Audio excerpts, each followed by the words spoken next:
All right, let's start flexing. Let's get big. High Five Sports is in your face. All up in your face, put the hand all in your face. That's it, he's going the other way. Feet don't fail me now. All in your face. Vito Piori throws for 10 yards to number 18, Cameron Stewart. Jaguars going to the air. Dexter, 4 plus. BT defense is strong tonight.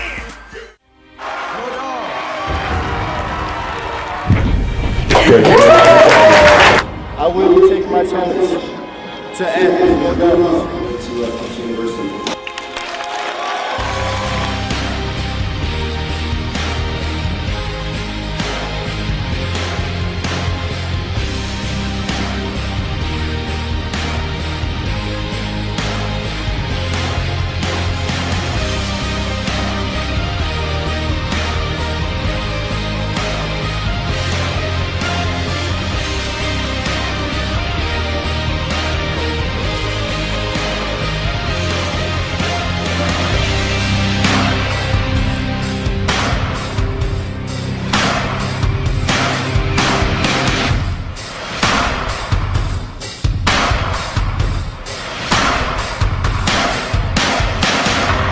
The Touchdown Club of Atlanta and the College Football Hall of Fame. We'd like to welcome you to our webcast. I want to introduce you to Doug Conkle from 680 The Fan, also Rusty Mansell from 24/7 Sports. And let's start with you, Doug. We've been doing this for a number of years, but I'm not sure we've done it in a venue such as this. This is pretty impressive, isn't it? We started pretty small 13 years ago, with a lot of help from ESPN Zone and some places that no longer exist like that in our community, but it really has just taken off, and it just doesn't get any better than this. It's practically doing it inside a football shrine at this point, and on the upper floors here is where all these guys aspire to be one day. Yeah, who knows? We may see some of these guys, Rusty, enshrined in this building one day. I want to talk to you just a little bit about any big surprises. We've kind of gotten the signing days off to a pretty good start already. We had DeQuan Hawkins from Westlake committed to the University of Georgia live on Good Day Atlanta this morning. So any surprises here and around the country, the biggest ones? I think locally, surprise was Mike Horton, offensive lineman out of Lakeside High School, verbally committed to Florida for 4 or 5 months. All of a sudden this morning sends his paperwork into Auburn. So that's why you say it's never over till it's over. Yeah, certainly a great venue here. A lot of big-time talent here. A lot of great high school football players in the state of Georgia, and they come from all over, single A, private, 6A. I go all over this state. Very proud to be a part of this state. Great high school coaches, great high school football players. All right, we're looking to bring a bunch of football players through today and introduce them to you. We want to take the time to recognize each one for their accomplishments and talk about their decision. More than 200 players will be paraded through, as we like to say. We'll bring them up and interview each one of them, and I know we'll get it started off with Grayson High School in just a couple of minutes. But, Doug, just through the years, we've seen some really good ones come through here, guys we've seen to really excel at the college level, and even guys that are playing in the NFL now. Yeah, it's great. You see these kids, and a lot of times this is the first day I'm meeting them. I might talk to their coaches, but I don't get a chance to interact face-to-face till we're at this event. And then once you do, though, you kind of keep track of them. And, yeah, we've seen some guys go on and do really wonderful things on the next 2 levels above the high school level they've excelled at so much here in the state. And it's just a great experience for us. I'm really glad to be here and so happy the College Football Hall of Fame let us be here today for this first time downtown doing the big event. And, Rusty, it seems like signing day just becomes a bigger and bigger deal every year. It's been a big deal for a long time, and we've seen the hat dances, and today we talked about perhaps the bow tie dance, maybe the next thing in the future. But just what signing day has become, it literally, certainly here in the South and in SEC country, it is like a holiday for a lot of people. I mean, people take days off work, and if they're working, there's not a lot of production going on. It's the Super Bowl of high school football going into college football. All these guys signing. It's just there's so much media attention on these young men, and today you'll see over 200 kids, like you said, come through here. But it is certainly the focus of the sports world today, and that's high school. That's high school signing day. All right, well, you know what? I look up on the stage, and I see we have some athletes ready to go, so I say we go ahead and get the ball rolling here. This is Pace Academy. We have 4 young men from Pace Academy as well as the coach, so if we could go ahead and get started, we'll go ahead and have you could introduce yourself on the end. We'll get the mic over to you so everybody can hear you. Go ahead and introduce yourself.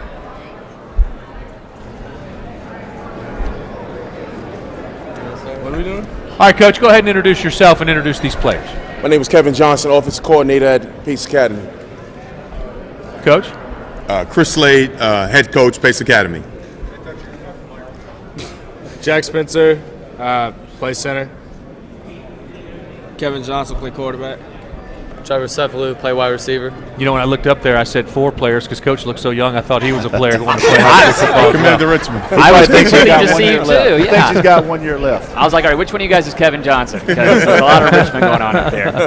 Doug, you want to get us started? Yeah, let's start with Coach Slade real quick. Tell us about these young men. We know PACE is a program that's got a great future in front of it right now. A lot of great young talent. These guys have been some leaders for you. Tell us about them. Well, all these 3 guys both work extremely hard to get to this day. Jack's going to Swanee. He's a consummate team player, all about winning and all about the team first. Trevor has just worked extremely hard. He's going to Penn, so he's academically, athletically, he's just made himself to be the student athlete he is today, and he'll do a great job in the Ivy League, so he'll represent real well. And Kevin has the football IQ of probably any high school kid I've been around. He really knows the game.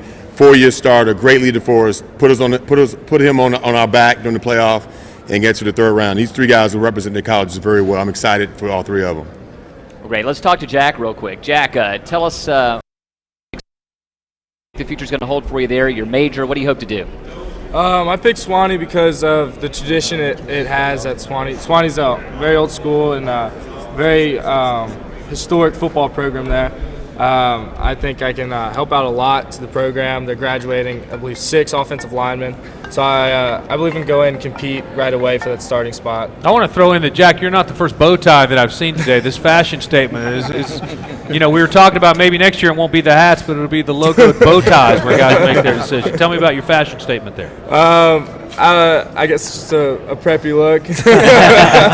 You know what? I'm going to open a cummerbund franchise. I think it's the next wave. That's where it's going to be now. Hey, let's move it right along. Kevin, we'll go ahead and ask you about your decision. Richmond, tell me some of the other schools that you were considering and why Richmond was the school for you. I got offered by James Madison, got offered by Marshall. I had like 8 more offers, and I thought Richmond was like the best place that fits me, and I can go on and compete for the starting job as a freshman. Yeah, I was going to ask you about that. I know that plays into it a lot of the time. Tell me about the chance to get in there and play right away, and I know that plays into a lot of I'm going in to start. I don't like being on the bench. I think I see why Coach likes your attitude, right? They want to get you in there. You're a guy that knows what he wants. Yeah. Rusty, do you have anything you'd like to ask Kevin? I deal with the recruiting process obviously every day in my job.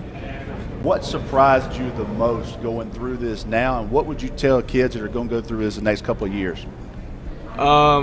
Just go. Don't listen to social media. Don't listen to the media. Just go with your heart. Trust your family. Trust yourself. By making a decision. How much did you privately pay attention to what people were tweeting you? Go here, go there. How much do you pay attention to that? I don't pay attention to not much. I just retweeted on Twitter, but not pay attention to it. Kevin stung me a little. Don't pay attention to the media. Yeah, really, that hurts. Really, man. Part of the pay attention a little. That's what you get. See what happens? That's what happens when you don't pay attention to the media, Kevin. Right. Hey, Trevor, let's move down the line. Trevor played in the Ivy League. Tell us about your decision and why Penn is the school for you. Well, academically and athletically, I just thought it was a perfect fit. I always knew I wanted to play Division I football, and I also wanted to get a world-class education. So I knew Penn was the place that I could do that, and especially because they have a great business school there. Yeah, so business, that's what you plan to study. Tell us what you want to do when you grow up. Not quite sure yet, but definitely something with business. I like economics, finance. I thought you brought a script there, and you didn't look at it once. I'm very proud of the way We're staring at ours over here. All right, well, Pace Academy, gentlemen, we appreciate it. Congratulations to each and every one of you. It's going to be a great day for you, celebrating here at the College Football Hall of Fame. We appreciate you joining us. Thanks, guys. Thanks, Pace. Who? Brookwood? Okay.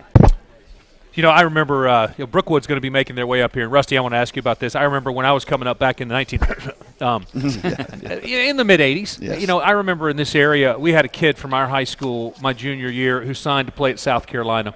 And that was a huge deal because it was like one kid in Gwinnett County or just a handful of kids in Gwinnett County that were playing D1 football. My, oh, my, how it's changed. Oh, that is a totally different world now in Gwinnett County. And I had a high school coach tell me that it might be the best county in America for producing top athletes. And when he said that, I really was like, well, and now that I do this, definitely I feel like that Gwinnett County can stand with anywhere in the country. Gwinnett County and really the metro area at large. This is truly, it's a cliche to say, Southern football and that kind of thing, but it's true. It is a hotbed of high school football. Great high school coaches. It's strange how the dominoes start falling, even maybe without a population explosion. I grew up in Northwest Florida, and we would have a Division I signing once every couple of years. And then one day, a kid named Danny Werfel graduated from my high school. I think I've heard of him. Yes. And then suddenly, all the local high schools are producing D1 guys left and right. I don't know what happens, but when it catches, it goes, and nothing goes like Gwinnett County. Funny how that works. All right, we have Brookwood High School, pretty large contingent from Brookwood High School. I see Coach Cruz there in the middle. Coach, how are you? I'm great. How are you? Great. Good to see you again. It's an annual event to talk to Coach Cruz at signing day every year with another great-looking class from Brookwood. Easy for me to say. Coach, tell us about this group of guys. Well, we got 11 of them today.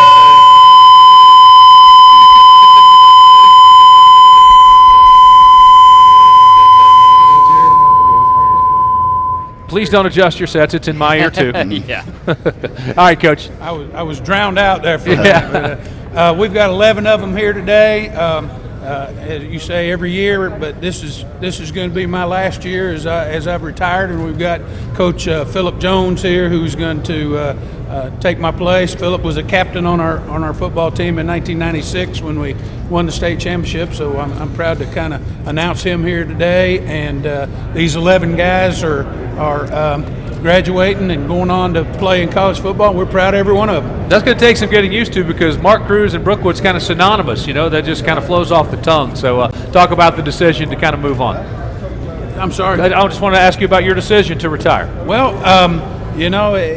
I've been doing this for just short of 40 years, and I got 2 grandchildren that are 1 and 1.5, and kind of I think time to move on to a new phase. I don't know. We'll see what happens in the future, and like I said, I just think it was time for some new leadership and somebody new to carry the torch, and I'm comfortable with where I am, and I don't know what I'll do next year, but I'm sure it'll be around the football field somewhere. I'm sure it will. Let's talk to your successor then. Tough shoes to fill there in Mark Cruz. Tell about stepping in to fill a position like that at a school like Brookwood and a guy like Mark Cruz. Well, I'm the most blessed man in America. This is the best place in America to coach football and get to coach great young men like this, and stand on the shoulders of giants, Coach Cruz and Coach Hunter and the men and players and community folks that have built this program. And like I said, I couldn't be more blessed, and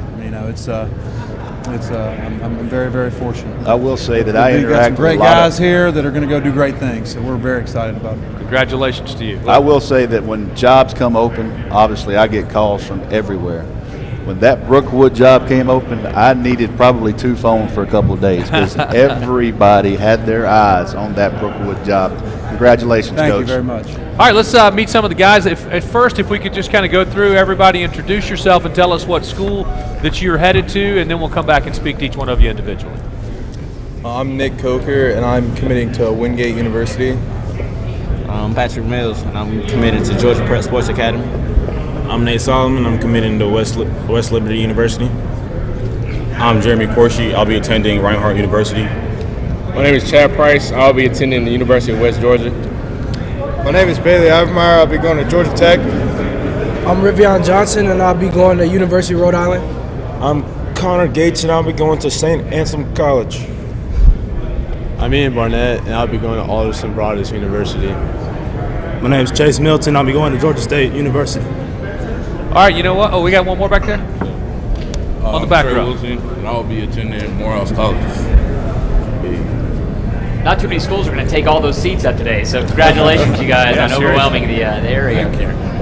I want to start down there with Chaser on the end as a Georgia State alum, so I'll go in. Why not? Go ahead. Chaser, let's talk a little bit about why you chose to play at Georgia State. Obviously, a relatively new program, still looking to kind of get its footing. So tell us what you hope to bring there and why that was the right place for you. Well, as soon as I took my visit, fell in love with the campus. I love the coaching staff and the players. It told me how their transition from high school to college. It told me just you had to keep everything in order. Like time management is the key. Just keeping your social life, football, your grades right. So I felt like that'll be a great impact. I'll make a huge impact on the football team, and that was a great decision for me. What were some of the other schools you were considering? Say Murray State, UMass, Citadel, a couple others, and now I'm thankful for those other schools that were interested in me and took the time to offer me. I felt like Georgia State was the best fit for me. I bet Mom liked that too, didn't she? Yes, sir. Pretty close to home. Chase, am I correct? You made a position change your senior year to inside linebacker? Yes, sir. My junior year, I was playing defensive end, and the coaching staff decided to put me at Mike linebacker, and if I was able to lead my team and be able to do cover skills and call out plays and stuff, so I felt like it was a great decision. Worked out well for you, didn't it? Yes, sir. Great highlight tape. You want to watch a highlight tape of somebody that's around the ball, tackler, Chase Middleton. Got 2 words for you. Go Panthers. Thank you. All right. Let's talk to Ian next. Ian, tell us again, which college did you choose? I chose Austin Broadus University. Now tell us about that one. That might be my first experience with Austin Broadus. It's a Division II school up in West Virginia, and when I went on my visit this past weekend, I fell in love with it. It's a beautiful campus and great academics. So I feel like I'm a good fit for that university. What position will you play for them, and what major do you hope to, or do you have your eye on? You're not even a freshman yet. You don't have to know your major yet, but. I plan on getting my sports management as my major, and I play tight end. All right, and we can move right on down the line. And I'm sorry, I can't. Connor. Yeah, Connor. All right, tell us about your decision, Connor. I'm going to St. Anselm. It's actually in New Hampshire. Okay. And it's right outside of Boston too. And I want to be a finance major, and what a better place to be in Boston, you know. And so I chose up there, and they're on the program. They went 6-5 last year, so they're on the up and up now. And the campus is great. The people up there are great, and I'm ready to go show them how us boys down here do it. So yeah, you saw all that blizzard stuff and all that snow. I did, I did, right? but you're not scared I'm ready. of that? I'm ready. A little snow doesn't bother you, huh? That is a prime example of how hard Gwinnett County gets recruited. Talking about a school from outside of Boston comes into Brookwood. That's how heavy Gwinnett County is recruited. Do you have any family up in New England, or are you going to be I don't. Really? It's going to their cold, Yeah. so to speak. I'll be way so to far speak. away. So Buy you a new coat. yeah. All right. Well, congratulations. Thank you. Good luck up there. Thank you.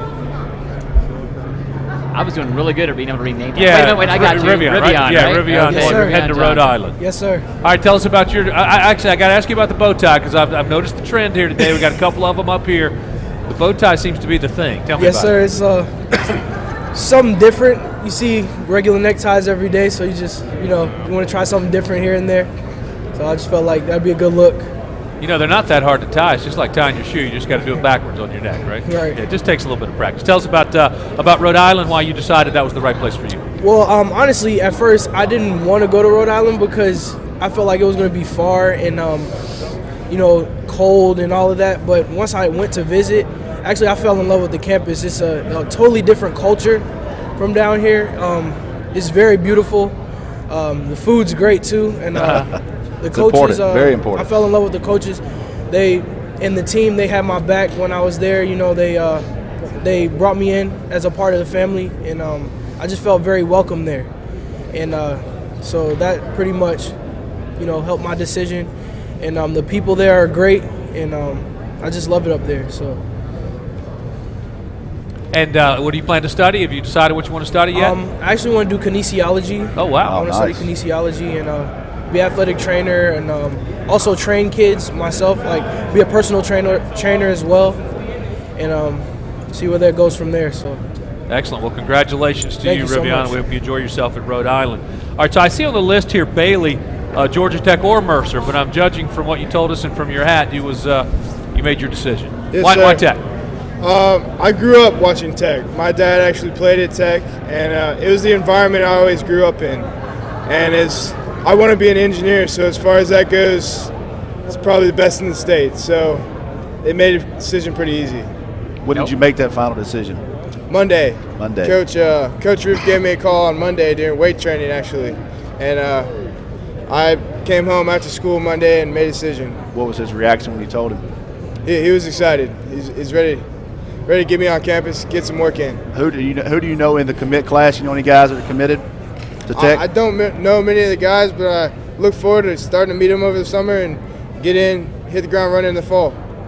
Tell us about Coach Roof. We know, of course, he's a guy with a lot of local roots, and he's a very good recruiter, we're told. So how's it interacting with him? Yes, sir. He's really easy to talk to. He tries to relate to all the guys, and he knows where you're coming from. He tries to know as much about you as he can, and he's just a great guy around all over. How about Coach Johnson? How much was he involved with you during the recruiting process? Did you speak to him at all? And people sometimes think Coach Johnson has a certain reputation, but he's a pretty witty guy and a guy that it can be pretty personable as well. I didn't get a chance to talk to Coach Johnson much. Coach Roof was really the guy I talked to, but he does a lot more than you think. He's behind the stage guy. He really organizes everything. I think we have some video of Coach Johnson and maybe even Coach Roof to go to, don't we? Yeah, we're taking a look at some video of the coaching staff there at Georgia Tech. Well, There they go. congratulations. I know your mom must be happy, and your dad as a Georgia Tech legacy. Did that Yes, play sir. into your decision at all? Or it must have a little. A little bit, but as far as that goes, they told me it was my decision, and it's where I'm going to play football, and that's where it's going to be. Not near as cold as it's going to be up there in Rhode Island or outside Boston, right? No, sir, not a fan of the cold. Well, good. Congratulations to you, and Thank you, sir. Staying in the area. All right, Chad Price, my number one question is I want to know what kind of food they serve you, because now I'm interested in what everyone got to eat on this recruiting trip. So what was the best thing you got down there? Oh, let's see. We went to a restaurant. We had chicken and steak, potatoes, stuff like that. Meat and potatoes kind of guy. Meat and potatoes. So was it the food or something else that got you to West Georgia? It was just the overall feel. I felt really comfortable at West Georgia. I believe in the coaching staff. They're really young, and I believe the program is going to be moving forward in a positive direction. What position will you play for? I play defensive end. Any idea on your major so far? Yes, sir. I'm going to study computer science, and I hope to become a software engineer. Great program there at West Georgia for computer science. Yes, Tell us about some of the other schools you were considering, what it was about West Georgia that was really attractive to you. I was considering Citadel. It came down to Citadel and Valdosta State. I chose West Georgia because the field. I wasn't really like a military guy, so I eliminated Citadel. And Valdosta State came on late, and then I went down for a visit. But I just fell in love with West Georgia in the end. And that's the good thing about somewhere like Carrollton. You're probably far enough away from home, yes, sir. but not too far away from home either. You can Yes, always sir. bring that laundry home and get that kind of stuff taken care of. Very important. There, bring the laundry home. Yeah. All right, congratulations Thank you. on your decision. All right, let's talk to Jeremy next. Jeremy, you're going to be going to, is that Reinhardt? Yes, sir, Reinhardt. Brand new program. Tell us about what it feels like getting on the ground floor or something. I like Reinhardt due to the fact that it was relatively close to home, and it was also it's a private university, and I just felt like it was a place that I could focus on my studies, knowing that I don't know like people going there, and I feel like I could contribute to the program a lot. I like their coaching staff a lot. I like their campus, and I feel like what I'd be doing there would be beneficial towards my future, just in general, not as a football player. So, yeah. Now, I know Coach Danny Cronick, longtime Gwinnett County football coaches up there, so certainly Coach Cruz gave you a lot of insight in what it'd be like to play for Coach Cronick, right? Oh, yes, sir. And you got the seal of approval? Yes, sir. All right. And what were some of the other schools you were looking at? I was looking at Kentucky Christian, and that was pretty much it. Congratulations. Good luck there next year. All right, moving right along. Go ahead and if you can, is this Nick? Nate. Or Nate, I'm sorry, Nate. Go ahead and tell us about your decision, Nate. Why did you decide, this is another school I'm not all that familiar with. Why don't you tell us a little bit about West Liberty? I decided to commit to West Liberty University. It's up in West Virginia. It's a smaller D2 school, and I chose there because on my visit it was very nice, and it's up north. I like up north better than down south, being born in Boston. But when I was talking to the coaching staff, and they welcomed me, and I already felt like a family already. Everybody there is close and together. All the players were introducing me and letting me know about like how they do things and stuff. So I felt very comfortable in the system and with the people and stuff. So even though I'll be far away from home, I won't be too far because it's like another family. Curious, when did you first hear from them? Can you say that again? When did you first hear from West Liberty? I first heard from them about a month ago, and we've been in talks and contact and stuff. Then I went on a visit 2 weeks ago. Is instant playing time something? Is that something that has been talked about? Tell us what position where you see yourself fitting in and how quickly you see yourself fitting in. Yes, sir. I have the opportunity to come and compete when I go up there in August. I play free safety, so they run a 4-2-5 defense, so there'll be 5 defensive backs, so I have a chance to be able to get in the rotation and earn a starting spot as long as I compete. All right, Nate, congratulations Thank you. on your decision. Now, Patrick Mills, you must love recruiting so much you're going to go through it again next year. Is that right? As you're going to be going to, you tell us, Georgia Prep Academy, right? Yes, sir. All right, so tell us about Georgia Prep Academy. Really, it's just a really it's just the next stage to picking up more offers and getting my name out to the open. I just want to show what I got left because towards the end of the season I broke my wrist, so I really couldn't do much. So I just want to start from a whole new prospect and just make a name for myself. What position do you play, Pat? I play cornerback, wide receiver. Now, Rusty can probably speak to the fact that getting a whole year's worth of film is really valuable. In terms Very of valuable. I was able to see Georgia Prep Academy play this year. Saw them play on a Sunday night down in Jonesboro, and then the next week they were going to play over at South Carolina. I was going to play in Williams-Brice. So you go from playing in a relatively very small venue to the next week. So very talented group there, and it's a great avenue for these young men to do exactly what he's doing. He'll go through this next year, but he will get another whole year of tape for college guys to evaluate him. Right. Best of luck to you, Patrick. That's Nick, right? Nick, tell us about your decision. Wingate, right? Well, I chose Wingate because they told me that I had the opportunity to play early, and I was really looking for a school that would give me a great education and a chance to play football, and they were there for me through the recruiting process. So I really liked the school, and I chose them. How much of an appeal is that, knowing that they are talking about getting you in there and playing early, as opposed to knowing you're coming in behind a guy or three deep at your position, knowing that you have a chance to get in there? It's huge. It just gives you that much more motivation to go up there and really compete. Now, tell what position are you going to play for Wingate? Interior lineman, either center or guard. How about studies? What are you going to study? Do you know yet, or what are you going to do? Undecided, but I'm leaning towards finance. All right, very good. Well, congratulations. I'm sure Wingate's gotten themselves a good one, and I hope you do get that early playing time. So all right, we got our secret agent on the back row. Seriously, there, man. He's got the sunglasses and everything. It's hard for him to blend in. He's got a little size on him. He does. Trey, heading to Morehouse, another guy staying right here in the area. Tell us about your decision to stay home and to choose Morehouse, to be a Morehouse man. Sure. Well, actually, I went on my official visit last weekend, and I was just telling my parents that on my visit, I just felt better, more comfortable being home and being in an environment where I felt comfortable as a student and as an athlete. And I just made my decision to go to Morehouse and become a Morehouse man. Were there some other schools you were considering, or did Yes, you have sir. your eye on Morehouse all along? Yes, sir. I was considering Albany State, but I decided to continue my football career and get an education at Morehouse. The traditions at Morehouse, and you talk about becoming a Morehouse man. Tell us about it's more than just football. Obviously, what does it mean to you to become a Morehouse man? What does it mean to you to play at a HBCU? It means that I'm gonna change. It's gonna change my life, and it's gonna give me opportunities for the future to better myself and continue to be the man that I want to be. You're playing defensive back, right, or cornerback? I'm kidding. Okay. So which side of the line are you going to play on for Morehouse? I'm going to be an offensive guard, and later in my career, I hope to be an offensive tackle as well. I got him there for a second, didn't I? Yeah, he wanted to talk Coach Cruz into that one more guy's pass. an idiot. He thinks I'm a quarterback. Coach, I can run one route. I guarantee he's told Coach Cruz that. And Coach Cruz, one last time, a big loss, but it's been a pleasure working with you all these years. And I'm sure you'll be keeping your tabs on Brookwood in the years to come, correct? Thank you. And we expect 11 more here next year, right? Absolutely. All right. Thanks a lot. Brookwood High School. Congratulations to all you guys. All right, guys. And Rusty, you mentioned Gwinnett County football, and this is a prime example. I mean, it is incredible. Georgia football in general is fantastic, but 11 kids from Brookwood High School. Here we go again. Absolutely incredible. And they'll reload again. Mm-hmm. You talk about why that job is so appealing, because there's the community support and there's that talent level that's going to come right in and replace these guys. I tell you, between Brookwood and Rome jobs coming open, I could have hired an intern to handle those calls because it was incredible. I think we have Mill Creek joining us now, if the word from the sidelines isn't. Oh, it's actually Alpharetta. Alpharetta. That makes sense because they're further up in the batting order here anyway, so I like that.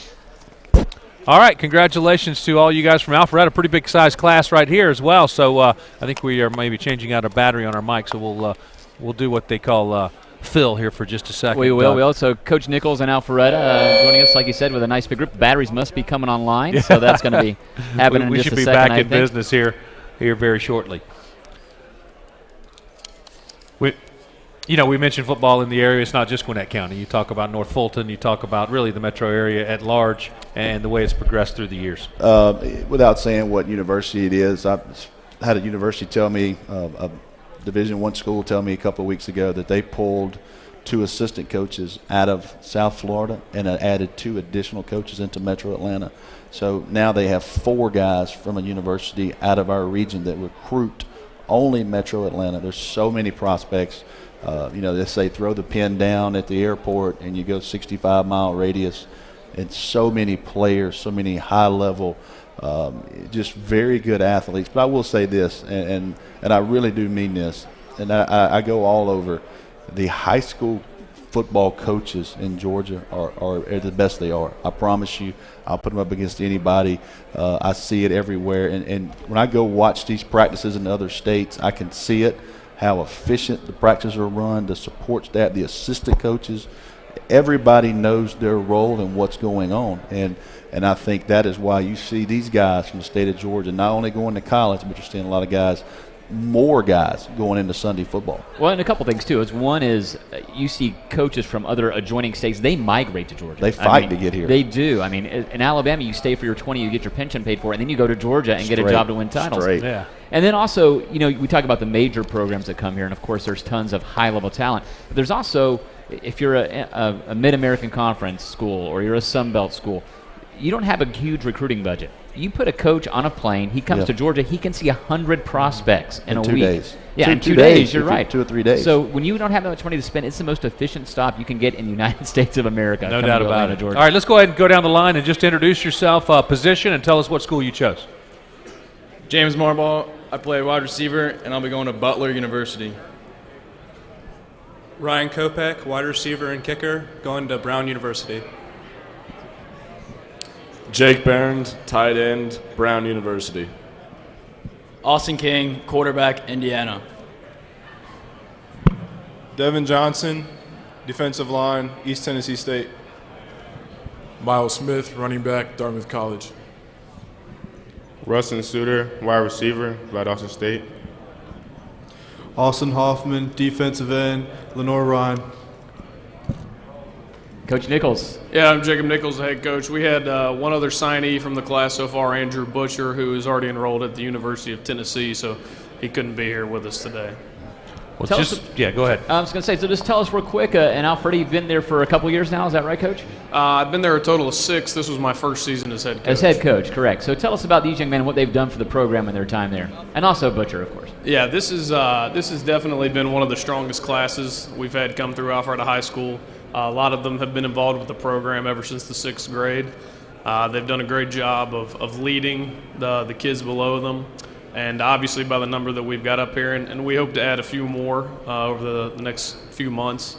We're going to be losing a lot of talent and losing a lot of leadership, and they're definitely going to be a tough group to replace. But they've definitely made my first year as head coach a memorable one and a much easier one than I was probably expecting. I think I date myself when I say, to me, Alpharetta is still a relatively new school. How many years has Alpharetta been there now? This is the 11th year. It opened in 2004.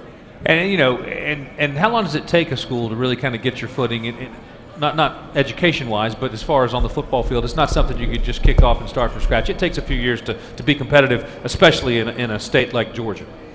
It does. I have not been there since day one, but I feel like I've been there during a time of great transition.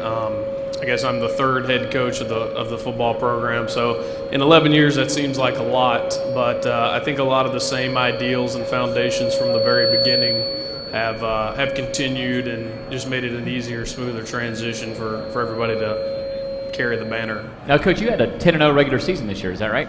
9-1. 9-1. I'm sorry. I live like around the corner from you. I should know better than that. But anyway, I think a little bit unexpected how efficient your team was and the success they had this year. So, what can you attribute that to besides these guys? I'm sorry. I would say, what can you attribute this really kind of surprising 9-win season? You guys, you won your region, correct?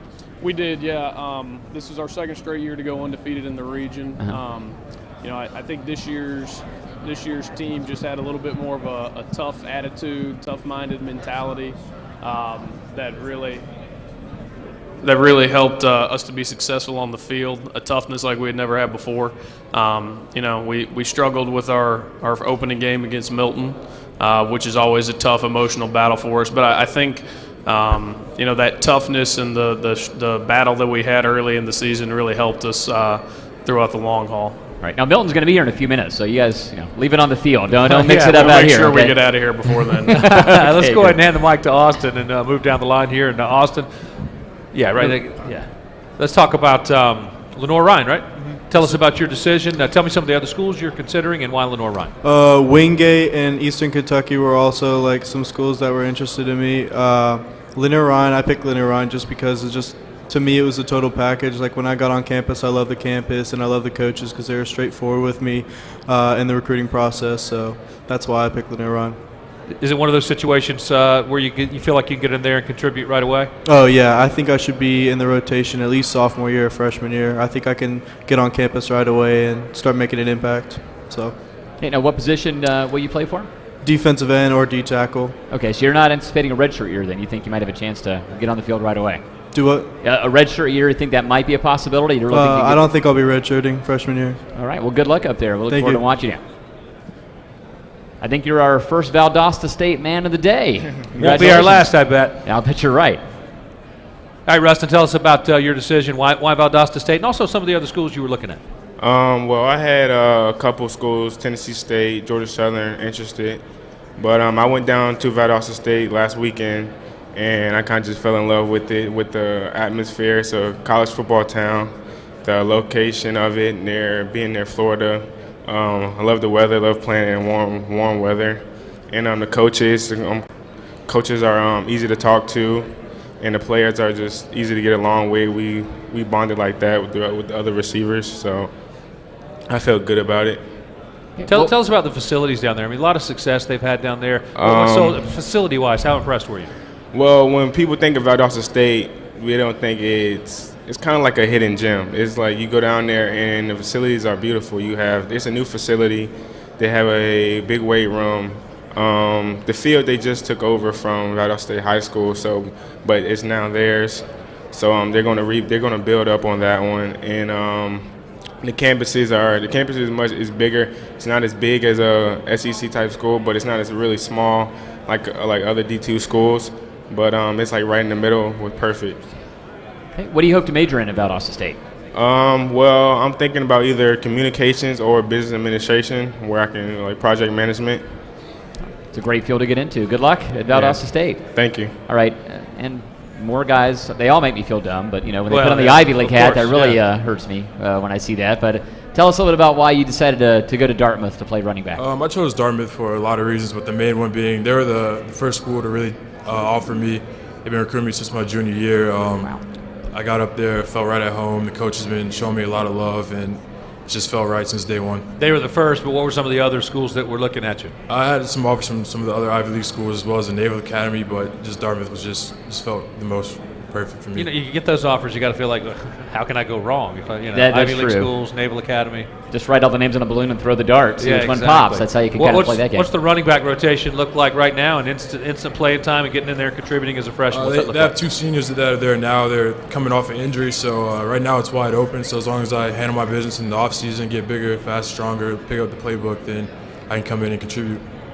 All right, well, good luck. We'll be watching that Ivy League ball for you. Yes, sir. Thank you. All right, thanks.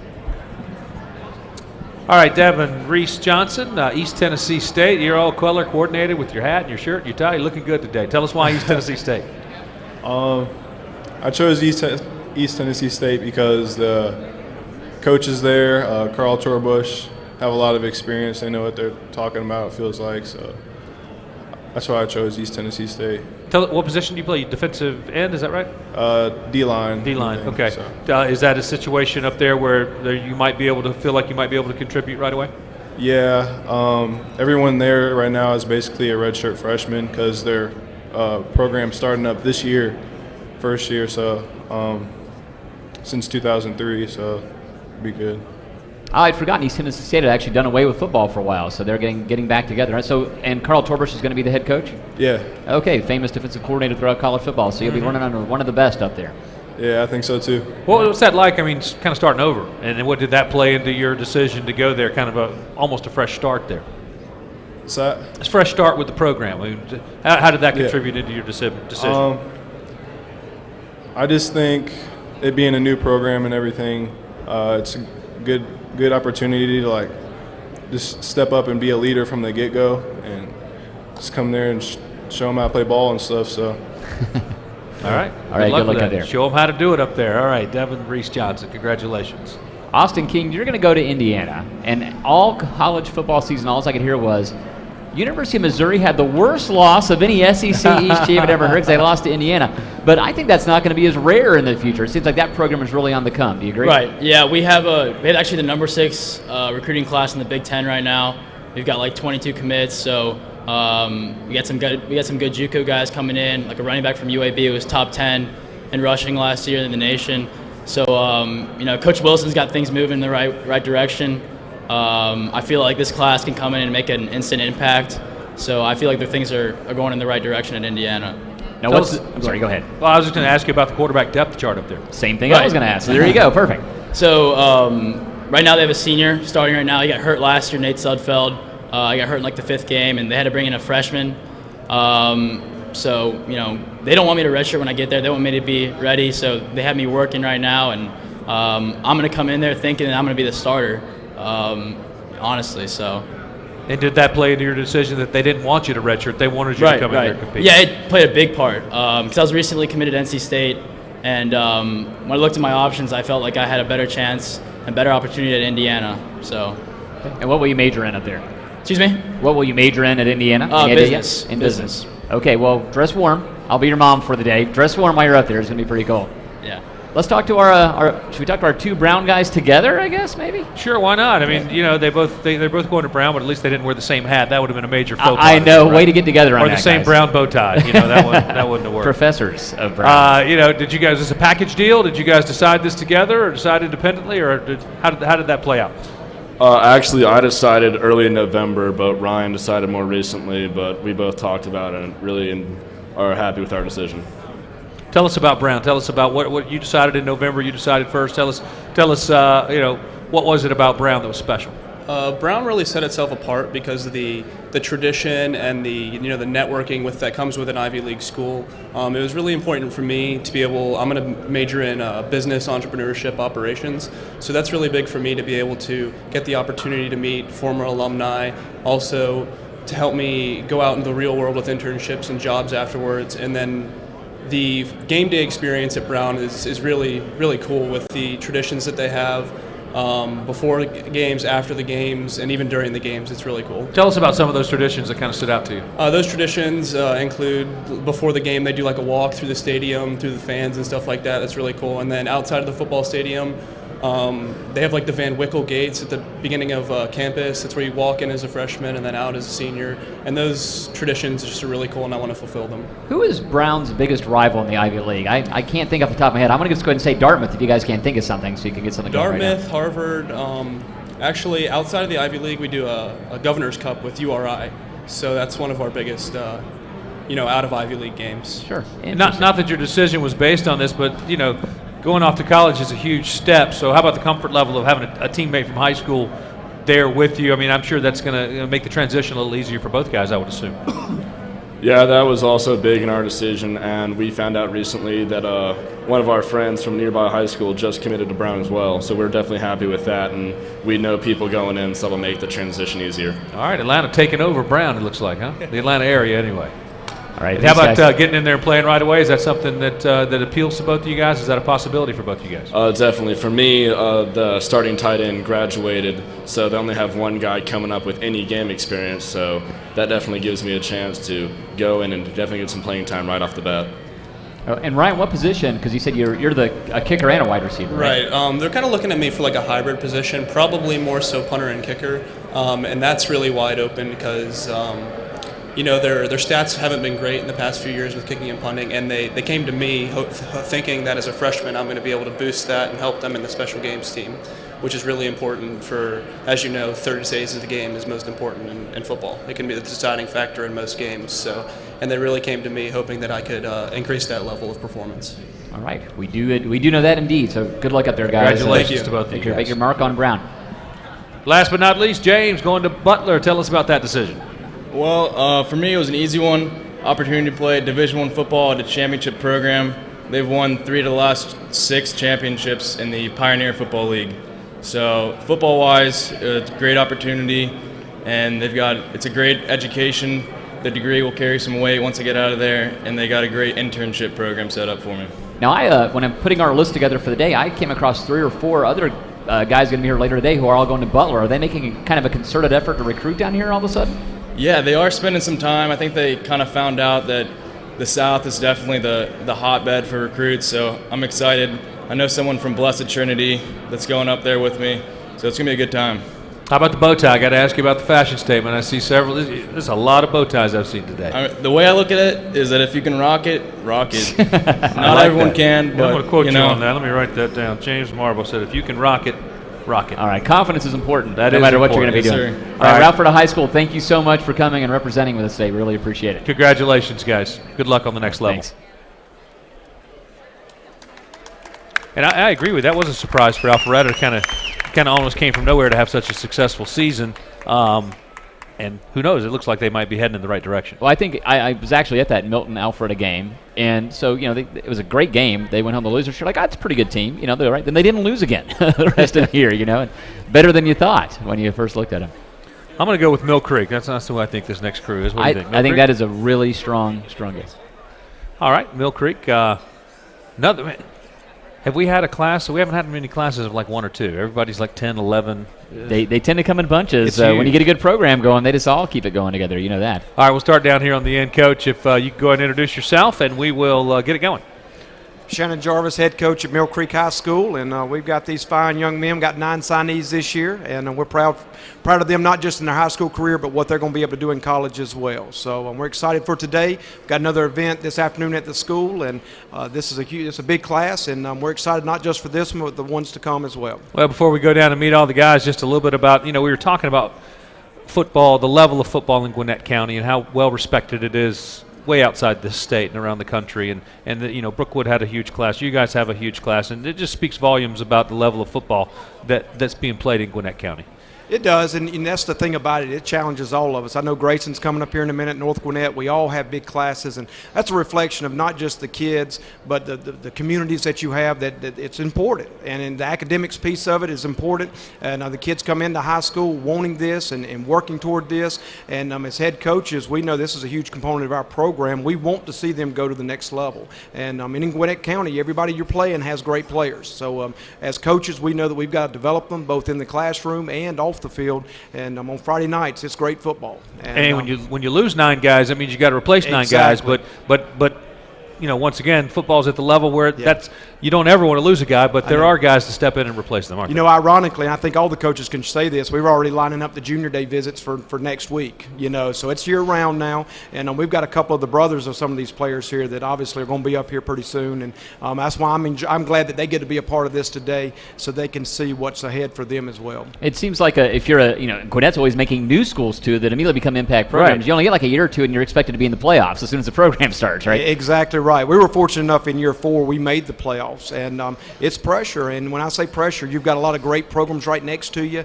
You've got to run a good program, but I think that's what makes all of us excel in Gwinnett County, and when I say pressure, that's a good thing. We're all very competitive, I can promise you that. And I still consider Mill Creek a new school. How many years you guys been there now? It's our 11th season. 11th season. Well, I'm getting old. We're all getting old, but Mill Creek is not. It's staying young. Yeah, that's right. All right, let's pass the mic on down and meet some of the guys here. I like the socks. Go ahead and introduce yourself. And I think we know where you're going, but go ahead and tell us anyway. All right, my name's Caleb Kim, offensive lineman committed to Auburn. All right, Caleb, tell us a little bit about your decision to play at Auburn. I assume if you're going to Auburn, then you had a lot of offers probably in the Southeastern Conference, and tell us some of the other schools you considered, and what was it about Auburn that made it your choice? Well, the biggest thing about Auburn is, it's right down the road.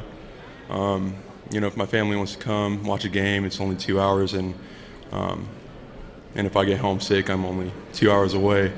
And, I had a couple other offers that I was considering, Duke, Georgia, Ohio State.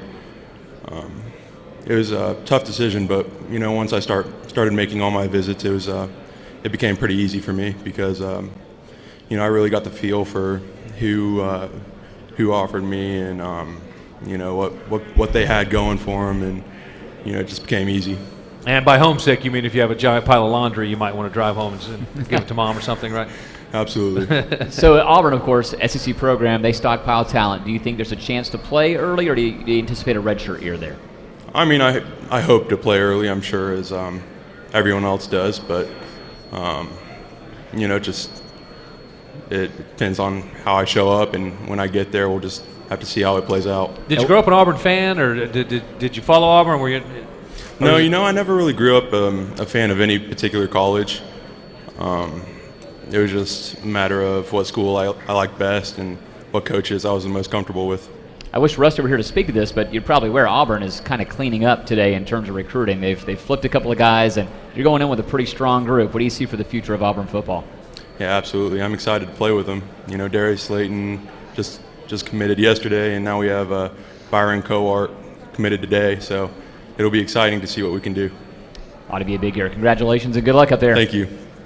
All right, go ahead and introduce yourself, position, and tell us where you're headed. I'm Daniel David. I play quarterback, and I'm going to Appalachian State University. Now, are you going to play quarterback at Appalachian State, or is there a chance for this year? Yes, sir, I am. Because I know Taylor Lamb, another local guy, he's had a great redshirt freshman year up there. So do you anticipate challenging him for the job right away, maybe redshirt, or what do you think is going to happen? Well, they're telling me that I can come in and compete for the job, but I'm sure going to go there and see what happens. Right. Now, you're aware Appalachian State, they were hot. I think they won 5 or 6 in a row to finish the year. So it's a team that's probably eyeballing a conference championship maybe the next year or two. So tell us about why you picked Appalachian State and what other schools that you were looking at. Well, when I went there, I just had this feeling like I felt like perfect up there. Like the coaches, I had a great bond with them, and the facilities were really nice. And I just like the situation that they're in. It'll be their second year in the Sun Belt, and I just want to go in and compete for the job. So it's a pretty part of the country, too. People don't realize how nice it is up there in Boone. There's a lot of stuff to do up there as well. Had you been up there much, and what were your impressions of Boone? I've gone up there like 4 or 5 times, but yeah, there's skiing. The mountains are beautiful. It just feels great up there. All right. Congratulations on your choice. Now, what do you think about the long tie choice here by our young man going to Furman? Huh? Yeah, we go 2 bow ties into a traditional tie. Not a traditional haircut, traditional tie. That's right. The hat could be considered a little offensive by some people. I wonder why they went with that choice. But go ahead and introduce yourself. And tell us. Tyler Voiles. I play linebacker, and I'm going to Furman University. So that's what the FU's for. Yeah, we put 2 and 2 together there. Furman. Tell us about it. Another. That's a beautiful campus there, and I know that probably sells itself. But tell us a little bit about Furman and why you chose Furman. Well, it felt like home to me. I mean, the coaches were just they were so nice, and you could tell they really cared for me. So it was like a family atmosphere up there, and I really liked it. I just felt like home. Do you know anybody already on the team? Because Furman gets a lot of kids out of the Georgia area. No. I met a couple kids going up there, but I didn't know any going into it. Okay. Do you anticipate being able to play pretty early while you're there? Well, I'm hoping so. They had a couple of injuries in the past year at linebacker, and kids coming back, and they got injury red shirts, I just need to put on some weight, and hopefully I'll play if I can do that. Have you ever been up to that area in, say, August? What'd you say? Have you ever been up to that area in, say, August? I've heard it called the hottest place on planet Earth. No, I have not. Well, good luck. If you can survive training camps here in Georgia, I'm sure you'll be fine. Yeah, up there. I hope so. Yeah, right. And what are you going to study? Sports medicine. Sports medicine. All right, congratulations. Thank you. Great. So, Jake, when I was putting my list together, Coach Jarvis had me list you as undecided. So tell me when you did become not undecided, and what were you deciding between? My name's Jake Lund. I play tight end, and I chose to commit to West Georgia last Thursday. And I chose that because it just felt like home. Every time I'd gone up there, I just fell in love the first time I went. After that, they were recruiting me pretty hard, so it just felt right for me. What were some of the other schools you were considering? Valdosta State and Lenore-Rhine. Those are the main 3 that were recruiting me, and I chose West Georgia out of those. Okay, of course, you're bound to know some people at West Georgia because they strictly recruit just the Atlanta area and probably Gwinnett County more than most. What were you majoring at West Georgia? Probably physical therapy. I think I'm going to go somewhere along the medical line. I'm not really sure yet, though, but that's what I think. That's what I'm thinking of. I always tell everybody at all these events, you don't have to be sure. You haven't even had your first class yet. You're all right. You know Chad Price over at Brookwood, who's going to West Georgia? Yes, sir, I do. I actually met him a few days ago. Okay, cool. And what position did you say you played? Tight end. Tight end. So tell us about getting in there and getting. I imagine at a place like West Georgia, you want to contribute out of the gate. Yes, sir. They had a 4-year starter. He'll be graduating this year, but they've got a junior next in line, so I'm going to try to go in and fight for a spot, possibly. Tell us a little bit about the program there, West Georgia, and what you see on the there horizon. There are a lot of new coaches, a lot of new everything, new traditions, and their thing is new era, so they're really going along with that, and I liked that. I like everything new, and they made it to the semifinals of the Division II playoffs last year, and that they're building the program up, and I think they can win it within the next few years, so I want to be a part of that team. Perfect. Not too far away from home. Oh, not at all. But not too close either, right? Yes, sir. All right. Well, congratulations. All right, let's talk to it. It's Bobby Clem, correct? Bobby, you going to Georgia Military College, is that right? Yes, sir. So tell us about the decision-making process that got you there. I mean, it was pretty easy. It's close to home. Good classes there. Also, very well at putting kids in the next level for Division I after 2 years, and it just really feels like a good place. I went to several games down there this past year. I had a nephew playing down there, and he's an example of what you just talked about, moving on to play at a different level. Tell us about the program, and positions and where you see yourself fitting in. I hope to see myself playing a decent amount this year. I'm an offensive lineman. Tell us a little bit about the coaching staff down there and what sold you on the place.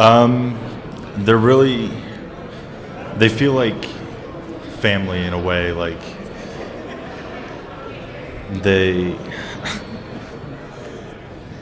Well, let me ask you about the military aspect of it. Is that something that interested you? Because you better if you're heading down to Georgia Military College. Tell me about that, and is that something that the military aspect, maybe beyond Georgia Military, does that interest you? Sometimes I think about it, but then again, it's not something I would like to do. But what they do down there doesn't reflect, like, you don't do basic training or anything like that. It's just clean haircut and clean shaved and keep your room organized. Now, is your room organized? I can't say it Got a little is. work to do, don't we? All right. Congratulations and good luck down there in Millersville. Thank you. All right, go ahead and introduce yourself, position, and tell us where you're headed. Hi, I'm Josh Fannin. I play center, and I plan on going to Middle Tennessee State University. All right, that's at least our second Middle Tennessee State today, right? I think so. We'll have a few more before it's over. Trust me, Middle Tennessee State is always going to be at every one of these events every single year. What is the depth chart looking like at Middle Tennessee State at center for you right now? There's a good bit of offensive linemen that are already there. They'll mostly be juniors and seniors, though, so I've got a good chance of starting sooner than later.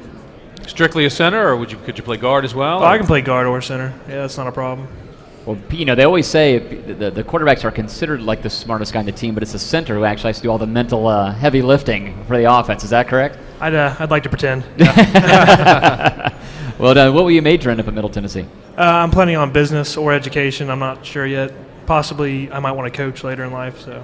Okay, so what is it looking like for Middle Tennessee this coming year in terms of Conference USA championship possibilities? It's definitely a strong possibility, and that's kind of why I wanted to be in there. It's definitely going up over there. So. All right. Well, good luck up at Murfreesboro, right? Is that where Yes, Middle Tennessee sir. is? All right. Murfreesboro. Good luck up there. Thank you very much. You're welcome. Go ahead and introduce yourself, position, and tell us where you're headed. Name's David Curry, play receiver, and I'm going to Dean College. Where's Dean College? It's in Massachusetts. Okay. Tell us a little bit about that process and how you found Dean or Dean found you. Really just conversation with Coach Jarvis, and he told me about the school. So met up with the coach about a week later, and just loved what he had to say. So kind of made my decision easy. Okay, is Dean a 2-year college? Or yeah, it's a 2-year college. So you're going to be going through the recruiting process again in a couple of years. I assume you'll know exactly what to expect by then, right? So what do you hope to accomplish in those 2 years? What are you going to do to prepare yourself for the next step in your career? Well, I really only plan there staying a semester and then just playing one season and trying to transfer out to university as fast as possible. Okay, well, you'll be a very valuable prospect then with 3 years of eligibility remaining and that year of experience as well. Yes, sir. All right. Like we told several people, dress warm. It's going to be cold. I hope you're ready. All right, congratulations. Thanks. All right, no bow tie comment for him? Well, you know what? Now I've got to start making fun of guys with long ties because everybody else is wearing a You're bow right. tie. You're right. I make fun of myself. Totally flip around. Yeah, go ahead and introduce yourself, position, and tell us where you're headed. I'm Gerard Butler. I play cornerback, and I'm going to Georgia State University. All right, Georgia State. One of your guys again. Yeah, you know, we were talking earlier with another one of your guys that in the Georgia State recruiting class this year. It's a program that's relatively new, still trying to find its footing. What was attractive about it to you? Well, really like staying close to home, and I like the city a lot too. And the coaches were really nice, and we have a couple players from our school already down there. So some familiarity certainly. Tell me about the depth chart. Is cornerback what you'd be trying to play at Georgia State? And tell Yes, us sir. a little bit about the depth chart and your possibilities of playing time early. I mean, my first year I'm probably going to redshirt because they brought in a lot of JUCO players this year, and the depth chart is kind of deep right now. But later on, I want to start. Gerard, you were another guy that I had down as undecided as of last week. So tell me, who were your candidates there towards the end you were picking from? Well, actually, it was between Limestone College and Gaffney, Dean College, and Georgia State. Okay, and so what finally swung you to say Georgia State's where I want to be? I just sat down with my parents, and we decided Georgia State was the best place for me to be. Okay, tell me just real quick about Coach Trent Miles down there. I've heard wonderful things about interacting with him on a personal basis is really an experience. Oh, he's a very nice guy, you know. He's a real big family guy. Like, he gets to know you personally. Tell us about the direction you feel like. I assume you feel like that program is headed in the right direction. Tell me if that's the case and why. I believe it is because the players that they recruit now and the people they have now, and everybody's getting well. They have a new strength and conditioning coach there, and we're just heading in the right direction. All right, congratulations. Go Panthers. All right, go ahead and introduce yourself and tell us your position and where you're headed. I'm Jonathan Hawkins. I play running back, and I'll be a Buffalo Bull this fall. You are another guy on my undecided list. So, Buffalo, tell us why you picked Buffalo and who else were you deciding between? I chose Buffalo because I took my official this weekend, and I just loved it up there. And the depth chart at running back is short, so I thought it was a good opportunity. Now, running back's a position where often you don't have to worry about redshirting. It's usually a chance to get on the field right away. Who is your competition? Are there any guys with returning starts you got to worry about? They have a returning running back coming back this year, but that's about it. Right, and there's always a chance for more carries. So who else were you picking between? Well, it really came down to NC State and Buffalo, but it mainly came down to if I wanted to play offense or defense in college. And after talking with my parents, I think it would just be better for me to play running back, so I chose Buffalo. So where did NC State want you to play? What was the position? They wanted me to play outside linebacker. Okay. Did you play linebacker in college and high school as well? A little bit of it. So you don't want to do the hitting; you want to run away from the hitters. That's your game plan, right? Yeah, that's the game. What's you got pretty good size for a running back. Tell us your height and weight. I'm 6 foot 208. All right. You took the load in the snow up there in no Buffalo. doubt. You know it gets cold up there, right? Yeah. Well, you know what? It gets cold in Raleigh too. It's all right. Yeah. All right. Thanks a lot, guys. Congratulations, Mill Creek High School. Yeah. Thank good you, luck guys. to each of you guys as you pursue your college football. All right, while we get ready for our next school to join us, I'd like to check in with Ashley Burnett, who's kind of roaming around the College Football Hall of Fame. Ashley, what you got? Thanks, guys. National Signing Day has been a fun event. You can check out some of the schools we have over here. Milton High School has already signed some of their names. And if you come over here, we even have a caricature. Look at this. I think he's done really well with the rims over here. We got Ernest I over here. Might have to ask him to draw a picture of me. And then you go over here, we have a spinning wheel where you can even win a $5 gift card. There's even a mystery prize. I wonder what the mystery prize is. You guys want to spin it and see where you land? Might have to go after that $25 dining card. Oh, that's crazy. Oh, there you go. Only a $5 belt gift card. Can you give us a hint at what the mystery gift might be? Oh, the mystery gifts are great prizes for belt. Some fun board games. We have, what else do we have? We have, of course, the gift cards, and then we have the opportunity to do some private shopping at Belk. All right, well, awesome. What do you think of your picture? Does it look like you? Oh, absolutely. Did a great job on it, you know. That's right. Where are you going to hang it? I'll probably hang it in my mom's room. You know, she likes it, so. You have to get a nice frame for that. All right, well, thanks, guys. Back to you. All right, Good we had picture. a. It did look like him. Yeah, it did. It was really good work. Our sponsors, by the way, who are making all that possible is Corey. You can grab some coffee while you're here. You got Belk, as you heard him mention, there's a private shopping experience available there. Resurgence Orthopedics, Georgia Pack and Load, Duffy Realty of Atlanta, and Montlick and Associates. And, of course, the presenting partners are 680 The Fan and Fox 5 Atlanta, our two employers, and the Touchdown Club of Atlanta, College Football Hall of Fame, and Rising Seniors. You know, when I get up early, I might stop by the Keurig booth there in a minute and check out what they have to offer. You're way behind. I hit there before we started today. It was a nice visit, too. Believe me, I've had my share. All right, Grayson High School, welcome. We appreciate you guys coming out today. And head coach Mickey Kahn. And, Mickey, here we go again. You know, it seems like every year at Grayson and every year at most of these Gwinnett County schools, we have huge classes of guys that are going on to take it to the next level. Yeah, we're excited to be here. I'd like to thank Lee Baker and the Touchdown Club for having us. Of course, Fox 5 and 680 The Fan. We're really glad to be here. We got a lot of parents and family members out to see the guys. We got some of our young and up-and-coming players here to see them. Really proud of these guys. You know, they work really, really hard. They start working out in the 7th grade, just coming over to the school and lifting weights. These guys have put in a lot of time, you know, to get to where they are. A lot of time and a lot of energy. And really, really proud. We've got 9 players here with us today, and just really happy for them and excited for the opportunities that they have at the next level. And it's a system you've built over there because you're going to lose 9, but you know there's going to be 9 guys that are going to step up. They'll never replace these guys exactly, but you know you've got that depth and you've got that system to keep it going.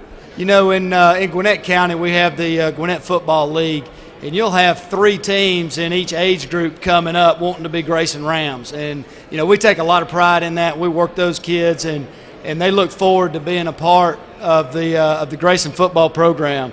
And these guys are no different. I've seen them coming up through, and they do it all through Gwinnett County. I've got great coaches who are here as well that help prepare them. You know, it don't just happen. In Gwinnett County, and at Grayson High School, I've got some really great assistant coaches that have prepared these guys for where they are right now.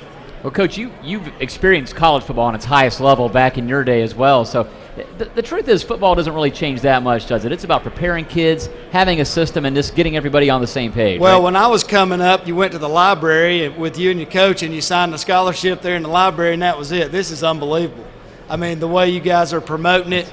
And for these kids, what an opportunity that they have to be sitting right here in front of all these people on TV and on the radio. Wow, what an experience. I hope they really appreciate this because it's unbelievable. I want to challenge you, Mickey. If you guys next year go out and win a state championship, I want you to wear a bow tie on this day next year like all You these know, guys bow do. tie is coming in. I'm going to have to order. We do the Grayson ties as our game day tie. I think I'm going to have to go next year with a bow tie. All right, you heard it right here. Put it together. Save that clip right there. We heard Mickey Connie saying he's going to wear a bow tie next year. Another convert. Way to go, back. There you go. All right, Mickey, thanks a lot. Let's pass the mic down and meet some of the guys. Speaking of bow ties, go ahead and introduce yourself, position, and tell us where you're headed. I'm Daryl Gorey. I play outside linebacker, and I'm attending Georgia Prep Sports Academy right here in Atlanta. Our second Georgia Prep guy. So tell us, that'll give you another year to get yourself prepared for the college game. What do you hope to accomplish while you're there? I tend to be great, so I can move on to the next level, D1 somewhere, and just do my thing and everything I need going to be a better player. Were you getting any recruiting offers so far in this last cycle, or is this a chance to really get your name out there? No, sir. Kind of unknown, so I'm sliding under the radar next season. So. All right, well, not for much longer, we hope. So good luck at Georgia Prep Academy. Good luck to you. Thank you. All right, if you could introduce yourself, position, and tell us where you're headed. I'm Hunter Schusler. I'm a receiver, and I'm going to college at the Canyons, a junior college out in California. Wow, how in the world did they find you or you find them? One of our old players actually went there, and he put in a word for me, and then I contacted him. Now, you've kind of already got the California look going on. You got the blonde hair and all that. So tell us, do you have any family out there? Is there any other? No, we have some good friends out there, but we have no family out there. So. What part of California? Valencia. Okay. So tell us a little bit about College of the Canyons. I'm not familiar with it. It's a good junior college out there. I feel like that they'll put me in the best place to succeed for my 4-year college. So, yeah. You didn't know bringing the laundry home on the weekends. You understand that, I'm right? going to have to learn how to do that before I go out. All right. Hunter, congratulations and good luck to you. Go ahead and introduce yourself. Tell us position and where you're headed. I'm Cole Lindman, and I'm headed to the University of West Alabama for center. West Alabama. West Where- Alabama. Where's that? Where's that? West Alabama's in Livingston, That's right. Alabama. You've Okay. heard of it, of course, because a certain New England Patriot attended Yes, West sir. Alabama. Why they're in the news. How much is the buzz about West Alabama right now that you've heard? It's big. They've had news stations and everything all weekend, so it's pretty big right now. Okay, so what are your chances of playing early at West Alabama? There's a center there now. He's an upperclassman, so and the position's open. They play the best 5 they got, so we'll see how it goes. Were you looking at some other schools, or some other schools looking at you? Yes, sir. I decommitted from Mississippi College 2 weeks ago after I took my official visit to West Alabama, then along with West Georgia and Jacksonville State University. All right, did you pick them a little closer to home? I know they've had some good success. What was the deciding factor for you? The offensive line coach, I've known him since I was in 5th grade at West Alabama, and half the staff there when they were at Jacksonville State. So felt like home. I've known the coaches for a long time, and that's who I want to play for. All right. Good luck there. Congratulations. Yes, sir. Good luck in Livingston. All right, go ahead and introduce yourself, position, and I think I can see where you're headed. My name is Jordan Hayes. I'm a safety, and I'm going to Duke University. All right, tell us about some of the other schools that you were considering and what it was about Duke that made it the right place for you.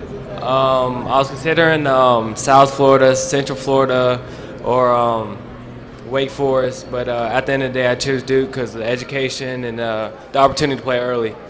Who was your recruiting coach from Duke or this area? Coach Jones, Derek Jones.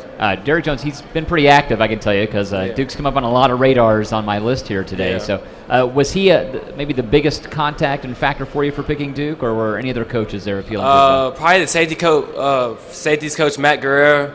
He just talked to me a lot, and then Derek Jones, too. Okay. What do you hope to major in at Duke? Either business or sports medicine. Going to turn it to a football school while you're there? Yes, sir. All right, good luck with that mission. Thank you. All right, go ahead and introduce yourself and position and where you're headed. My name is Jamel Jenkins. I play safety, and I'm headed to Mars Hill University. All right, what were some of the other schools you were looking at besides Mars Hill, and why Mars Hill? I had a couple of D1 interests from Indiana and Wake Forest, but I didn't have any offers. Mars Hill was the only school that put some money down on the table, and I took my visit out there about 2 weeks ago, and I just fell in love with it out there in the Blue Ridge Mountains, about 30 minutes outside of Asheville. So both safeties going to play college football. You guys must have laid some wood this year, I'm imagining, right? Yes, sir. Yes, sir. What are you going to major in at Mars Hill? Biology. All right. Is that a situation where you feel like you can get in there and then contribute out of the gate? Yes, sir. Very good. All right, congratulations. Good luck to Thank you you. up there outside Asheville. Beautiful part of the country. All right, go ahead and introduce yourself, first and last position, and tell us where you're headed. My name is Cedric Osei, and I play wide out. I'm going to Miami, Ohio. Miami of Ohio. Tell us about some other schools you were considering and why you chose Miami. I was just mainly looking at them in UCF, and I just like the opportunity to play early, really. So tell us a little bit about the depth chart up there at receiver. You talk about the opportunity to play early. I can't hear you. Tell us about the depth chart. You talk about having an opportunity to play early. Tell us about it. I mean, they got a lot of people returning, but I just feel like I could just step in and make an impact if I went up there. Now, MAC football, they've been throwing the ball a lot the last few years, so I assume there's a lot of room for receivers, a lot of points to be scored, right? Yeah. Is that part of the appeal? All right, what are you going to major in up there? I don't know yet.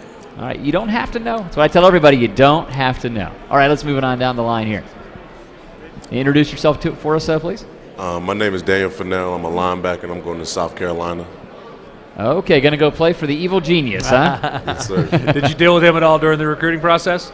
Say that again? Did you talk with Coach Spurrier at all during the recruiting process? Yeah, I talked to after they offered. He came to the house, and we had a good conversation about what they're doing, what they're trying to change over there, and who they really want to bring in the program. What did he have to say, and what was he like? What were your impressions of him? He's a real cool dude. He's funny. He jokes around a lot. He's easy to talk to. He's a big figure in college football, but he still makes you feel like just a normal guy.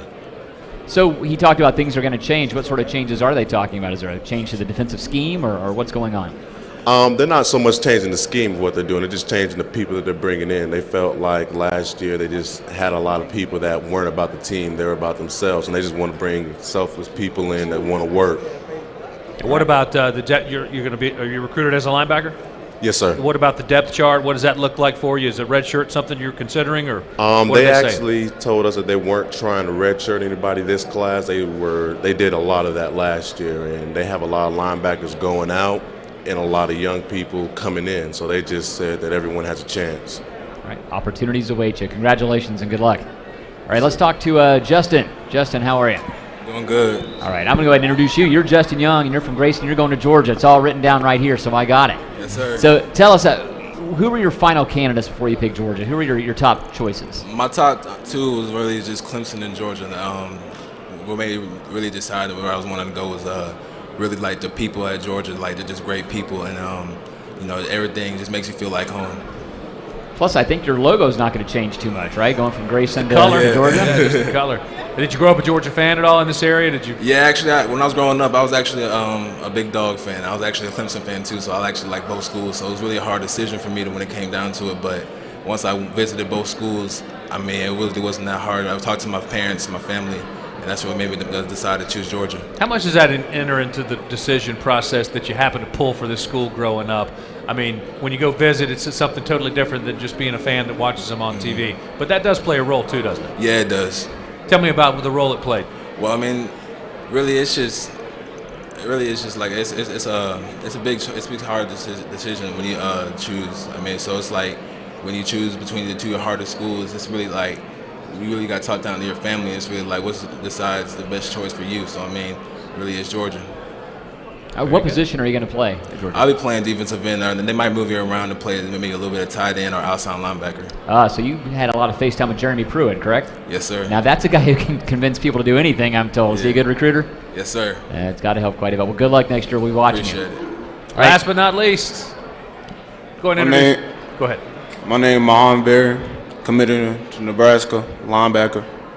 Now, Mohamed, you were one of my mystery guys because first I was given Kansas State, and then I was given changing to undecided, and then this morning they said write down Nebraska. So tell us about your recruiting process these last week or two. I was committed to Wisconsin at first, and then some stuff didn't go my way or go as planned, and I decommitted. Then went to Kansas State with Duke Shelley and all them over there, and then decommitted over there because Miami and Nebraska came in the picture. And then when I visited Nebraska, I fell in love with the place, like the coaches, and me and Coach Bray hit it off real good.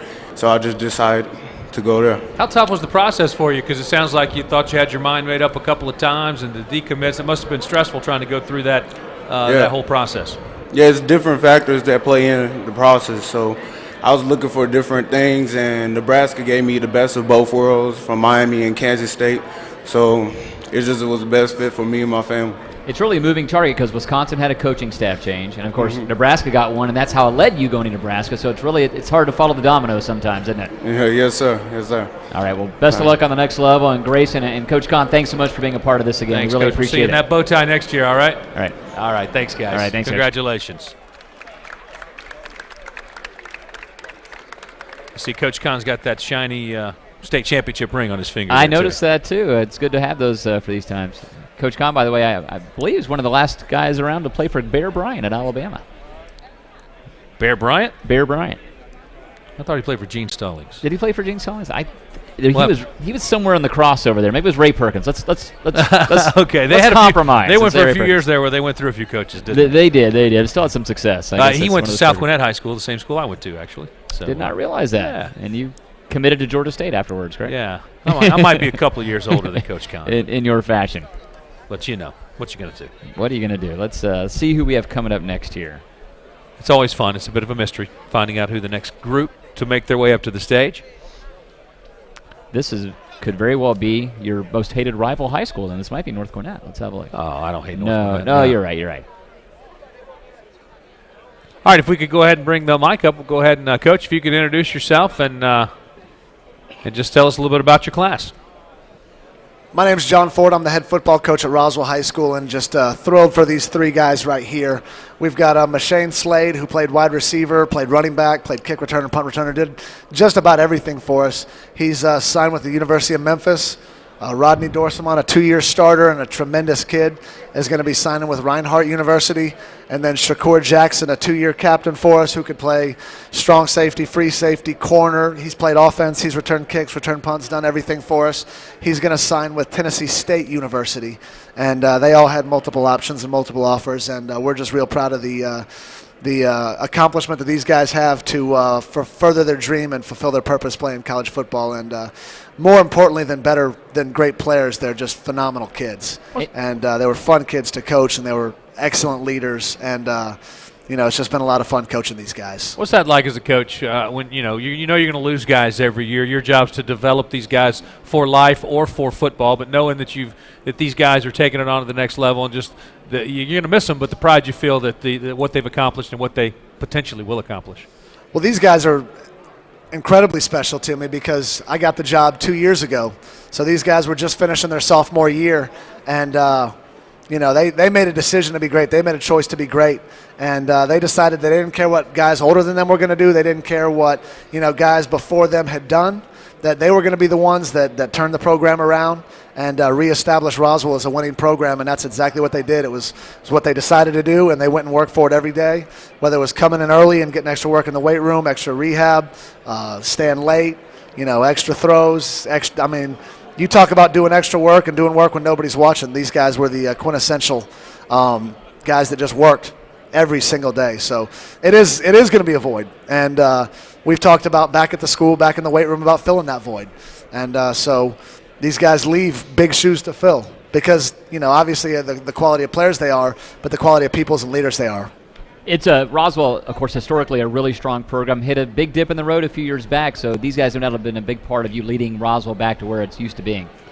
No question about it. 2011, 2012 were not fruitful years for Roswell football. They were 3-17, and starting last year in 2013, these guys just decided, hey, that's not good enough. The way it's been the last 2 years is not going to be how we are defined. And they didn't, they set goals and they talked about it. But then you guys know as well as anybody, you can't just talk about a goal. You can't just say something. They went out and did something about it every single day. And they really believed in the law of incrementalism. And they said, you know what? We're going to stack good days on top of good days and good days on top of good days. And we're going to fight hard and we're going to fight long. And come Friday night, that's going to be enough. And, starting this year it was. And they didn't back down from anybody and they didn't back down from anything. And I'm just so proud of the young men these guys are. All right, let's talk to some of the guys. If you can just pass the mic down. Hey, this is Mashane. All right, and you are headed to Memphis, right? Yes, sir. All right, tell us about the decision. What position are you going to play there? I'm an athlete. An athlete. Yeah, he has like 7 positions. Well, maybe go down to like wherever 1 or they 2. need me then, right? Tell us about first of all, being recruited as an athlete, not necessarily knowing where they might want to plug you in, and also why you chose Memphis. Well, sure. What was it about the place that you knew it was the right place for you? You said what? What was it about Memphis when you saw it you knew it was the right place for you? Just the coaches, just the love and support that they have for the players and really the players and how they kind of took me in when I took my visit. So I really like the love and support. That really helped. You're listed as an athlete. What's your favorite spot? Where would you play if you could pick any position to play? Where are you best suited? Offense. I just need the ball in my hands so I can make a play. Doesn't matter as long as you get the ball in your hands. Yes, sir. Okay, what other schools were recruiting you? Appalachian State, Georgia Southern, Sanford, Charleston Southern, Middle Tennessee State. So. Now, do they typically come at you with we want you to play this position? And sir. Do they typically come when they recruit you, like, we see you as a defensive back, we see you as a wide receiver? Or do they mostly all say, we're just going to get you on campus and see where you fit in? Really, on offense, they wanted to see what I could do. But really, like I said, I'm an athlete, so wherever I could see the field, that's where I'll be willing to do. All right, well, good luck at Memphis, another up-and-coming program like the one you're leaving right now. Thanks so much. Go ahead and introduce yourself again, and you're headed to Reinhardt, I believe, right? Rodney Dorsmont. Rodney, why Reinhardt? And tell us maybe some of the other schools that you were considering. What made Reinhardt the right place? I visited there on Friday. I fell in love with the campus, the coaching staff. They really showed me love. I was recruited by Stetson University, Butler, and Point, and Reinhardt all gave me offers. Now, what level is Reinhardt going to compete on? Are they going to be FCS, Division II, or what's their? Division II. It'll be Division II. And you, Coach Cronick, of course, a longtime local high school coach. You had a chance to sit down with him a little bit, I guess. Yes, sir. All right, and what is the appeal? It always fascinates me when a new program, and they're happening all the time now. What's the appeal of being like, we're one of the first guys coming into this thing to start building it? How does that grab you? Well, it's an up-and-coming program, and I just feel like I can go there, contribute early, compete, and just have fun at Reinhardt. Okay, well, good luck in Waleska, right? Yes, sir. Good luck in Waleska. We'll be looking for you. Go ahead and introduce yourself, if you would. Tennessee State. I'm Shakur Jackson, Roswell High School. I got to give you credit. You didn't just go the bow tie; you went the cardigan as well. You really pulled out all the stops. Thanks, today. my mom. She dressed me. Well, tell us she did a good job today. Tell us some of the other schools you were considering, and what was it about Tennessee State? Tennessee State was the most personal school. Like, they came to my house. The defensive coordinator and the head coach came to my mom's job, talked to us, and I just really like their coaching staff and their facilities. They're the only FCS school down south to have an indoor facility, so I like that part, and I like their campus. And as far as getting in there, what position are they slotting? I play corner. Cornerback. So what's the depth chart look like at cornerback, and what are your possibilities early on there? They graduated a lot of corners last year. They had some even going to the draft, so they recruited like 4 of us, and it's just battling to compete, so you're going to make it. How about, Coach talked about kind of bringing the high school after some down years. I mean, how much pride do you guys kind of take in being a part of that turnaround? Can you say that again? Yeah, how much pride do you take in being a part of kind of getting Roswell High School headed back in the right direction after a couple of tough years? That was our main goal this year, to get back on a winning track, because before, like 4 or 5 years ago, we were a really good program, highly touted, state champions, everything, and I just wanted to get back on track. We wanted to do this together, so we set that goal as seniors, and we accomplished it this year by going to 8-4 and making the playoffs again. Your mom can't come dress you next year, right? Your mom can't come dress you next year, right? You know that. Yeah. But take that with you to college. Yeah, keep the tie tied. And learn how to do the Carlton. Yeah, you'll be ready. You'll be fine. All right. All right, congratulations, Roswell High School. We appreciate you guys joining us today. Yeah, I know that guy. Okay. Okay. Great. All right, everybody. Don't forget our sponsors over there. Go visit them. You got Korg, they got coffee, got apple cider, had some of that a little earlier. Belk is over there as well. Resurgence Orthopedics, Georgia Pack and Load, Duffy Realty of Atlanta, Montlink and Associates. Pretty much got a whole wall of stuff over there. You can go visit, spin the prize wheel. Who knows what you might get? You were drinking some apple cider or something earlier. It was delicious, It smelled man. really good. We got a Korg in my office, but we don't have any of the good stuff I just discovered. I'm going to get some from these guys before I leave. All right, I think we're going to be welcoming North Gwinnett High School is now stepping to the stage for us today, and Coach Bob Spire. Coach, tell us a little bit about your season this year and these young men that helped make it. Well, first I want to take the opportunity to thank Lee Baker and the Touchdown Club, Fox 5. Love what you guys do for high school sports, and it's really awesome down here in Georgia with the coverage that these young men get. Wish we had a paper cutout first of Mitch Hyatt. Mitch was an early enrollee at Clemson and was not able to come down today because of a luncheon. He'll be down tonight. We're having a thing at 7 o'clock at our school tonight. He'll be able to be at that. But shout out to Mitch and, one of the top offensive linemen in the country this year. But really proud of this group as a whole. What's interesting this year, we got 4 or 5, maybe 6 guys that we still are working on things that aren't able to be up here today but are going to end up with stuff. And, of course, that's a little bit of a product of losing early in the playoffs, too, so your work's a little bit harder to get over the hump on some of those guys. But, we got a mixture of everything. We got one staying in locally with Henri, and we got, obviously, SEC represented with Daniel, and we kind of cover all our bases. But I'll let these guys talk individually about their commitments, but really proud. These guys won Region 7 6A, which is a great accomplishment. And really looking forward to seeing these guys play on the next level. But first up will be Daniel. Well, before we hand it off to them, Coach, just one quick Sure. question, about the program in general. You mentioned going out in the first round. Nobody wants to do that. But the level of this program, and every year you come in and people are like, North Gwinnett's loaded, look out for North Gwinnett. What you've been able to accomplish there through your years, I know you're proud when you look down this row and see that it's paying off. Well, it was such a bitter and sweet taste this year. To win our region is such an accomplishment, and then that's the first team I've had in 22 years losing the first round. So, and once again, that really diminishes a lot of the recruiting opportunities. The deeper you play, and guys sometimes are on the bubble. But these guys obviously had a storied career. They worked hard for the last 4 years, really started coming over in the weight room in middle school. We got guys like Daniel off the basketball floor after his freshman year. So, but you take the big picture of what they've accomplished from the time they got out of middle school, and they've really, really achieved a lot. Coach, your 2015 team, are they going to hear a lot about this first-round exit this year? Is that going to be sort of your rallying cry in the offseason?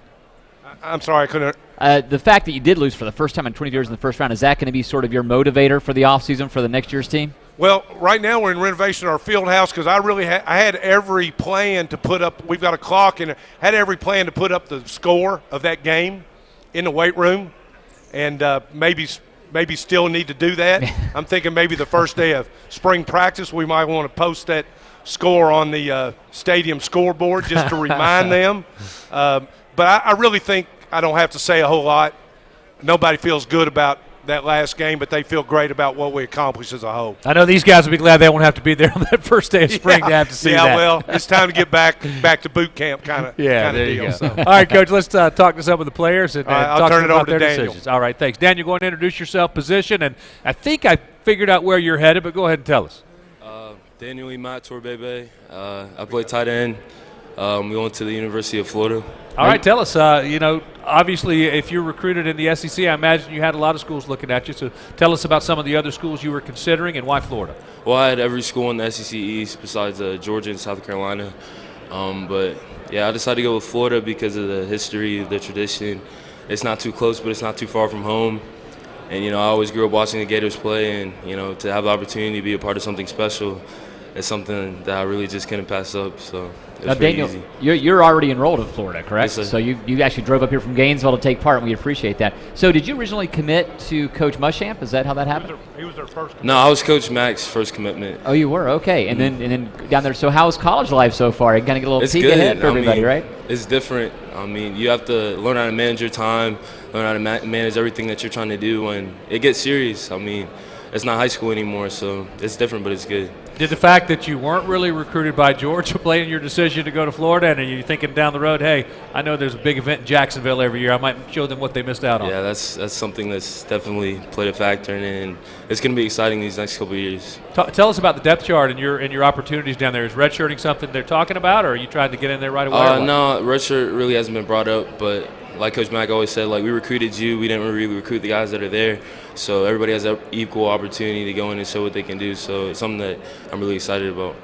Tell us real quick about Coach McElwain, because he's a little bit of an unfamiliar product to us now, the first time being a head coach in this area. So is he a personable guy? Do you think he's going to be like an X and O guy? What do you make of Coach McElwain? Coach Mack's he's just a real guy. He's really genuine. From when he came to my house for the in-house visit, he just blew us all away because he's so down to earth, and he hasn't changed a bit since I got there. So Coach Mack, he's what the Gator Nation I think needs for a head coach. So it's going to be exciting to see what we're going to do these next couple of years. Well, good luck to you, and congratulations on your decision, and hope you're making good grades already. All right, go ahead and introduce yourself and tell us your position and what school. Ali Edwards. I play cornerback, and I'm headed to Gardner-Webb University in North Carolina. All right, tell us about some of the other schools maybe you were considering and why you chose Gardner-Webb. I had a couple of schools. I don't really want to get into it, but I'm just blessed that Gardner-Webb took a chance on me, and it's a great place. I've never been there. Tell us about the place. It's in the FCS, so it's right in Boiling Springs. It's about an hour away from Charlotte. They have real nice facilities, especially for a small program. It's kind of small school, only one stoplight in the area. Yeah, it's a really nice place. Good football tradition there. What is your opportunity to play early? I'm just going to work hard, work my tail off so I can be able to get in as soon as possible, hopefully my freshman year. But if not, I'm just going to continue to work hard. That's the right attitude. Good luck at Gardner-Webb. We'll be looking for you. Hi, go ahead and introduce yourself, position, and what school. I'm John Urzua, and I play quarterback, and I'll be going to Middle Tennessee State University. All right, tell us maybe some of the other schools you were considering or they were looking at you and why you chose them. I had other offers from Lafayette up in Pennsylvania and Illinois State, and then I had some interest from Western Kentucky and a little bit from Vanderbilt. I chose Middle Tennessee mainly because they run a really similar offense to us here at North Gwinnett. And then every time I've been up there, I've been visiting quite often. I've been there about 6 times, once on an official. But I felt really comfortable with the coaches up there and all the players, and we all seemed to get along. So it was just a good family atmosphere, and I felt really comfortable. Are they returning a starting quarterback in Middle Tennessee, or is that job open? Yeah, they have a quarterback, Austin Grammer, who's going to be a junior there, and then they've got another one who's 1 year younger than him. But I was talking to Coach Faulkner, and basically it's play it how it is. We'll see it at team camp, see who wins the starting job. So it's really anyone can take it right now. And how much do you feel like playing that similar offense kind of prepares you to go in there and really compete? Yeah, for sure. Playing in North Gwinnett is something that not everyone can do, obviously, but I feel like the way we play fast and efficiently will really help me in the next level, and kind of our style of offense is so similar, so I feel like I already have an advantage going up there. All right, congratulations. Good Thank luck to you. Go ahead and introduce yourself, position, and what school? My name is Austin Kim. I play safety, and I'm committed to Sacred Heart University. Tell us a little bit about Sacred Heart University. I'm not that familiar with it. I mean, it's up north in Connecticut. It's about 40 minutes away from New York City, so it's near a big town, and then it's the campus itself. It's near in a suburb area, so it's a little bit of both around there. And I like the cold more than the heat, so the spring practice here is 110 degrees on turf. Feels like you're dying, so I wanted to go up there in the north where it's a little better weather. Now, this was a pretty recent commitment to Sacred Heart, so tell us what your decision-making came down to towards the end. I had a lot of offers from the Ivy League schools, and Wagner and Jacksonville were the one school I was looking at. And when I just went up there on my official, I just liked all their facilities, and they're getting all brand new things, and the coaches just felt like I've already been enrolled there, and I've been going there for a year. And when I was with the players, it just felt like I was kind of family, even though I was only up there for a few days. So I just like the atmosphere up there. Going to hit the field early at Sacred Heart? I'm sorry, what? You'll be on the field early at Sacred Heart, do you think? I hope so. I'm just going to work hard and be hopeful because all their DBs graduated, so hopefully. Well, I know coming from North Gwinnett, you've already learned how to work hard, so that shouldn't be much of a transition for you. Yes, sir. Okay, good luck in Connecticut. Thank you. All right, introduce yourself and tell us what position. My name is Henri St. Amour, and I'm committed to Georgia Tech. Play defensive end. All right, tell us why Georgia Tech, and what were some of the other schools you were considering? Why Georgia Tech? I just felt like, it's close to home, obviously. It's great education. They got a great football program over there, and I feel like it's on the rise. And, the people there, the Georgia guys, and, it just feels like family over there. Coaches really feel brought in and sold into the program. And some other schools, Michigan State and Iowa, and some other schools like that, Big Ten schools. Did Coach Johnson get involved at all with you during your recruiting process? Oh, yes, sir. Yeah, he called me and everything, kind of talked about the advantages of going to Georgia Tech, everything like that, so it was good. And I'm sorry, what position did you say you'd play at Tech? Defensive end. Defensive end, so there's a good chance for you to get on the field and make an impact pretty early, I would imagine there, right? Yes, sir, but, just got to work hard, come in with a mindset to work. Now, Coach Johnson's misunderstood sometimes with his personality. Sometimes he gets a bad rap in the media, but what's he like more in a one-on-one kind of situation? One-on-one, I feel like he's a pretty serious guy, but family type guy. I feel like he cares about his players, and he's really brought in and sold into making that program real great. Are you looking forward to practicing against his offense on a daily basis? I mean, it's not what I'm used to coming from the spread offense, but, I'll get used to it, and it'll be a fun time. Now, obviously, they had a fantastic season this year, and they beat Georgia, which is always big. And the offense kind of does what it does, but if there's a knock on Tech, it's the defensive side of the football. They played pretty well this year. But what's your goal? What's your possibility as far as getting in there and contributing really early on defensively? Goal, just get in there, working hard, and if I get into the game, try to make a lot of sacks, create pressure on the quarterback. Now, when Coach Spire sent me over the list of players who were coming, I'd use a smaller font to get all the choices of schools laid in for you. I have Georgia Tech, Stanford, Michigan State, Minnesota, and Iowa were all your finalists just last week. Yes, sir. So tell us what finally flipped the coin in Georgia Tech's favor. I started thinking about what really mattered most to me and everything, and family is one of the biggest things. And, so family and education were one of the biggest things that mattered to me, and so that's what Georgia Tech had. So that's what got me there. All right, good luck down in the flats. Yes, Will be easy for us to follow that young man's career. Yeah, no doubt. All right, last but not least, certainly introduce yourself, position, and what school? Brent Cameron. I'm long snapper, and I'm going to Presbyterian College. All right, tell us about some of the other schools you were considering, and what about Presbyterian made it your right decision? I visited Mercer University and also Furman, and I really just like the education system that Presbyterian had. It's really great. I'm doing a 3-2 program with Georgia Tech, so after I finish all my football, I'll be transferring to Georgia Tech and getting my engineering degree. Very nice. Tell us about the life of a long snapper. People are like, that's all they do, long snap, but it's a specialized skill. Well, during high school, I played both tight end and long snapped. I really just I was injured all last year, so I couldn't really play much, and I'm just happy that Presbyterian took a chance on me for giving me an offer. It's good stuff. Do you like that unusual nickname they have up there? The Blue Hose of Blue Hose? Yeah. All right. It's unique. We started getting some Presbyterian guys here the last couple of years. One day someone's going to wear some blue hose up on that stage, and I'm looking forward to that day. But until that day, good luck up at Presbyterian. Thank you. All right, thanks, guys. Congratulations, North Gwinnett High School. We appreciate you guys coming out today. All right, thanks, guys. And I think we're going to be marching Buford High School up there in just a minute, too. So the hits is just going to keep on coming. I'm expecting a very large number as usual. That's I right. think we're batting about 333 on bow ties. I think about a third of the guys are wearing bow ties this year. It's a definite fashion trend that's changed in the last couple of years. Seems like pretty accurate accounting to me. I think you're right about that. Sensationalism. We're in the media, right? That's how we roll. If they even listen to us. Remember, you should ignore the media sometimes. That's right. Especially during the recruiting process. So we're going to have a special guest coming up after Buford, I do believe. I believe we might. Let's. I don't know if we can get through Buford. Look how many guys we have coming. This is Buford. This is what you get when Buford comes to your event. Are you kidding They're going me? to fill a stage. This looks like a college football team by itself. Look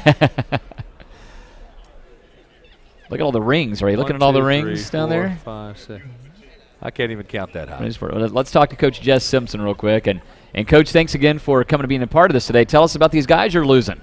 Well, thanks for having us. We're excited to be here. It's been a great senior group, and we had our ceremony this morning with friends and family back at school and faculty and administrators. So we're honored to be here. We appreciate you guys and what you do for high school sports. And certainly this is a special day for these kids as they've worked long and hard and had all kind of support to get to this point. Would you like me to introduce all these guys? Well, we'll get to that in just a second. I want to ask you a couple of quick questions first. And really, what does it say about your program that you can lose this much talent, and we all expect you to be right there and be competitive again next year, just like you did the year before and the year before? Yeah, that's tough. I mean, we had 24 seniors, and 15 of these guys have, with our program, created an opportunity for themselves to attain an education through football, which is pretty special. But to replace these guys is going to be awfully tough next year. This ranks up there with one of our better senior classes that we've ever had, and so there's going to be some big shoes to fill for us. Coach, they keep bumping you up in class. You keep winning state titles, but is there always that first year you're in the new class where like, well, this could be a different ball game now, but you seem to just keep winning? There's no doubt, and that was, our preseason schedule was pretty tough, and that was kind of what we had in mind, trying to prepare us for 4A and making a run hopefully through the playoffs. But, having a new mountain to climb and a new challenge is always fun, and these guys rose to the challenge. Okay. All right. Well, Coach, we'll just hand the mic on down, and we'll move forward and introduce the guys. Go ahead, and if you could introduce yourself and tell us where you're headed. Hey, I'm Jordan Prelati. I'm going to Wofford College. I'll be enrolling there next year. I play defensive end, so that's it. Why Wofford? Why Wofford? Well, they came in late in the process, about third round of the playoffs, and the coaching staff was really cool, and I knew that they had great academics, so that was very interesting to me. And then when I went to campus up there about a week ago, I fell in love with the campus, fell in love with the players that were already up there, and I just knew that was the right place for me. What do you hope to major in at Wofford? I'm going to major in business, and they got a top 10 business school, and I look forward to getting into that. Well, good luck to you. Hope to see you on the field real soon. Say that again. Hope to see you on the field up there real soon. Yes, sir. Thank you very much. Let's just pass it on down. Go ahead and introduce yourself, position, and tell us about your socks. I'm Blake Ferguson. I'm a long snapper, and I'm headed to LSU. I like the socks, man. That's a fashion statement. Now, your brother is a long snapper at LSU right now, right? Yes, sir. So he is. Did he spring for those socks? That's what we want to know. Yes, sir. So it's a family tradition. If I'm not mistaken, your brother was a number-1 ranked long snapper in the nation, and now you're the #1 ranked long snapper in the nation, right? It's somewhat become a pipeline down to LSU, becoming a family tradition, and I'm excited to be down there. Now, how did that become a tradition? Is your family from there, or did T-Bob Hebert get this thing going, or what happened? No, I mean he had a few offers and was looking around, and he chose LSU, and that was an awesome experience for him, and when I went down there, I fell in love with it, and it's become a tradition for us. All right, I think they want to take a look at the shoes and socks. You know, we've talked about bow ties today, but that's quite a fashion statement as well. Tell us about your fashion statement. Well, I guess I've been known to be pretty liberal with the outfits. I just kind of like to be different and have my own little style. So I guess that's my fashion statement. So I guess you'll probably redshirt, back up your brother, and then take over once he moves on. Yes, sir. I'll be redshirting, and I'll still be his backup in case he gets hurt. But yeah, I'm gonna redshirt and then probably start for 4 years after that. What's the toughest thing about long snapping? Being consistent. Definitely being consistent. I mean, everybody can learn form and speed, but being consistent, putting it on the right hip every time is one thing. It's probably best if nobody knows the long snapper's name. That means he did his job. That's right. That's my goal. Not anybody knowing my name. So. Very good. Good luck with that. All right. Yes, sir. Thank you. Pass it on down. Go ahead and introduce yourself and position and tell us where you're headed. I'm David Curry. I'm going to the Georgia Institute of Technology, and I'll be playing linebacker at Georgia Tech. The Georgia Institute of Technology, getting all formal on us. Why Georgia Tech? Because it's really close to my home, and it's ACC football, and I'm really going to enjoy playing in their system. Okay. Ted Roof, he had to be your #1 recruiter, right? Oh, absolutely. He's a good man in the living room, didn't he? Did you convince your parents pretty quickly that Georgia Tech was the right spot for you? Yeah, absolutely. He recruited my older brother, Jessel, and so the connection's been there a little bit, so he had a little insight on that. But he's a really good recruiter. You got some football bloodlines. I guess you're just expected to go on and continue to play football, right? Tell me about the football bloodlines in the family. Well, my dad played 7 years in the NFL for the Falcons. He was Defensive Rookie of the Year his rookie season. I look up to him so much. He's my role model, and I try to be just like him as a person, as a man, as an athlete. He was everything. And then my 2 older brothers were both successful in high school, and they both got multiple scholarships to go to the next level. And so I'm just trying to be like them and work every day to be good. Is that tough to live up to, though, because almost you're expected when you're Buddy Curry's son and you got these brothers? And is there pressure that goes along with that, the expectation level?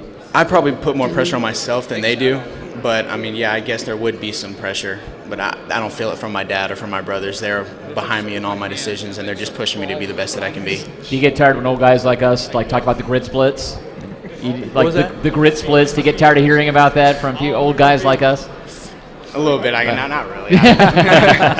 Be the Grid Splits Junior down there at Georgia Tech. Well, thanks and congratulations. Good luck. Appreciate it.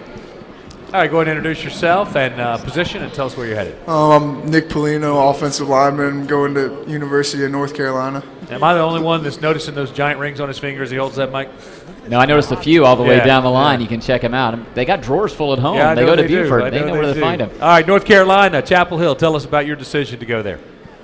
Well, on that weekend I was visiting Duke, NC State, and North Carolina, and those were kind of my top 3 because I like that area. And I visited UNC, saw Chapel Hill, saw the facilities. The coaches were great. The business school is top 10 in the country, and that's where I want to go. That's what I want to study. So it felt right, felt like home, and I made the decision. You're an O-lineman, you said, right? Yes, sir. So there's a good chance you and David may come head-to-head here literally on the football field the next couple of years. Tell us, that'll be kind of fun and kind of cool at the same time, I guess. Well, Coach Fedora runs a fast offense, so there's probably a pretty good chance you could play this year. I think he has to rotate a lot of linemen. Is that something you're expecting? I do. I'm not intimidated by the offense that they run. It's going to be a change from doing the Buford power, huddle at every play and all that, but they condition. Their conditioning staff is one of the best in the country. All their guys are in tip-top shape, so I'm just going to go through the system and see what it does for me. All right, best of luck. Good luck to you. Tobacco Road. All right, introduce yourself, position, and tell us where you're headed. Evan Cooper, athlete. Purdue. I'll be headed to Purdue University. All right, when you say athlete, I always wonder, I know you got a favorite spot, so tell us where you hope to play. I don't really have a preference. I just want to make a difference, go on the campus, compete, and wherever I end up as well, make my plays. Yeah. It would not be fair to not mention your socks as well. Where do you find socks for just Purdue University like that? That's pretty amazing. I found them in the campus bookstore. I like to make a fashion statement, so I try to, bring them out for this So, occasion. so on your official visit, you just wandered over to the bookstore and got some accessories just in Yes, case, sir. huh? Yes, sir. Who else were you deciding between besides Purdue and who else? Excuse me? Who else was recruiting you that you were deciding? Who was a finalist? Georgia Tech and Louisville.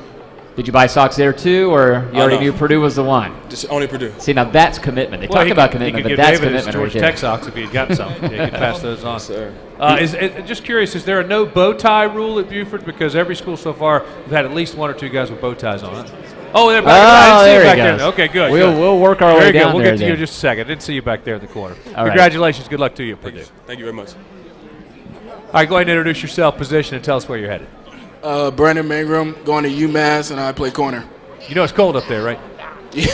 You okay with It's that? real cold. Yeah, I'm good. You watched the weather forecast the last couple of weeks, see what Yes, they've been sir. digging out from? That doesn't bother you a bit, huh? No, sir. Tell us why UMass. The coach came by during the third round of the playoffs, and he showed me the campus and the education, and I fell in love with it.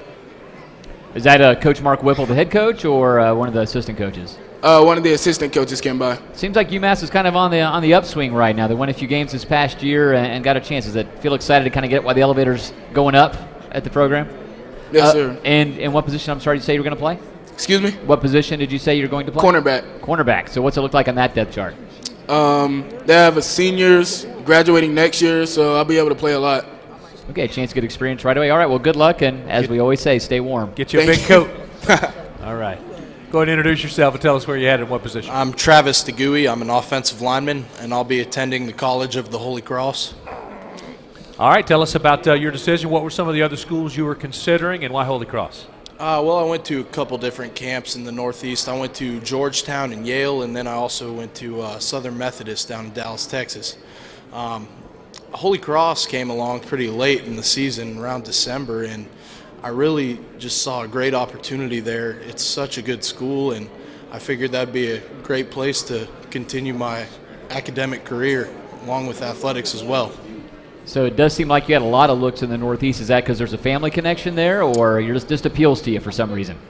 Well, my cousin went to Yale, and I was just aware of some of the good schools up there, and it's just one of those areas where, of course, I'm not used to it, so that's going to be a transition with the weather you were talking about with him, but it's just a great area and with a lot of opportunity, and it's growing. You know, what stands out to me is you said it's a place to continue your academic career before you said your athletic career. Tell me what you want to study. What are you thinking? Yes, sir. Well, I looked to major in political science, but I saw Holy Cross as a great opportunity to really trade football for an education. What do you hope to do one day?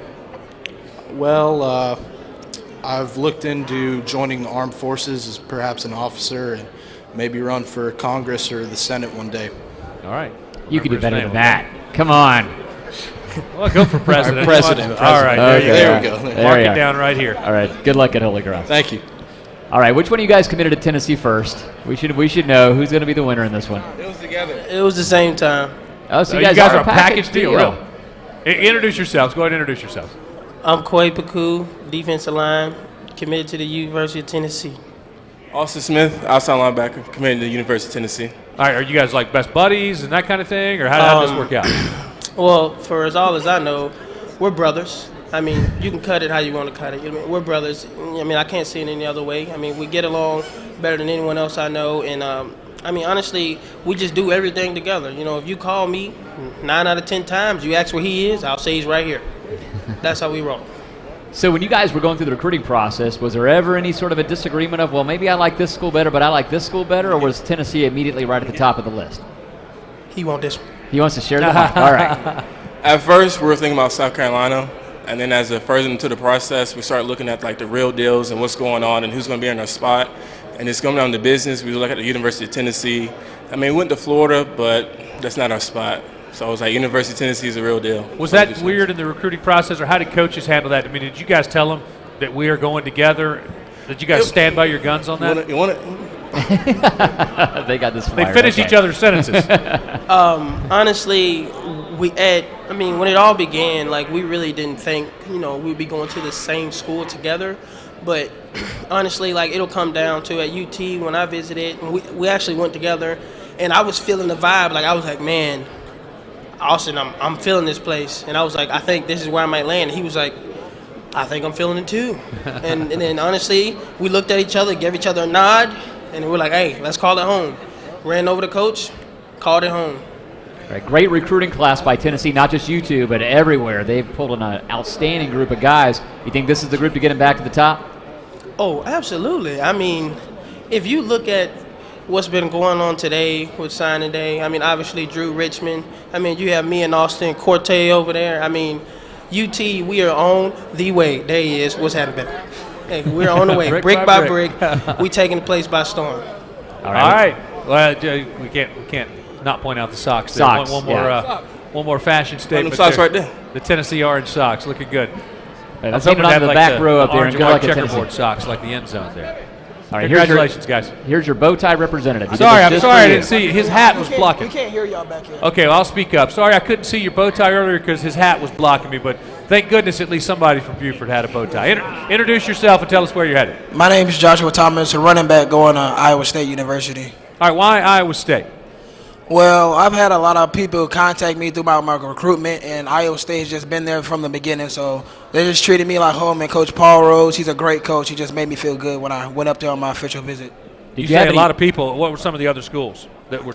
What were some of the other schools? You said you had a lot of schools that were. Well, I had Ohio State, Michigan, Tennessee, like them in Missouri. Now, didn't Mom and Dad say, look at all these nearby schools you could go to? What about looking at those guys? Well, actually, my dad, he worked for Delta, so we get a free buddy pass with flying, so it's really not that much of a difference for them. Okay, well, that is an unusual hookup. That means you could have gone anywhere. You should have looked at Hawaii then in that case. Next time you'll look. Well, good luck at Iowa State up there in Cyclone football country. Thank you. Sure. All right, go ahead and introduce yourself and tell us position and where you're headed. Matt Bonadies, kicker punter. I'm going to Middle Tennessee State. All right, Matt, why Middle Tennessee? They brought me up on an official visit, and I just fell in love with the campus. And while I was there, the players and the coaches just made me feel right at home, made me feel like family. Big year for the Blue Raiders in the Atlanta area. You're our third guy already, and it's still the morning. So is there a comfort and familiarity there, knowing that you have other local guys going to be there with you? Yes, absolutely, yeah. When they started recruiting me, I was looking around to see who else was committed there. And just seeing those other commits, Urza, who's the quarterback at North Gwinnett, it's just really comforting knowing that I'm going to have some familiar faces there. All right, well, good luck up there in Murfreesboro. Yep. Yes, sir. Good luck to you. All right, go ahead and introduce yourself, position, and where you're headed. Connor Houston, outside linebacker, and Army. All right, tell us about how you wound up at Army. Well, they recruited me right there at the end of the season, and I really went up there on a visit, and I fell in love, and how appealing the academic side of it is, and to be able to serve our country really means a lot. Did you grow up with wanting to be in the military, wanting to serve? No, Did that sir. appeal to you at all? No, sir, not at all. Yeah, I bet it does now. Yes, sir. Tell me about the change there and how you kind of realized that did interest you, the military aspect of it. Well, when I went on my visit, we actually went to the gun range and got to shoot the guns. And so after that, I really could see myself being in the military, and that's when I really fell in love with it all. You broke a lot of hearts at Georgia State, probably including Bucks, because I know they were really hoping to get you. So were your parents more like, go follow your heart to Army, or stay close to home and go to Georgia State? They really didn't have a say in it. They didn't want to tell me to do one thing or not. They just said it's my decision and do whatever I wanted to do. Tell us about Coach Monk, and he seems to really, he's real familiar with this area, and seems like there's a lot of guys from this area headed up that way. Yes, sir. There's a whole bunch of guys from the state going up there, and I think he's really going up there to change the culture and turn it around back to the prestige that it used to be. It's been a long time since Army beat Navy. Is that going to happen while you're there? Oh, yeah. Yes, sir. First year that beat them. Yes, sir. All right. Well, congratulations. Good luck at West Point. Thank you. All right. Go ahead and introduce yourself, position, and tell us where you're headed. My name is Tyler Shipman. I'm going to play defensive tackle at the University of Akron. All right, why Akron? Why did you choose Akron? I went up there, and it kind of felt like home for me when I met the coaches. It kind of took me by surprise, actually. I didn't know I was going to go up there and commit, but on my first unofficial, that's when I committed. It took me by surprise, and it was very nice. Is Coach Terry Bowden still the head coach at Akron? Yes, sir, he is. So you definitely had sort of a southern flair for your official visit anyway, right? Yes, sir. Does that give you that home feeling, knowing you have some southerners up there to work with? Oh, yeah, there's a whole bunch from Florida State, mainly. Okay, and what about your options for playing time early? Is there an opportunity there? Excuse me? Can you play early, do you think? Is there an opportunity? Yeah, they said that I had the opportunity to play early, but it's really based on how my body adjusts before I get up there, so we'll see how it goes. Let's hope you adjust to the cold as well. Yes, very much so, yes. Adjust with a big heavy coat, all right? Yes. All right, well, Pat, good luck to you, and congratulations. Thank you. All right, go ahead and introduce yourself and position and tell us where you're headed. Stephen Reese, safety, Northwestern University. All right, Stephen, tell us about some of the other schools that you were considering and what it was about Northwestern. I was considering Northwestern, Virginia, Temple, along with a couple others, but I chose Northwestern because it was the best opportunity for me later on in life, because football is going to end one day, and the degree I'm going to get from Northwestern will carry me for the next 40 years. I love hearing guys talk about the academics being a part of why they made the decision. What do you want to study? You talk about that degree. What do you want to get a degree in from Northwestern? I'm not sure what I'm going to major in yet, but journalism is at the top of the board right now, and Northwestern's journalism school is one of the best in the country. Do you guys do a little like SEC's better than Big Ten, Big Ten's better than SEC on the team, and did you get the last laugh on everybody this year? Nah, we don't mess around too much about that, but I know I'm gonna beat Evan at Purdue, and if we get to play some of these other boys, I know we'll take care of business. I love that. We don't mess around, but I know I'm going to beat Evan, and we'll take care of business against these other boys too. I love the confidence. All right, good luck to you, and congratulations. Thank you, sir. All right, last but certainly not least, go ahead and introduce yourself and tell us where you're headed. Okay. My name is Hunter Holland. I'm an offensive tackle, and I'm going to play football at Western Kentucky University. All right, why WKU? It's just a great school. It's a beautiful campus. The offensive line coach is a great guy, legend, and he coached my head coach, Coach Simpson. His name is Neil Callaway, so that's why I picked there. I didn't realize Neil Callaway was up there. Western Kentucky scored a ton of points this year. That's an offense that's going to keep you busy. Oh, yeah. We're good in the passing and running game. We like to pass it this year because we got a good quarterback, but I don't know when he leaves, but we're going to do good next year. I love that you're already referring to it as we. I mean, you must already feel comfortable and like you're a part of it, even though you haven't really gotten up there yet. Oh, yeah. Every time I go up there on my visits or when they come down, they always say, you better get ready. You're going to be playing, so. You're going to be ready. All right. All right, thanks a lot. Buford High School Coach Simpson. Thanks Coach, so much. We really appreciate and you coming. Congratulations once again to all the guys from Buford High School. I guess you guys will succeed on the next level. We'll see about 15 or 20 more next year, right, Coach? All right, thanks a lot. All right, we're going to take another minute and check in with Ashley Burnett, who's roaming around the College Football Hall of Fame somewhere. Ashley, what you got? Thank you. I'm here with Corte Stapp, who's signed with Tennessee this morning. I'm here with this rather large family. We have aunts, uncles, moms, dad, cousins, brothers and sisters. We got everybody. And as we all know, it's not only exciting for the player, but the family themselves. How exciting is this day for you? Very excited. Corte is the oldest grandchild, and we're happy he's going to be at Tennessee. What were the thoughts of the family when Corte said he was going to Knoxville? Everyone was excited. They just wanted him to make the best decision for himself. Now, Knoxville is a little under 3 hours. How many home games do you plan on going to? I will not miss one. Now, can we see the back of everyone's shirts? Yes. Nice. Might have to make me one. What about Butch Jones and his program do you enjoy most? I love Coach Butch. He's been honest with us since recruiting Corte from 10th grade. Their recruiting process has been consistent. He was very up forward with what he saw with, I guess, what he expected from Q on the court and on the field in the future. And he's just been very friendly with the family and very open with the family. All right, well, thank you. Back to you guys. All right, Ashley, thank you very much. We go from a huge class at Buford High School to a class of one. Go ahead and introduce yourself, young man. My name is J.D. Moat. I'm a punter, and I go to Georgia Military College. All right, I'm going to go ahead and just full disclosure, he happens to be my nephew as well. Oh, really? He's much better looking than you. Well, so of course he is. Something unique about John David, though. John David, or J.D., as I guess we call him now, he played football for the Georgia Force. I don't know if you're familiar with them, but they're a homeschool football team.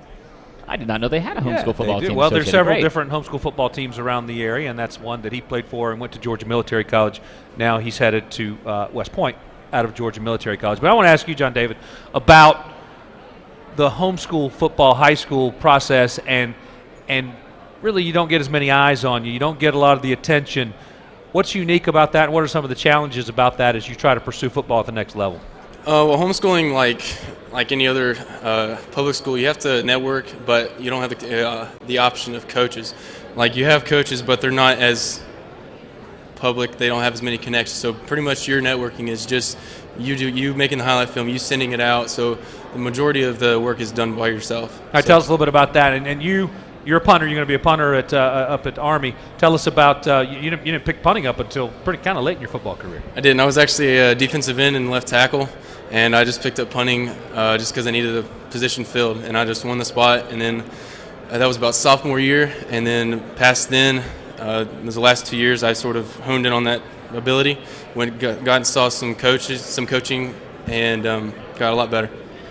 And so then you were able to parlay that into a year at Georgia Military College. Tell us about the process of junior college for a year to kind of, adjust to perhaps the speed of the game and the college level, and how that, was how you were able to head to West Point from there. It's junior college, yes, but it's still a lot faster, a lot harder than high school. From Georgia Military College, I expressed my interest in the military about mid-season, and the coaches, Bert Williams, as well as Colonel K, helped me out. They got my film and they sent it out to the coaches, and about mid-December I received a letter about interest in a scholarship to West Point. So only, as I understand it, only 5 homeschool football players ever have played, or you're the 5th, right, to go to West Point. Only the 5th homeschool football player in the country ever, the 1st from the state of Georgia, and the 1st from Georgia Military College. So Tell me, kind of carrying the torch there for homeschool football players. Yes, sir. What's that like? It's a lot of pressure. It's a lot of eyes on you. Just keeps you accountable. But it's an honor to have this opportunity. So I mean, not many people get this, so it's just a privilege. So you'll have 3 years of eligibility left at Army? Yes, sir. I'll register the first year and then play 3 years after that. Okay. And do you think there's a chance? What's their punter situation at Army right now? There's a rising senior. His name is Alex Tardeau. So I'll register that first year, and then I'll beat out the second string punter. And then I will beat out the second string punter. I'll have 3 years. It's all laid out in front of him. It's great. 3 years. Just one last question, just about when you went up on your visit, just your impressions of the place up there in West Point. It was overwhelming, wasn't it? It was remarkable. I saw pictures just to get an idea of what I'd be seeing, but it was nothing like actually being there. When I knew it was my first choice, but actually going there, I just knew that was the place for me. All right, J.D. Moat, congratulations. Good luck to you next year at Army. Go Army, beat Navy. There you go. I knew you were going to give me one of those. All right, John David Moat. Hey, we're going to take a quick break from the action here, but we're going to check in with Merissa Lynn, who mic'd up a bunch of high school football coaches this year. Let's take a look at the best of Coach Sound. All right, it's the beginning tonight, the beginning of the second season. We need all you have. All in? All in? Let's go. So you got to go from the jump and hit them in the mouth. Play together and have fun. Everybody got me on that. Here we go, seniors. Play hard, play together. For the next 2 hours, it's our house. It's our field. You don't let nobody come in your house and eat your groceries. Oh, we're going to return this one. Oh, don't kick it to him. Are you kidding me? That's not good. Get in there! Whoa, come on, man! Come on! Stop him, make a play. God almighty. Does anybody want to tackle today? This is unbelievable. Rex!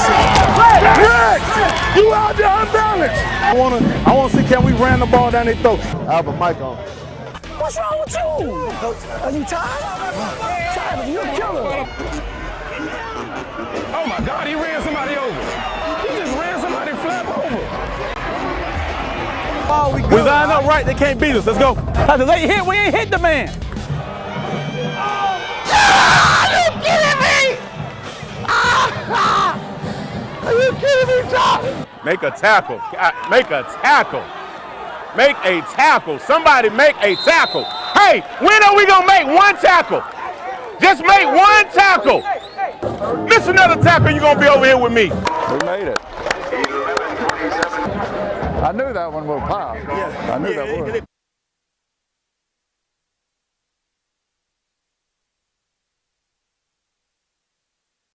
Every Friday, we love to have our High Five Mic'd Up segment. Merissa Lynn did a great job all year. We want to thank all those coaches for helping us out. Hopefully next year we can get the Milton Eagles on Mic'd Up. That would be nice, wouldn't it, Doug? Well, it should be easy. I mean, come on. We know where they play. Let's go get them sometime. So, Coach, Mic'd Up next year. We're going to have you. Would you be okay with that? I'd be fine with it. Might have to bleep out a few things. Coach, you got a big crew up here, a big year from Milton. Tell us about this year and how special these guys are. Well, this was my first 4th year at Milton High School, and these kids have done everything we've asked. We kind of thought we'd have a chance to be pretty good, but I didn't think we'd be as good as we ended up being. So it's turned out to be a really great year for Milton football.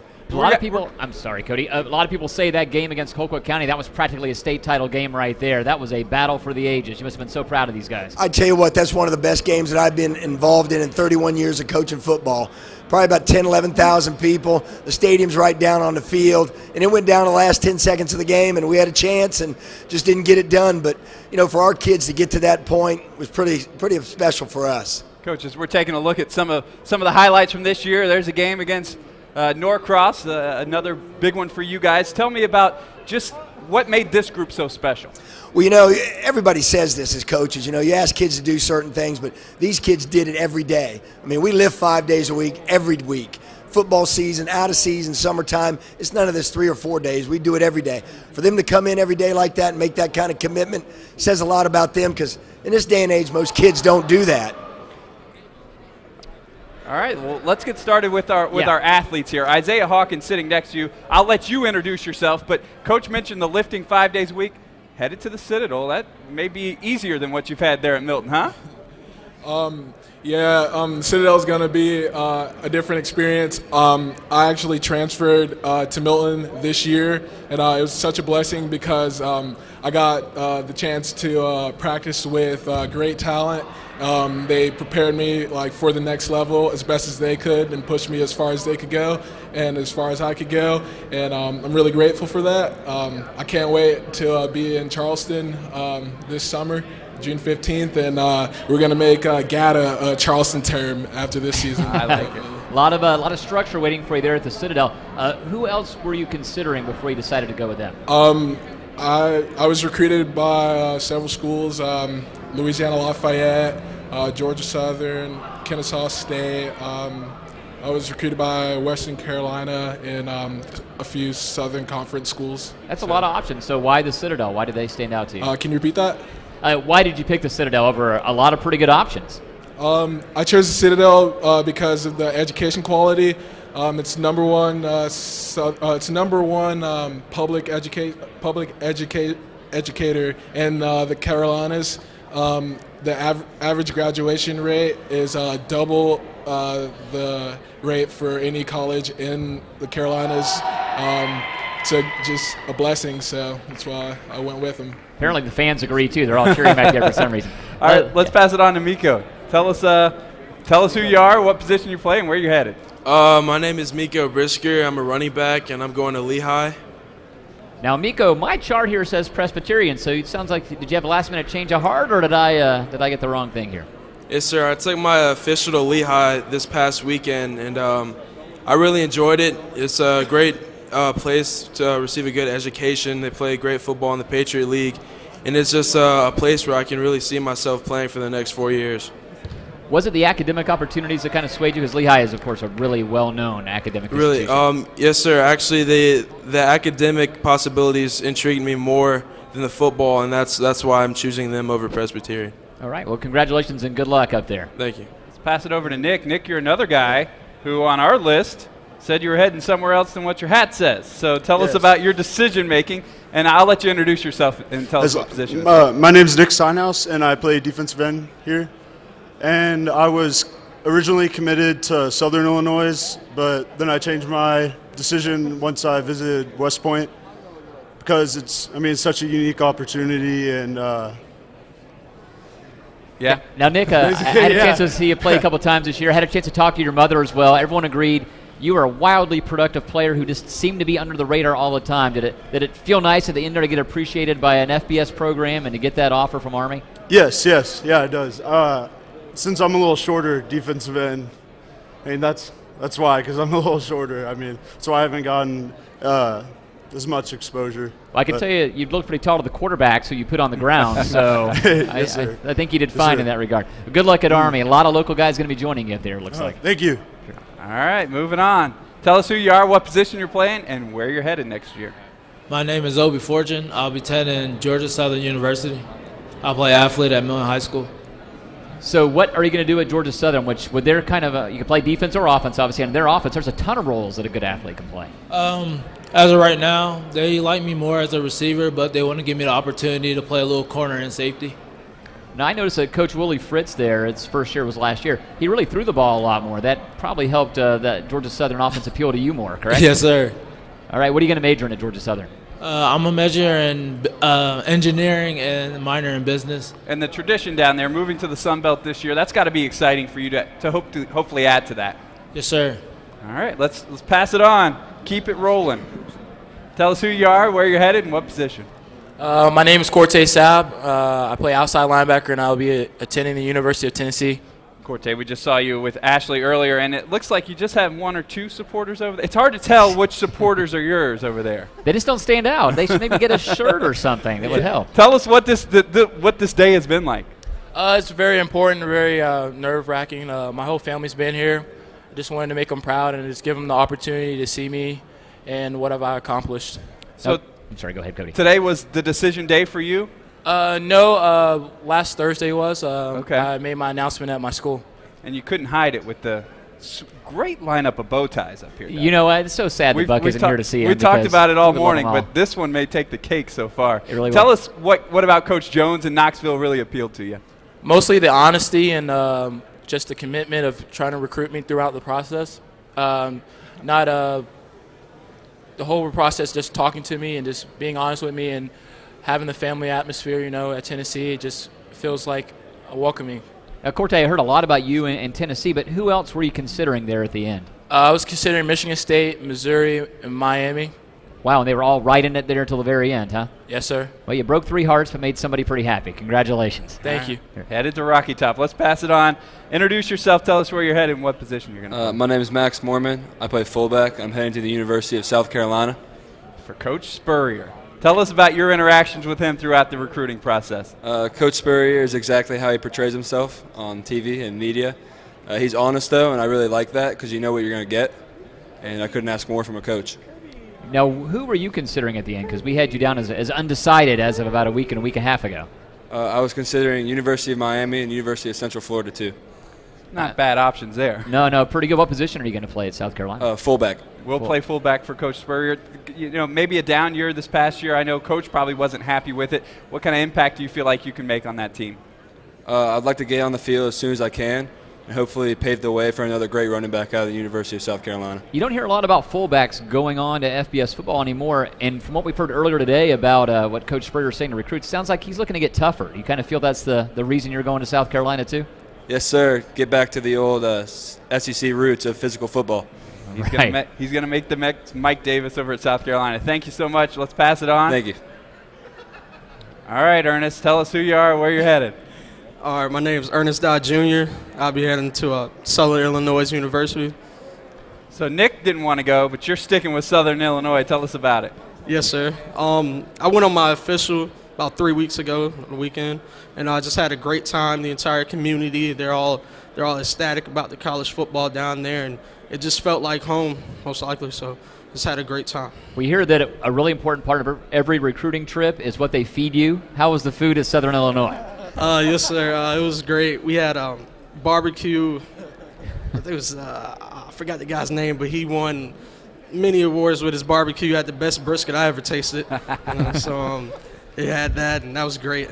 All right, always a great selling point. You're going to play offensive line for Southern Illinois, no doubt. Yes, sir. I'm offensive line and also tight end. Okay, you think you brisket, you can put on some weight. Yeah, absolutely. That's what I'm thinking. Get that barbecue rolling. You'll be ready for any position that you want to be ready for. Yes, sir. All right, well, good luck up north. We're looking for your career with great interest. All right, we'll pass it on. Those are the glasses I wear when we start doing the brackets, when we get to the playoffs. I like that look. Tell us who you are, where you're headed. My name is Nick Wilson. I'm headed to Stanford University. And not afraid to admit you're going to a smart people school. No, sir. No, I embrace it. Tell us why you're headed to the West Coast. Now the glasses, they're your version of the socks, right? I mean, this is your way of saying I'm going to Stanford University, right? Oh yeah, yes, sir. Okay. Well, anyway, tell us why you're going to Stanford. But so I'm headed to Stanford because it's like the university if you want to excel academically and athletically. So it's an Ivy League-esque kind of education, and then some of the best football in the country. So. I think they're the best football team out there. So, really excited to play for Coach Shaw. Just the best. I think one of the best coaches, just because he leads by example, and he's a big reason why they've been so successful over the past couple of years. But yeah, I'm just excited to go out to California. Beauty of the Pac-12 is they play a lot on Fox 5, so we'll be seeing you over the years when you're out in Stanford, so that's exciting. All right, let's pass it on. Let's get the one last Milton Eagle. Oh, no, we got a guy in the back. All right, tell us who you are, where you're headed. My name is Corey Helms, and I'm actually transferring from Wake Forest to South Carolina. All right. Corey, you were a big deal in the news of the last few weeks or so because you went to Wake Forest and you started as a freshman, correct? Yes, sir. So you're a highly anticipated guy, and I'm sorry, you're transferring to South Carolina. What made you choose there? Because you could have gone any number of schools. Well, the deciding factor for South Carolina was how comfortable I felt there. At A&M and Mississippi State was awesome and stuff like that, but it didn't have the comfort factor that South Carolina did, and it's close to home. Okay. Doug, you talked a little bit about toughness. I don't necessarily want to get down in the three-point stance in front of that guy. You look pretty tough there. Good luck at South Carolina. That's going to be a lot of fun for you in the SEC now. All right, let's pass it on. Let's finish it out. Tell us who you are, where you're headed. My name's Nathan Craner, and I'm heading to Sewanee, the University of the South. Tell us why you wanted to go there. Well, when I took my official up there, they treated me and my family really well, and that just really what drove it home for me was the comfort factor up there. Okay, now how'd you lose the game of musical chairs up here? Did you just not move fast enough? Because some of these guys are pretty big. You should be able to get around them. I guess not. I also didn't want to take the risk of getting sat on. And I can understand that. Smart kid going to Sewanee. All right, guys, Milton High School, thanks again for joining us. We really appreciate it. Great season. All right.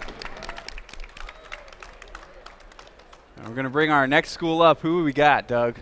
It's been a big morning so far for you guys. But yeah, it's going to be a big afternoon, too. You got a list in front of you. We're going to be going for quite a ways. I'm going to be a little bit of a mysterious appointment now. I'm not sure who we're going to get at this point. All right. We might get Woodstock High School. We could get Cherokee High School. We could get Stockbridge High School. I just don't know. We'll know in a minute. See, we're always looking for clues now because we see like the Wake Forest hats. We're like looking down the chart. Where's the Wake Forest guy? He's got to be here somewhere. All right, so now we got more chairs. All right, let's get the mic down here. All right, first off, tell us who you are, where you're headed, what position you're going to play. Dorico Cater, headed to Arkansas Baptist. All right, Dorico. Tell us what school you're representing, all of you guys. Huh? Where are you guys from? Stockbridge, right? Oh, Stockbridge. Stockbridge High School, there you go. A big year for the Tigers. Oh, yeah. Tell Fourth us, round, we could have made the state, but. I mean, I tell you what, you guys had a ton of highlights on High Five Sports on Friday nights. Tell us about what this season, why it was so special, and tell us about how special these guys are to you. We're like a brotherhood, We had we fight, we argue, we just love each other, you know what I'm saying? And on the field, we show it to everybody. And it says something to have so many guys up here all going to play college football, doesn't it? What is it about Stockbridge that prepared you for that? Yeah, Coach Witt, he remind me of Marshawn Lynch, honestly. He just about that action, About that action. Does he like Skittles, too? Huh? Does he like Skittles? Nah, he might. Who doesn't like Skittles? That's a pretty open question. I mean, hard to hate those things. Anyway, so why Arkansas Baptist? Why'd you pick that school? First school to offer me. Why not? All right. So just take the opportunity, get some education, and then hopefully go to a better school. All right, 4 free years. All right, good luck up in Arkansas. Thank you. Hope you have great things happen for you. Let's pass it on here. Tell us who you are, where you're headed, and what position you're My name is play. DeMar Chandis. I'm heading to Eastern Arizona. Eastern Arizona. How'd they find you? How'd you find them? I don't know. They found me, obviously. That's a 2-year school, Yeah. so obviously you're going to go there and get yourself better prepared and then do the next level as well. So Yeah. what position do you play? I play receiver and also cornerback. Okay, so I guess when you get there, you're going to have to kind of make your choice. Which side do you want to play on? Yeah. What things do you have to work on to get better What things do you have to work on in these first couple of years? Just to stay focused and, you know what I'm saying, train harder and do something I haven't did before. Are you going to miss playing with these guys? Yeah, I'm going to miss you guys. And how's it going to be going a little farther from home? I want to get away from everybody. But he will miss you guys, just so you know. But he wants to get away from you. Focus on football and be about that action. All right, let's pass it on. Tell us who you are, where you're headed. My name is Artemis Mitchell Jr. I'm taking my talents to Arizona. All right. So you're not getting away from everybody. Now, which Arizona are you going to? Yeah. Arizona. Now, I have you down for Reinhardt. Is that wrong? What you say? It has Reinhardt on my list here. That's totally wrong, isn't it? All right, well, tell us about Arizona. How did you decide to go there? Well, I'm going to be playing tailback there. Hope I start my freshman year and just start all over again. Another, 4 years.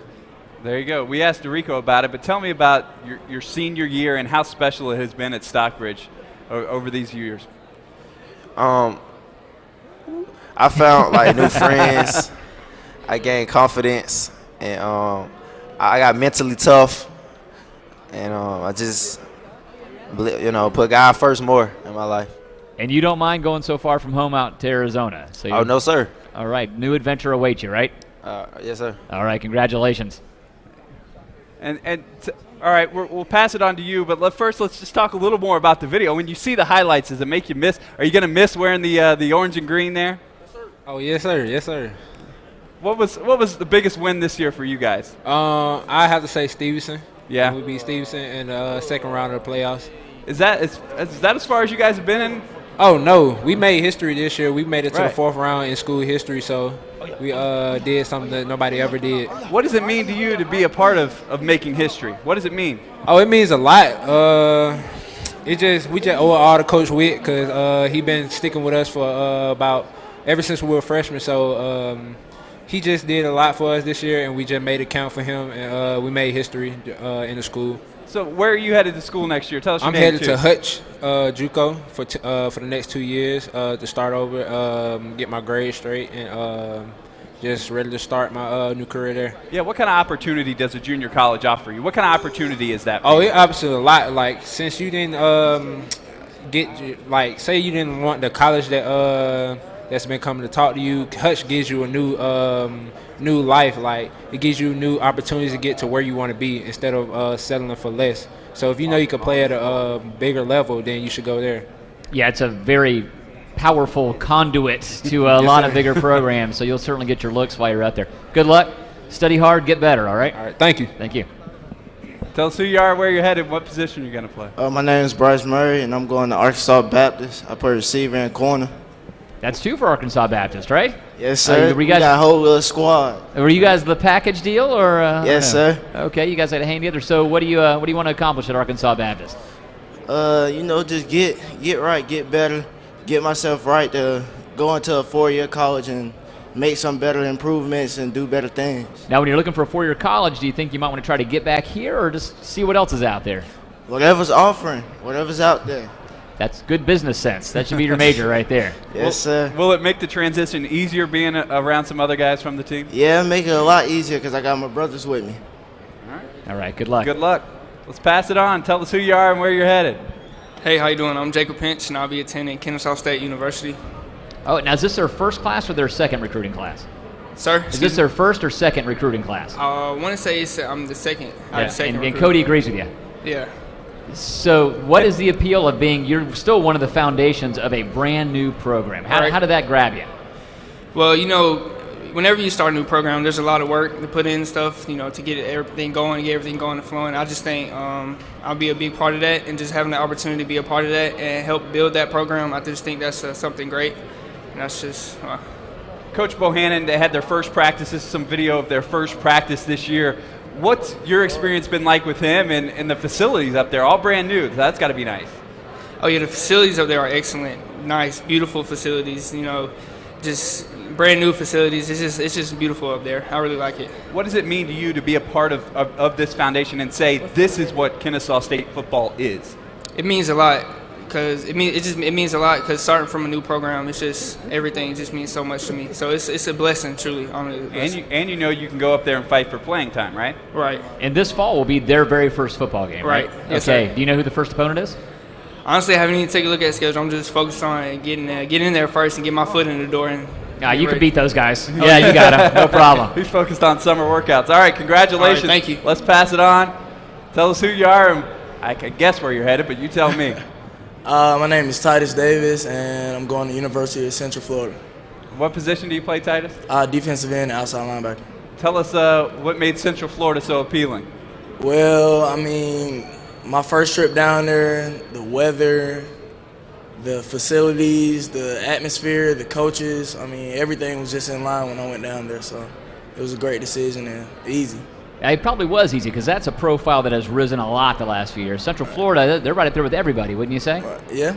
Okay, how's Coach O'Leary doing these days? Is he still a little grumpy, or is he still funny too?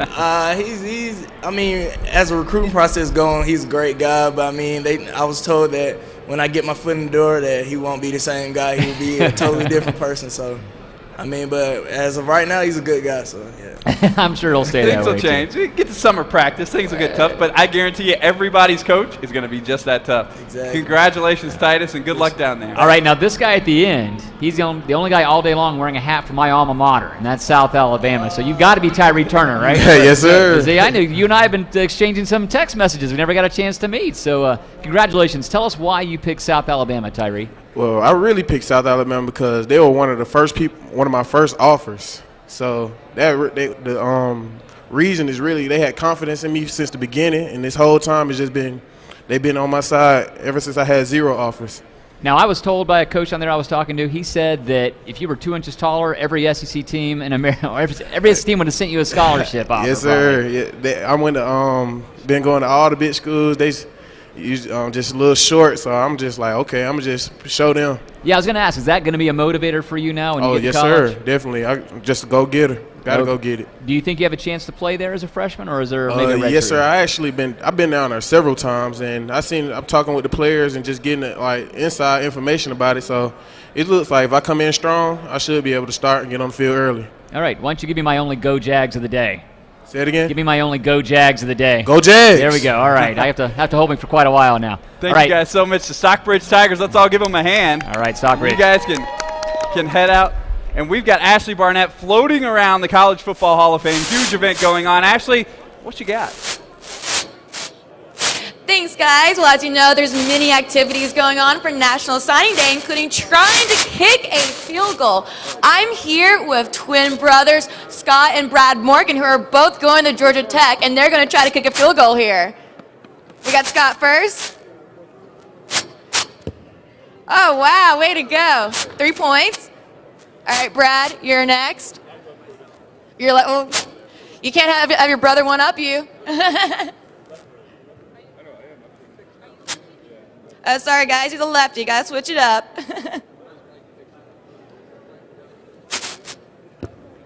Oh, close. All right, Fumbles, what do you have? What you got? Are you warmed up? You stretched? All right, let's see what Fumble has. Oh, no, not quite, not quite. Well, I guess to be fair, I gotta go too. No one laugh at me? All right, Ashley.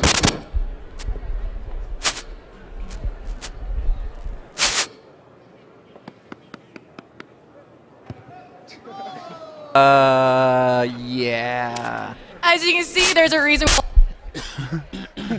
Ashley cutting out there, but I don't think she's going to be signing a scholarship offer anytime. But you got all day. I'm surprised that Fumbles maybe not a little bit better. If he's here practicing every day at the College Football Hall of Fame, you think he'd be maybe a little bit better. All right, we're joined by our... He had one job. He had one job. He's wearing it on his head. We're joined by our friends from Mount Zion Jonesboro. Coach, I'll first let you kind of introduce who we got here.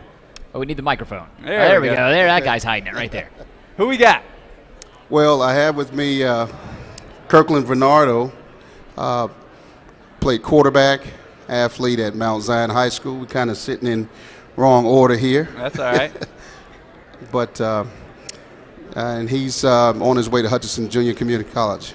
What makes these guys special? I mean, you got two guys up there. I got two guys up here. Going big places. Tell us what makes these guys special. Amari's attending which school, Amari? Georgia Tech. Georgia Tech. All right. Let's talk to Amari first. Going to be a rambling wreck, and I like the pin that you've got on as well. He's keeping it classy, also with the bow tie. Absolutely. Tell us what made Georgia Tech the place for you. Well, 1 out of 6 of their students become millionaires, so I'm trying to get this money when I come out. I hear you. Tell us what position you're going to play there. A-back. And they've got some great A-backs, and that's one of those positions where you can come in and everybody contributes. Yeah. You're expected as soon as you get there to contribute. Is that part of the reason you wanted to go? Yeah, they also had 6 senior running backs to leave, so they're looking for us to come straight in and work and play. Now, you're really good buddies with Mikel Lance Davis, right? Right. Were you guys sort of a package deal to Georgia Tech, or it just kind of worked out that way? it's getting there, yeah. So I assume he sees opportunity there as well. So Yeah. both you guys might be getting a lot of carries this coming season, right? Yeah. So real quick, Coach Johnson, what were your impressions of him? You said what? Coach Johnson, what do you think of Coach Johnson? Is he all business? Does he have some fun? I heard when I went on my official visits, the players, they said, he's into drills and he be fired up. So I don't know. I kind of think he's strict a little bit. He looks strict, but I tell you what, Doug, and you can probably agree with me here, watching him this year looked like maybe the most fun he had in a long time. No and doubt. he looks like he may be loosening up. Not to say you can relax, but it is look like, especially when you win like they did this year, things will get a little easier. Yeah. All right, Amari, appreciate it. Let's pass it over. Kirkland, tell us, Hutch Community College, tell us about that. It's the pipeline, isn't it?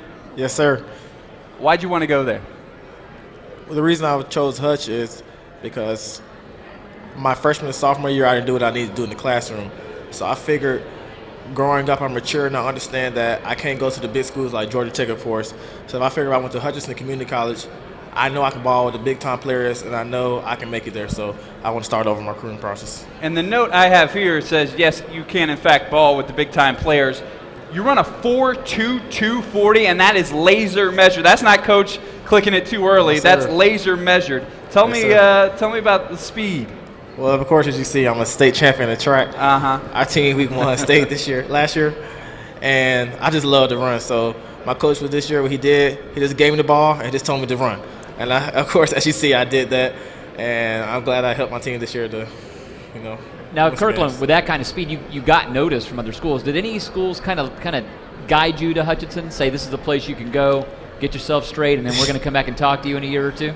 Yes, sir. So- University of Georgia, University of Kentucky, and some other schools.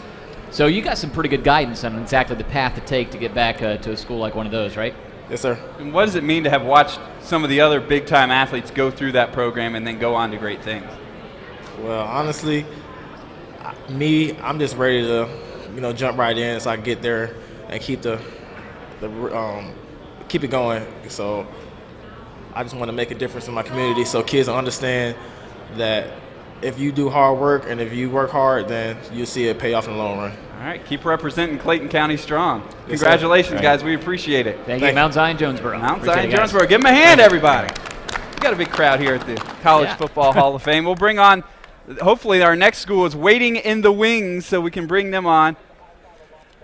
But we also, we talked about some of the teams and some of the athletes that we've seen come through over the years. These are the kind of events, the National Signing Days, where we've seen some incredible athletes come through and athletes that go on to the next level. They go on to play college ball. They go on to play NFL football. And, Hutchinson Community College is where some of those guys have gone. We've got some great High Five alums. Let's take a look at some of our most famous High Five alums. Watson's first throw over the middle. Hopper wide open. I've never been around a freshman like him. Watson's going to take a shot downfield. I mean, just unbelievable. He's got Hopper again. We know what kind of kid he is and what kind of talent he has. Oh, he's fired it, isn't he? Touchdown. That's Deshaun Watson. And there's Watson up the middle. D. Watson, 5 touchdown passes in the first half.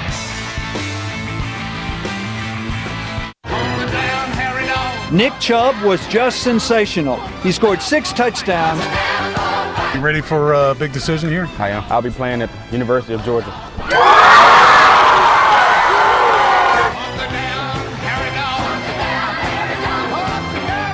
He can hurt you between the tackles or out on the perimeter. Georgia's found another great running back in Nick Chubb.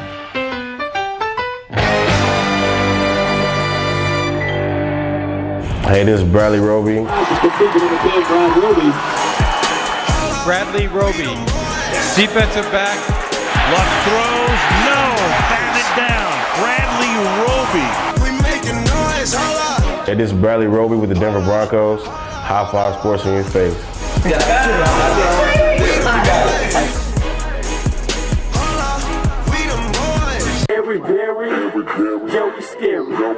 At Creekside High School, he was all everything.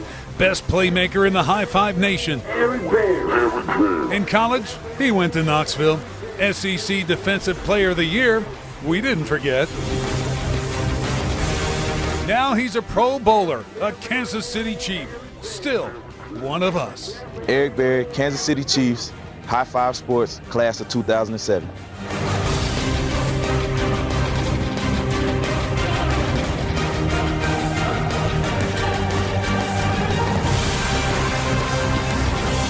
Certainly wishing the best for Eric Berry, one of our High Five alums, Deshaun Watson, Nick Chubb, also Bradley Roby now in the NFL. Maybe we'll see some of our guys in the NFL coming up. We got a group up here from Cherokee County representing, and Creekview High School. Coach, tell us who you got and why you're proud of them. I got 3 guys that are great student athletes as well as being great football players, heading to some really good academic schools, and they're going to do well there. All right, let's get it moving. Tell us who you are and where you're headed and what position you're going to play. I'm Stuart Mixon. I play offensive line, and I'm going to the University of West Alabama. These days, it is the University of West Alabama after the Super Bowl. I tell you what, were you watching with pride as Malcolm Butler made that interception? Yes, sir, I was. I saw that. We hear the whole town is buzzing up there, and is it Livingston, Alabama? Is that yes, right? sir, it's Livingston, they're all Alabama. going crazy. Get a little of that fever going on with you too. Oh yeah, I've had a couple guys at school talk to me about it already. Tell us why that was the choice for you. I went to a couple colleges before, but really the thing that stuck with me from West Alabama was that they wanted to win, and they made it clear that they want to win another championship, and I think that's what really stuck with me because I'm looking to win another championship, and I'm looking to win. All right, good luck over there. Let's pass it on. Yes, sir. Thank you. Tell us who you are and where you're headed. Trey Peppers. I play tight end for Creekview High School, and I'm going to Mercer. Tell us what's appealing about going down to Macon, playing for Coach Lamb.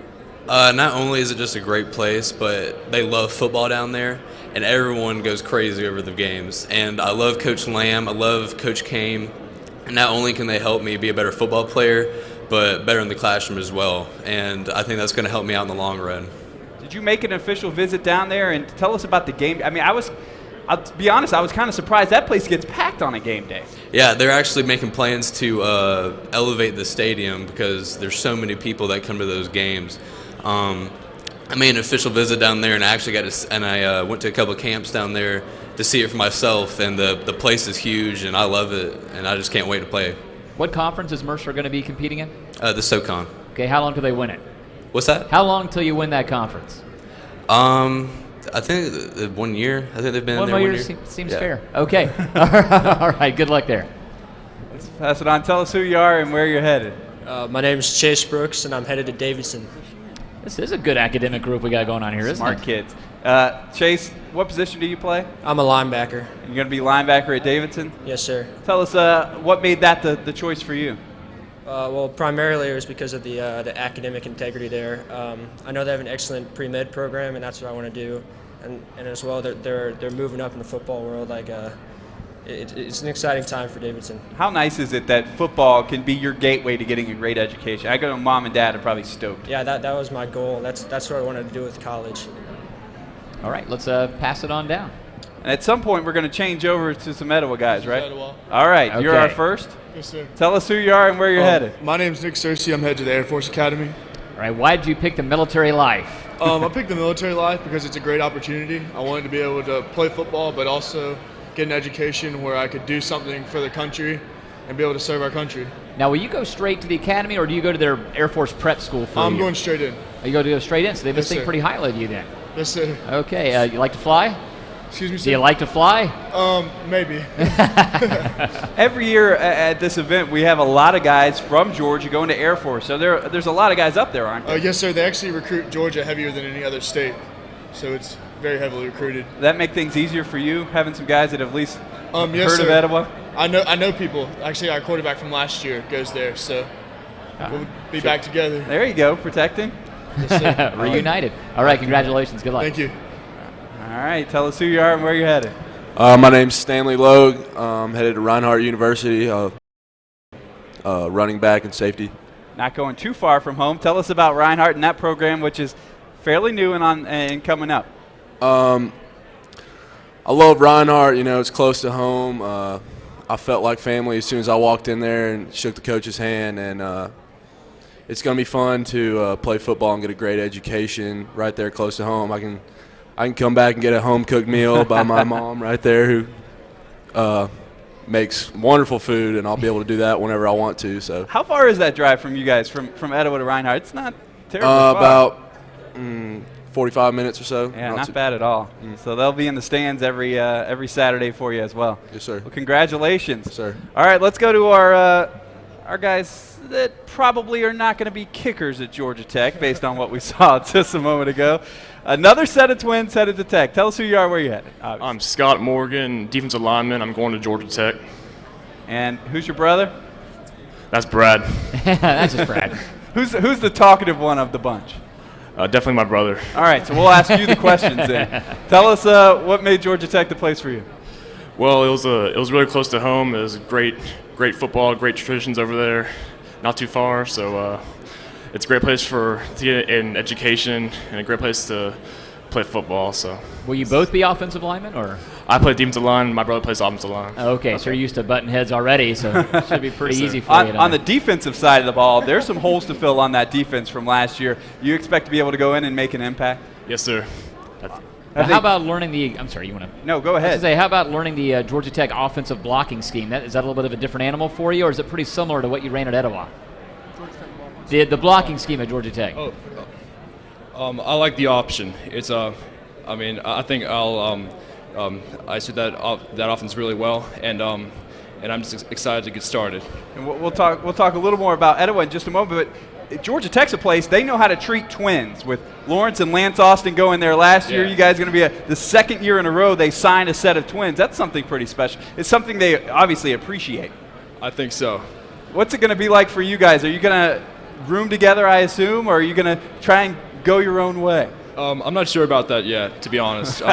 We'll see what happens. 18 years has been long enough? Maybe.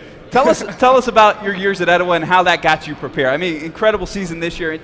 Just talk about your career there. Oh yeah, Etowah was awesome. I love these guys to death, and just being able to play football every single day in the fall, just can't beat that.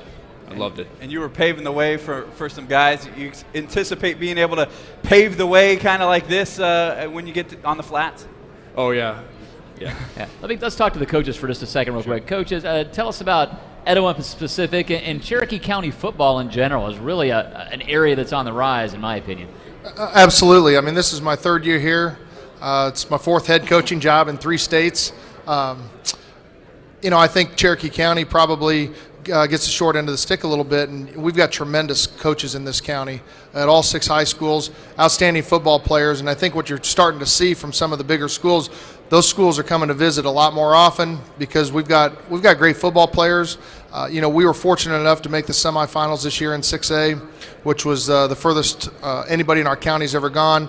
I think it brought a lot of attention to our county, but the more that our teams can do that, the more attention it's going to bring from colleges as well. You mentioned the option a minute ago with all this change to throwing the ball, the spread and all that. That option is still really good, isn't it? It's still easy to win with it. I tell people we're a dinosaur. We ran for 4,500 yards this year. People go, well, you got to score a lot of points, throw the ball to score a lot of points. We scored 40 points a game, but we ran the football doing it. And I got 3 kids up here that anchored that offensive line and a running back up here. we've got pretty good football players. We're going to miss these guys, but I'm still a believer that you can run the ball, and I think a lot of people after last Sunday believe that you should run the ball as well. No question what you would have done there on the 1-yard line. All right, Coach, we appreciate it. Congratulations to everybody from Cherokee County moving on to the next level. Guys, we surely do appreciate it. You can step off, and we'll bring the next group on. And our next group is actually more Cherokee counties. Cherokee High School and Woodstock. Well, there you go. Let's keep it going. Kind of complete our setup here. I wonder if they carpooled today. That would be a wise move. Smart move with the parking here at the College Football Hall of Fame. And do want to thank our friends from Chattahoochee Technical College for putting on this production, helping us get it on the internet, on the YouTube channel, and high5sports.com, and for the folks here in the College Football Hall of Fame to be able to see it. Let's bring on our next group of Cherokee County folks. Are they waiting in the wings? They're just the red flag to drop. There we here go. They go. There we right. go. Send them on.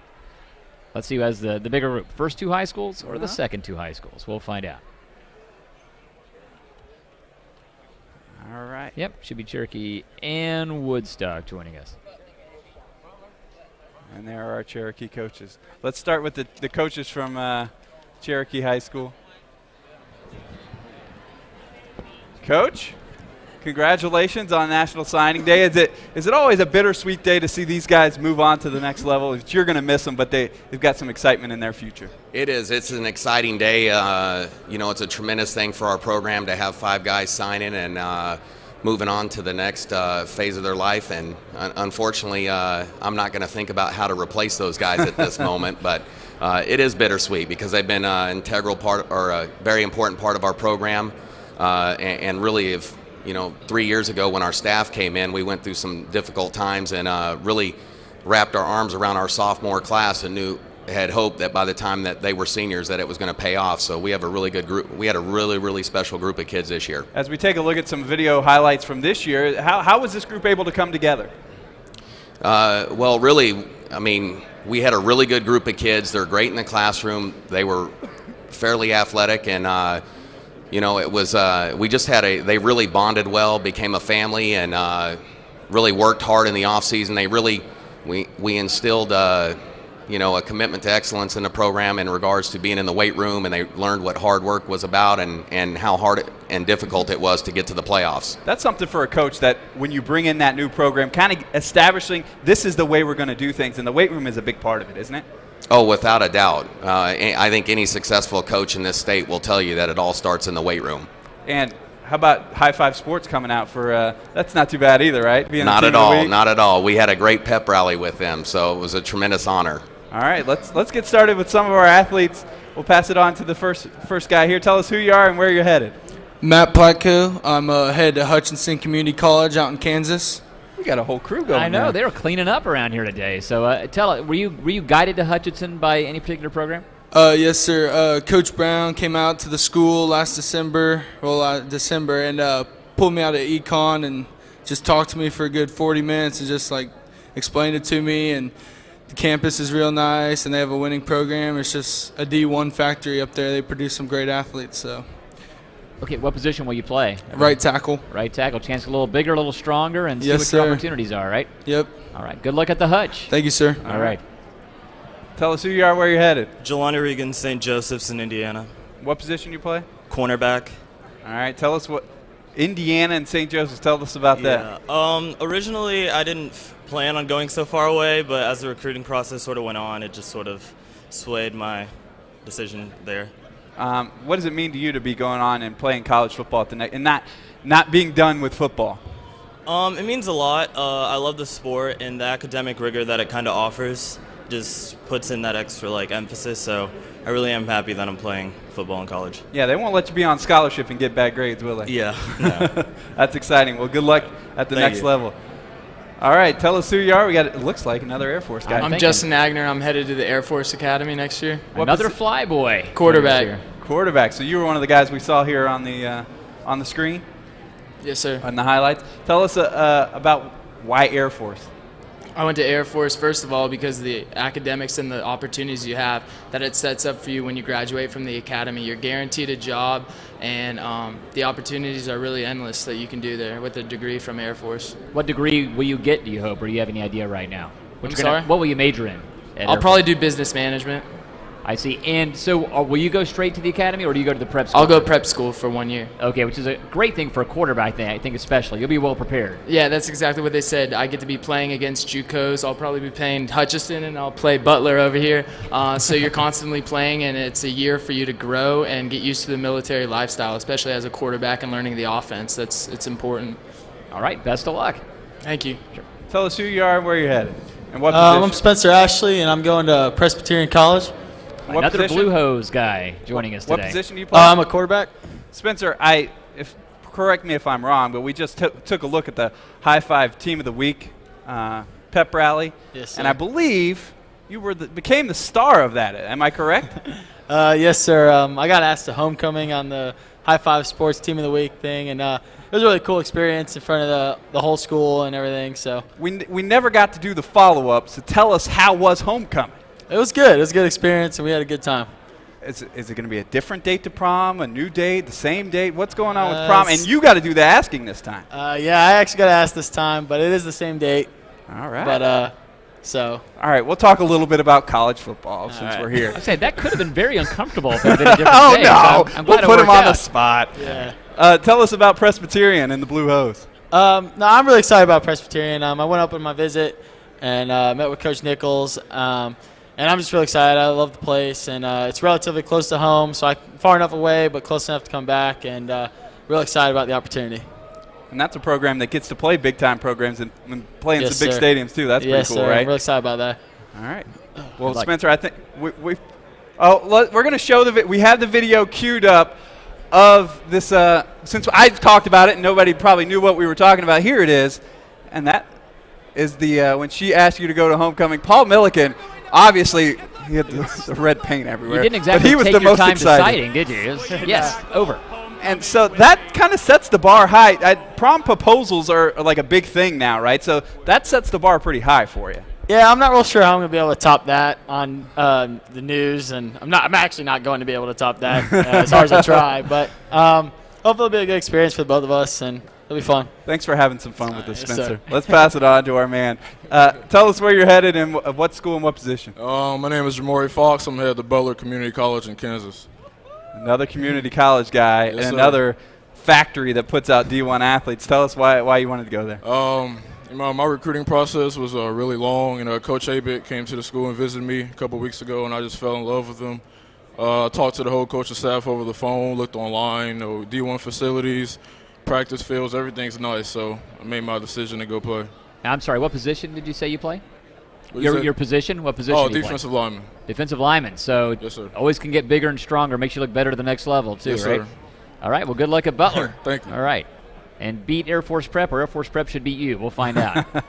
Tell us who you are and where you're headed and what position you're going to play. Michael Bean, and I'm heading to University of Tennessee, Chattanooga, and I play linebacker. UTC, go Mocs. Tell us what made that the place for you. Well, I really love the coaching staff and the facilities and everything. Just felt like home when I went there. And not too far away for a No, it's Cherokee not. County guy, right? Tell us, what do you expect to be? What kind of impact do you expect to make on this team? I'm expecting to go up there and make an impact right away. Hopefully start my first year, but whatever happens, happens. Are your parents excited about Yes, they are. that decision It's not for too you? far away. And tell us, being able to play college football and move on to the next level and get the education, it's not a bad deal, is it? No, sir, it's not. All right. Well, good luck. Thank you. All right, tell us who you are and where you're headed. I'm Travis Head, and I'm headed to Lenore Ryan University to play defensive end. Lenore Ryan, another popular one on signing day in the state of Georgia. Tell Absolutely. us why that place is special to you. When I took my visit to Lenore Ryan, it really felt like home. The coaching staff really brought me in and took me under their wing, and it was nice. I liked it up there. It was a lot like Cherokee. It felt like home.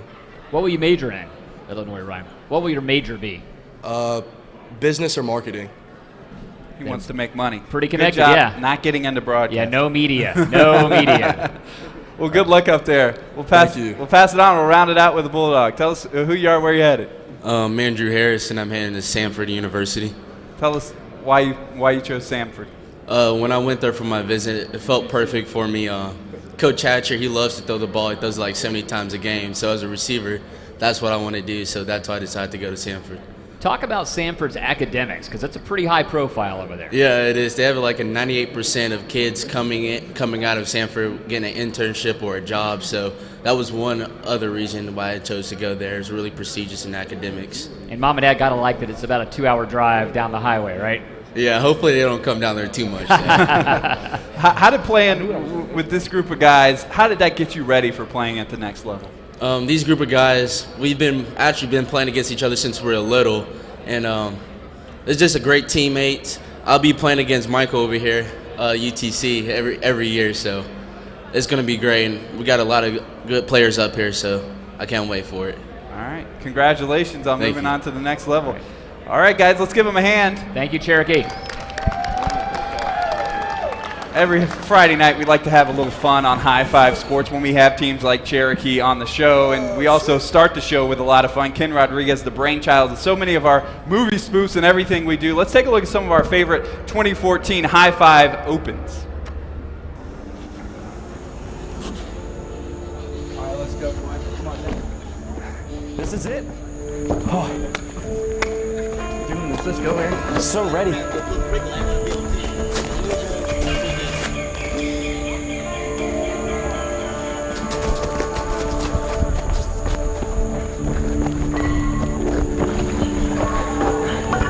We're gonna be famous for this. No one's ever captured the high five hand. We'll be the first. It'll be a great pet.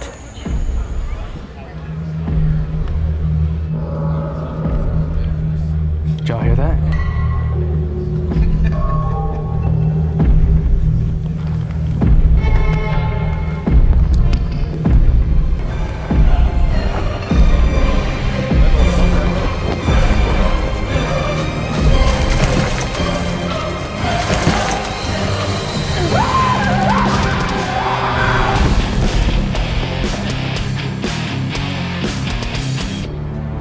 What is your profession?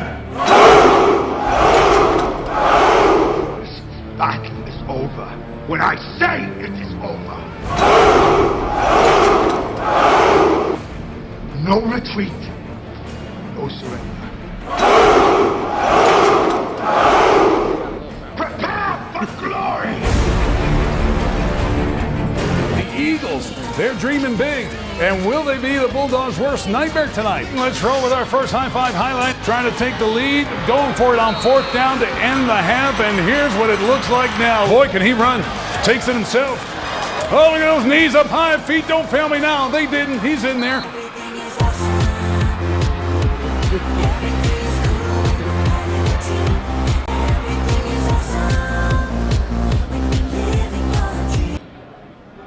Can you tell we like to have a little fun on High Five Sports every Friday night? Thanks to Ken Rodriguez, the brainchild of most of those, the Lego one I will take credit for there at the end. All right, moving on our signing day ceremony, we're joined by some Grady Gray Knights. So first off, tell us who you are and where you're headed. My name is Earthwind Moreland. I'm the head football coach of Grady High School. Coach, who you got here? I have Jamon Glass and Amir Smith. Coach, I got to say, it takes me back. I think one of the first one of these we ever did, you were either already still in college at Georgia Southern, or you were actually doing a little work in the NFL, and you were with us at the ESPN Zone and sat down and talked with us for a few minutes. So this is all back old again to me. Yes. It's good to have you back, and congratulations on the job at Grady you've been doing and what you've done with the program so far. Thank you for having us. Sure. Let's talk to your guys here and see where they're headed. Why don't you introduce yourself and tell us where you're going? My name is Jamon Glass. I'm going to Sanford University. Oh, Sanford's getting hot right now with the Georgia guys. Tell us about Coach Hatcher and what you're looking forward to up at Sanford. Oh, I love Coach Hatcher. He's a great guy, energetic. When I'm going to Sanford, I just hope to get a great degree and play some good football. Tell us about Grady. It hasn't been an easy 4 years for you at Grady, but sticking it out and being able to go play college football, that's got to be pretty special. Oh, yes, it has. The whole process, everything that happened this year, it was real rough, but, everybody, we got through it, stuck together. And you'll move on and you'll do great things in the name of Grady High School. Congratulations. Let's pass it on to our next man. Tell us who you are and where you're headed. My name is Amir Smith. I'm going to Morehouse College. I might give Amir the fashion award of the day. Tell Look you at that. what, He is color shoes. coordinated from head I to could toe. learn a thing or two, I tell you what. Thank you, thank you. That is a beautiful look. Congratulations. So our second Morehouse man of the day, academics, obviously something important at Grady High School, as both these guys have picked fine schools. Tell us what stood out for you about Morehouse. One thing that stood out for Morehouse I can get a college degree, or a good college degree. And they allow me to play both sports. I play baseball too, okay, as well. So I got to do a scholarship. So it was, it's good. What is it about both sports that you didn't want to give one up? Well, because playing both sports, it's like growing up is always when football season. I love football so much. When it's baseball season, I love baseball so much. So it's like I cannot give up either. And to me, that's unusual in this day and age where so many kids are just special. Especially baseball is one of those sports where if you're not playing year-round, sometimes it feels like you're behind the 8 ball. But tell me about what does football do to help you be a better baseball player?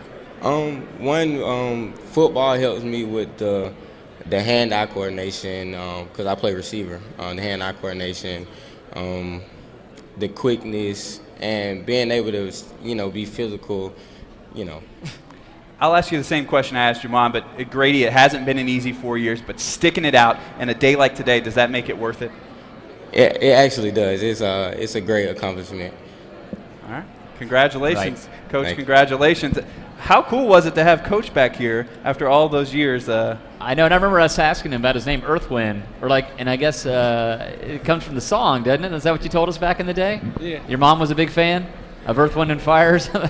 Yeah, she was a big fan of it, and it was just a pleasure to be back at the actual high school that I went to coach these young men, after all the adversity they had gone through the last 4 years. All right, we expect another big year for you guys at signing day next year. Coach, congratulations. We're going to throw it quickly to another member of our team, Merissa Lynn, who is floating around the College Football Hall of Fame. Hopefully he's got something fun for us, Merissa. Hey, Cody, we are having so much fun here. Not only is it National Signing Day, but we are at the College Football Hall of Fame. This place is obviously amazing. So much history and so much fun to be had here. The other thing that the student athletes can come and do after they're done talking to you guys is to come over here to the skills part of the College Football Hall of Fame. And we have Fumbles, who is going to attempt, I think, to kick a field goal. Do you think you can do it, Fumbles? Oh, you want me to go first? Oh, no, you're going first. Okay. Let's see if he can do it. Oh, a little low, but it had the distance. It had the distance. Okay, so now we have the Chick-fil-A cow. You're going to do it, right? Okay. Let's see if he can kick the field goal, too. We're going to set it up real quick. If you can get some height, Chick-fil-A cow, you might be able to get 3 here. Give him some time to set up. Get some good mojo going. No! Distance nor the height. So both the mascots, unfortunately, not going to be going to any college teams anytime soon. So we'll send it back to you, Cody. Merissa, we're still waiting. We will see you do it by the end of the day.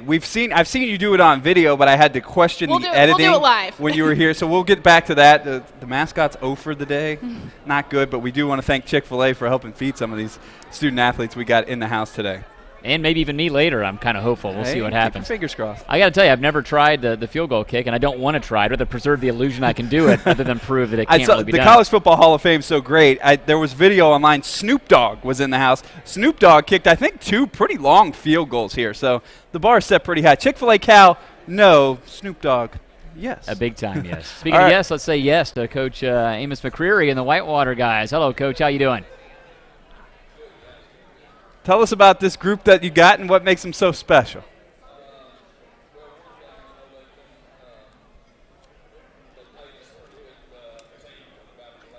$3 years. All of them played since their sophomore year, a few of them since their freshman year. That's going to be tough to lose. It's a day like today. You've got some of these guys moving on. It's good to be excited, but for you, it's got to be tough. Yeah, it's very tough, to lose them. They kind of become your own after a while. How for you, how big a part are you in making sure these guys can find a college that they can go play at the next level? this is probably the most fun day, when you finally get to this end of it and you see that our players are moving on. So I think this is probably one of the bigger things we do as coaches, try to just get them out there, that kind of thing. And then it's, how well they can play, and you can see they all play pretty well. All right, let's start meeting some of these athletes. Tell us who you are and where you're headed and what position. My name's Cole Raines, and I'm heading to Faulkner University. In Montgomery, Alabama, right? Yes, sir. All right. Why'd you pick Faulkner? Just really the coaches, the distance. I love it down there. The atmosphere. It's probably the biggest small college atmosphere you can find. They have all the academic programs that I'm really interested in, so it's just a perfect fit for me. Cole, you didn't tell us what position. Looking at you, I'm saying cornerback, defensive back, right? Kicker? Yeah, definitely a center. Tell us what kind of impact you expect to be able to go there and make at Faulkner. I hope to continue the division championships that they've achieved already for the past 2 years. I hope to be a part of those kind of teams. They've been making playoff runs, so I hope to impact that a little bit. And from Whitewater, that's not a terribly far drive, is it? Nah, it's about an hour and a half there and 2.5 hours back. All right. Okay. Congratulations. Funny how that we works. look forward to seeing you at the next level. Let's pass it on. Who we got? Tell us who you are, what position you play, and where you're headed. Christian Winslow from Whitewater High School, but I play fullback, and I'm going to Limestone College. Our second fullback of the day. Haven't heard that in a few years. Maybe it's kind of making a comeback, huh? No, it's hard. And it's a thankless job, isn't it? Oh, yeah, you just got to go for it. Full speed.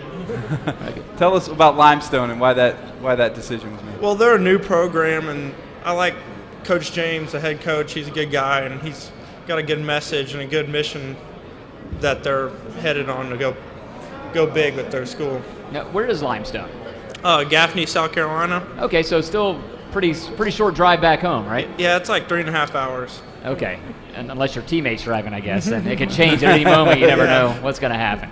All right, well, good luck at Limestone. Congratulations. All right, tell us who you are, where you're headed. I'm Russell Welch, and I'm going to Dean College. All right, Russell, tell a couple of guys going to Dean College, it looks like. I think we got 4, is that right? Yes, sir. 4 Dean College guys? Wow, it's a big haul for those guys out of Whitewater this year. Tell us why Dean. Sir? Tell us why Dean College. When I went up there, it was a good program. I liked the campus. All the players were nice guys.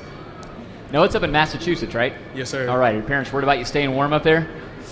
A little bit. They should be. It's going to be pretty cold. You got a group of 4 going. How special is that going to be? Yeah, it's really special to have somebody that you know up in a college. It's a new start.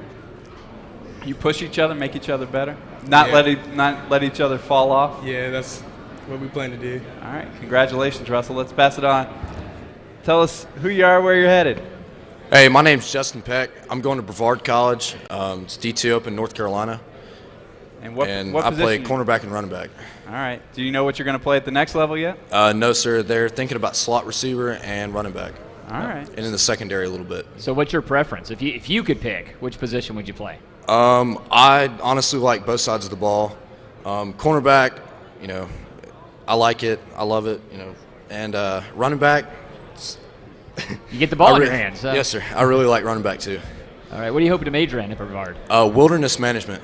Interesting. That's pretty cool. Yes, sir. So are they right near some of the national parks up there then? Yes, sir. I think I honestly forget the national forest that's up there, but it's like 20,000 acres or something of mountains, and I really like the mountains up there. Was that a big part of the decision for you? Yes, sir. Yeah. All right. You'll soon know all about the national parks up there based on that go. major. So yes, sir. Good luck. It'll be fun. Thank you. Thanks, Justin. Tell us who you are, where you're headed. My name is Reggie McGeady, and I'm going to Dean College. Another Dean. We talked about that, but tell me about going with a group of guys from Whitewater. With a group of guys, it makes the transition easier to go into college. A lot of you guys have that brotherhood of playing together and being together, so it'll make it easier. And then, like you said with Russell, you won't let him fall off and things of that matter. So it makes it easy. Tell us about that campus up there. What's that like? Well, right now it's really cold. It's freezing up there, but luckily I'm from New York, so I'm used to it. You're a tough guy. I appreciate that. Well, good luck up there. And you guys don't get into too much trouble. with a group, Oh, no, never, group never. from Whitewater. Keep each other on track. All right. Yes, sir. Let's pass it on. Tell us who you are, what position you're going to play, and where you're headed. My name is Jay Ashley, and I'm headed to Reinhardt University to play quarterback. Yeah, Jay, you're a guy that was we've seen on Friday nights making big plays. Tell us about Reinhardt and why you wanted to go there. Well, on my visit, I just fell in love with it immediately. You know, the campus and the coaches and all the people there around you. They're really nice, and I just know that I could see myself there for the next 4 years, getting a good education and having fun playing football. Jay, was that you running the end zone there? Yes, sir. And then you got some of the big bulldozers out front carving the way. Tell us about what kind of impact you expect to make on the team at Reinhardt. I hope to just do my job, whatever they ask of me to do, and just be any kind of impact I can. How did playing at Whitewater get you ready for that? You know, we're every summer, every off season, we always got the best coaches giving us the best plans and the best workouts. So the people around you at Whitewater really help you build and be the better kind of player. When you look at the highlights, you gonna miss it Friday nights? Absolutely. I mean, Friday nights, you never get those days back. They're the best days that I think I'll ever have, and but I'm looking forward to the future. All right. Good luck at Reinhardt. Thank you. Yeah, you look like Cam Newton there a little bit. All right, running through. batting cleanup for us. So tell us who you are and where you're headed. My name is Cody Gates, and I'm going to Dean College in Boston. We'd have been shocked if he said something different. Right. we were anticipating that. Tell us about going with these two other guys. Going with these two other guys, I feel like it's going to be better for me just because these two guys, you know, we push each other every day at practice in the weight room. And, I mean, I've played with them all my life, so I feel like just going with these two guys is going to make the college experience a whole lot better. Now, was one of you guys the first domino that fell, or did you guys just kind of all decide virtually simultaneously to go to Dean College? Well, actually, Coach Mack, he knew the coach, Coach Vasey from Dean, and he said, I have 4 guys, you know, I feel like they could be a tribute to the team. And he came down, he met with us on the same day, and we all just said, we can do this together. All right, so like a group offer and a group acceptance all at once, huh? Yes, sir. All right, congratulations. You guys wish nothing but the best for you up there in the frozen Northland, okay? Thank you. All right, the Whitewater Wildcats. Guys, thank you so much, and good luck at the next level. Thanks, Coach. And we got a good group and a good group of parents that came with them. It's usually a key factor on days like today, isn't it? We got all the groups.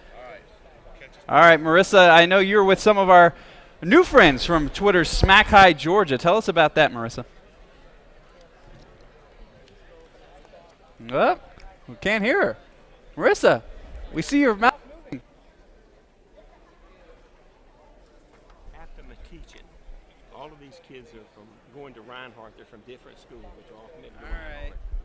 Thanks, Merissa. Are any of these repeats we've already had up here? I don't think so. Phone on. I don't think so. Thanks, Merissa. Okay. We'll get back to her a little bit later. We're joined now by a coach who needs no introduction, and his Marist War Eagles, Coach Alan Chadwick. Coach, thanks for joining us. Tell us, first off, we're going to talk a little bit about this season for Marist. What season, number 78 for you? How many seasons at Marist for you? Oh, we're missing Coach Mike's too. All right, tell us again, Coach. Nobody wants to be on the air I'm today. 75 years at Marist. Thank you. I actually was talking, George Morris is going into the Atlanta Sports Hall of Fame coming up on Friday. I was talking to his son, Gus, who played at Marist the first year you were an assistant, which he told me was, you know, like 1993. Exactly. I saw that clip on the news the other night. It was a great clip. And George was a fantastic football player. And, you know, Coach Dodd always called him his best football player he ever had. So, and then Gus, of course, was a defensive end for us in 1976 and was a very fine football player. And then went on to play at Millsaps College and then officiate in the SEC for a number of years. So you've been a part of these signing days for a long time. Yeah, we've had a few signed through the years. Hey, Coach, your program, just a model of consistency. How do you do it? What's your secret for keeping the same results with the different cast all the time? Basically, I just stay out of the way, and I let my assistant coaches, which I'm very fortunate to have one of the best staffs you could possibly have anywhere. We have 9 varsity football coaches. 6 of them played at Marist, played for me, and have come back to coach and teach there. So we're very fortunate. They know our system. They know our players. They know our athletes. They know what they can and can't do. And we've been doing the same thing for so many years that it just becomes second nature for us. I guess that's it. I mean, you don't tinker. I mean, you've got a plan that works, and you stick with the plan. Well, I keep trying to tinker, but they don't let me tinker. And they keep coming back to what we do best and staying with the plan and staying with the system. And it seems to work pretty well for us. As we take a look at some of the 2014 highlights from this Marist program, Coach, talk about some of the big times this year. And, things, you guys are in such a tough region. It's always a tough road to hoe for you guys. Well, not only the region, but just in the classification itself in 4A, just a number of great football teams and programs that have got great coaches in there. Talk about Buford and Thomas County Central and Whitewater and Griffin and St. Pius and Marist. So it's just so many quality programs, quality athletes, and quality coaches. It makes it very tough. I remember Rusty here from 24/7 Sports. Rusty and I were looking at the brackets, and every game starting in the second round looked like it could have been a finals matchup. Well, that's some people's opinion. We just had to meet up with Buford a little bit too soon. We felt like we were right in there with them, but they got a great program with all those players that are signing, and we've got 3. So, but anyway, it was a good year for us. We were very pleased with it. These guys did a fantastic job. They've been in the heart and soul of our program for 4 or 5 years now. They're very good football players. On my far right, Sage Harden's going to Georgia. Ian Gibson's our fullback, really tough nut type guy that gave us great quality yards inside. He's going to Washington Lee, and Kenneth Brinson, our defensive end, is going to Army. So we're very proud of these guys. They're not only great football players, but they're great people and great students as well. Very, very intelligent, and that's why I don't try to say too much or coach too much, because these guys can figure it out that I'm not very smart. Well, let's meet them, Coach. Kenneth, we'll start with you. Tell us about where you're headed and tell us why you made that decision. I'm headed to West Point because, when I first went up there, I fell in love with the place. I love the coaching staff there, the academics, and I thought it was a good fit for me because it felt like a really tight-knit group, and I really liked that. Kenneth, first time I saw you was on track, in the track and field. Are you also going to do that there? You going to throw a shot and stuff? Yes, sir, I think so. Saw you last year in the finals against a young man, Nick Chubb, down. And that was a battle. Everybody in that group could do it, and just happened to be running into that young man. Yeah, he's a man. How did playing at Marist get you ready for a place like Army? I just had a great time, great competition, and, playing for Coach Chadwick. Even though he says he doesn't, he coaches you up. And I think, just being able to take the coaching and, being able to play against some good competitions hopefully prepared me for the next level. All right, we're excited to see you at the next level. Let's meet your teammate there, big fullback. Tell us again who you are and where you're headed. Coach, introduce you. My name's Ian Gibson. I'm going to Washington and Lee University in Lexington, Virginia. Now, Ian, as a fullback at Marist, you had to actually not just block, you got to run the ball. So will you be more of a running back at Washington and Lee, or will you do a lot of blocking as well? I actually believe I'll be playing defense at Washington and Lee, which is what I spent most of my Marist career playing until my senior year. So it toughens you up, though, playing that fullback position, doesn't it? Yes, sir, absolutely. You get hit every play. Well, Washington and Lee, a very prestigious academic university. Your parents pretty proud of you for going there? Yes, sir, absolutely. They're very proud. Good. We're proud of you, too. Great job. Thank you. All right, let's pass it on and tell us who you are, where you're headed. My name is Sage Harden, and I'm going to the University of Georgia next year. Rusty, I'll let you ask Sage some questions because I know you're familiar. Well, first of all, I'll give you, of all the things that I do every year, I go to camps all over the place, and watching this young man in a very high-pressure situation, he knew his scholarship offer was on the table basically right in front of Mark Rick, in front of the whole staff, whole camp. They put him against. It didn't matter if it was kids from Florida, Texas, Georgia. He went rep after rep after rep, and it was 100 and some degrees on that turf. And I really thought you were going to fall out at one point, but he kept going back and kept going back. And a few minutes later, he had an offer from the University of Georgia, and that's the way I like to see young men do it. He went out there. He had offers other places. He went out there and proved it in front of that staff. He was able to get the offer and commit. Sage, talk about that day, because it was so hot, and you just kept going over and over and over in front of everybody. It was definitely one of the hardest days of my lives, to say the least. I just went in with an attitude that I wasn't going to give up, and I knew that there was a lot at stake and that there was a lot on the line. And honestly, I thought I was going to die that day. I mean, most of the other kids only partook in about 10 or 12 one-on-ones all day. Yeah. And I would say in that first set, because I wasn't able to do the second session, but the first session I probably did 30 plus one-on-ones. And I always remember Coach Rick was standing next to my dad, and he whispered over to him. He said, "I want to see what your boy can do when he's tired." Yep. And I gave it my all, and I just hustled, and I thought I did pretty well, and I'm just fortunate enough that I was able to turn an offer. I happened to be standing close to some coaches, and they said some pretty choice coaching words, I would say, but they were impressed, and as you can see today, he's committed to the University of Georgia and signed now. In the second year in a row, we've had a Marist lineman head to the University of Georgia, Kendall Baker, of course, doing it last year. What has he told you about the way things are once you get inside? He's had an unreal time. I visited Kendall 2 or 3 times. He's been my host on all my visits so far, and he just absolutely loves it. He's been having a ball the whole time, and this spring is really critical for him about where he's going to end on the depth chart and whatnot. And I think he has a lot of potential, and I think he's going to do some very good things at Georgia. What is it, being able to go against a guy like Kendall, a guy like Kenneth, on a daily basis? How does that make you better? I think it makes you better every single day going up against Division I competition, and I'll say it to every single person. Kenneth is the best player I've ever gone up against, and I've gone up against 5-star athletes. I've gone up against 4-star kids going to Ohio State, Florida State, you name it, and I'll always say that Kenneth was the best player that I've ever gone up against. He just has raw natural strength and ability that a lot of other people don't have, and I think it's kind of made me into the person and the player that I am today. I will say this, and I publicly apologize for not getting to see Marist play this year because I promised him I would. Never said a word to me. The week of the Griffin game, he texted me. He goes, "You better go this week because we're going to put something on them." I get a text message later, about 12 o'clock that Friday night. He said, "I told you.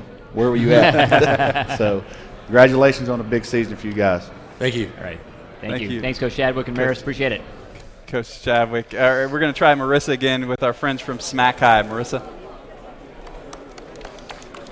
All right, hey Cody, we're all about the hand here, and like I was saying before, we're hanging out with one of the partners of today's big event, Smack High co-founder Giuseppe Stuto. Did I get it right? Smack High. So we actually started off in late 2013 up in Boston. Started off as a joke. We started one Twitter account to let high school students submit rival playful smack talk on other sports teams and whatever else, and then it just spiraled out of control with something upwards of 600,000 daily subscribers. We're now in 24 states, and we find that what we're actually doing is a lot bigger than what it seems on Twitter. So for example, we give a voice to the voice.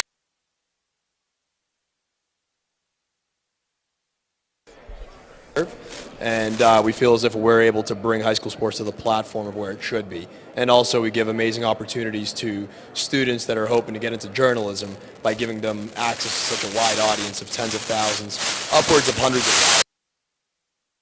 And that's really about it, though. We have plans to expand across the rest of the nation.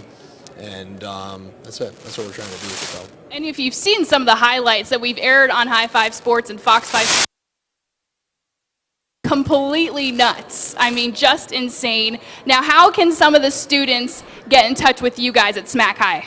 So the best way to get in touch with us really is through the Twitter account, Smack High GA here in Georgia. Contact us. Let us know if you want us to cover your game. We'll end up coming to it. We'll drive a ton of traffic to it. And if you have the best student fan section, we'll get you guys up on our site. And we have amazing partners over at High Five Sports with Fox 5 Sports. And we'll make sure to get you up on that as well. And outside of that, though, just not about sports, everything else too, anything going on at your school and whatever else.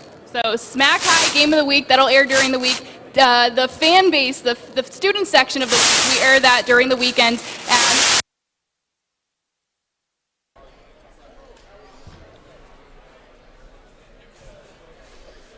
well, and don't forget to follow High Five Sports on Twitter at High Five Sports. We've got plenty of tweets going on, lots of pictures, so make sure you're sending them our way. Cody? Thanks, Merissa. Their microphone not behaving with us, but Smack High GA, we want to thank them as well. Rusty Manziel from 24/7 Sports has been with us all day, and Rusty, I know this is probably the busiest day of the year for you, so we appreciate you joining us. Give us some updates of what's going on. It has been one of the wildest hour and a half I think I've had in this business. Under Armour All-American linebacker Roquan Smith verbally committed to UCLA on ESPN. Now he has not signed his papers. He is thinking. It is now, from what I'm seeing, Georgia or UCLA. And he has not signed his papers. Five-star Byron Cowart, who many think might be the #1 player in the nation along with Trent Thompson, verbally committed to Auburn this morning at 7 a.m. He has not signed his paperwork, and now it is down to Florida and Auburn. And Kirby Choate, a young man at a Tri-Cities high school, was set to sign with another school around 12:30 today. At around 12:15, he got an offer from the University of Georgia, and now it's signed and now committed to the University of Georgia. Wow, who was his? Kirby Choate's at Tri-Cities. Now, we can't say what his first choice was. Apparently that's Georgia, but what was his first intended signing school? Probably Georgia Southern. Okay. Yeah. And, wow. Little Georgia Southern has taken it on the chin. So if I step away from something's going on, so I apologize, but it has been the last hour and a half has been as wild as it gets. I feel like last year, Rusty, it wasn't like this. No, it was not so at all. boring Not at all. last Not year. at all. We didn't have any hat flips or anything. No, not at all. This has been a wild, but it's certainly a last hour and a half has been crazy. Well, you never see a kid commit publicly on network television. The only one I can think of is Cyrus Kwanjo from Alabama. He verbally committed to Auburn, and about 3 hours later signed with Alabama. So you don't see it rare, but you might see two today. And certainly the Georgia Bulldog Nation is hoping that Roquan Smith has a change of heart. What we need right now is a little consistency. And we get that with the McEachern Indians and Coach Hockman. Coach, thanks for joining us. You've got a big group. Tell us about what makes this group of Indians so special. Well, this is our seventh here since I've been at McEachern, and we've got a great group of guys. We got a handful that are early enrollees and not here with us. They're already taking classes and working out with their schools, but this group is very unique in that back-to-back state semifinals. So they've been in some big-time games and got an unbelievable record, and we're just really, really proud of them. And again, over $1 million in scholarship money again for the 6th year in a row at McEachern. So it's something that our school's really proud of. Our teachers take great pride in, and these kids do a great job in the classroom and on the field. It's an amazing stat. Coach, talk about this season. You know, you guys are so close to getting to that state final and finally doing it for Cobb County. Tell us about this group and how they've kind of grown through the years. Well, you know, it's something that when we hadn't won the second round since '98, I believe it was. So it's something that we've been pushing toward, and these guys last year got it done and really knocked that door down and got into the semifinals. And then again back there this year, going down to Colquitt was not like we wanted it to happen, but it was a great atmosphere. But these guys have played in some unbelievable games, some unbelievable atmospheres in the Georgia Dome, in the Corky Kell Classic, on TV. You know, probably 8 or 10 times in their 2 years, and in the last couple of years. So it's just something that these guys have been in the fire for a long time. They've worked their hearts out, and a great group, guys that do what they're supposed to do. They're where they're supposed to be. Nobody's flipping and decommitting. And there's been a couple guys up here that had some opportunities, Certainly. but they felt really strongly about where they've been and what school they're at now, and wanted to be loyal to those people. Coach, I want to ask one question. I went down and met with you last spring, and you read me your schedule, the games you played the first of the year. How much confidence you have? You talk about these guys making that schedule, because it was brutal, those first games. How much went into that going, you know what, we can do it with this group? No question. It was a big deal with these particular individuals and the whole team. But we knew no matter what the outcome of those first few games were, we were confident enough, strong enough, willed, had worked hard enough that we were going to be able to overcome, even if we did start 0-2, which we did, losing 2 close games to top 5 teams. And, you know, they didn't bat an eyelash. They kept working. They kept believing in what we were doing. They kept believing in each other. There was no finger pointing about, you know, we should have won this, you should have done this, or coaches stayed together. So it's just a tribute to them, and we wouldn't have done it had we had a kind of a weaker character group of kids. Absolutely. So it's something that we really believed in them, and it kind of set us up that way. All right, let's get to meet some of these athletes, Coach. We appreciate All right. it. Tell us who you are, where you're headed, and what position you're going to play. My name is Tyler Woodley, and I'm going to Florida A&M University, and I play cornerback. Tallahassee, why are you going to FAMU? FAMU has everything that I want and need. The coaching staff, the academics, the campus, everything down there is beautiful. Now, Tyler, originally we had you down for Presbyterian, so you kind of had to make a decision in the last couple of weeks, I guess. So was it difficult for you to make, or was FAMU such a great opportunity you just couldn't say no? Well, actually, I took my official down to FAMU, and as soon as I got on campus, I fell in love with it. Everything went on the tour around the campus, the academics. I just felt like that's where I wanted to be. What position will you play for them? I'll play cornerback. Okay. Play corner. Yes, all right. Congratulations on going down to FAMU. Thank you. We'll pass it on. Tell us who you are and where you're headed. I'm TJ Ramy. I play receiver. I'm headed to Duke University. TJ, Coach talked about, we haven't seen a lot of flipping. We saw your highlights from the Under Armour game there at the Army All-American.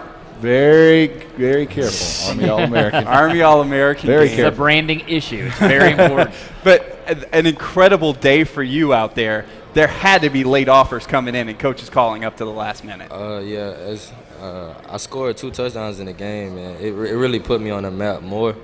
I had a few schools call, but I knew I was 1,000% sure with Duke. I got a question for you, because I was there the night that 5-star running back now at Oregon, Taj went down, Taj Griffin. What was your thoughts? Because I knew you were going to have to take over a lot of that, what he provided to McEachern. What was your thoughts and preparation going into the rest of the season, knowing that he was out?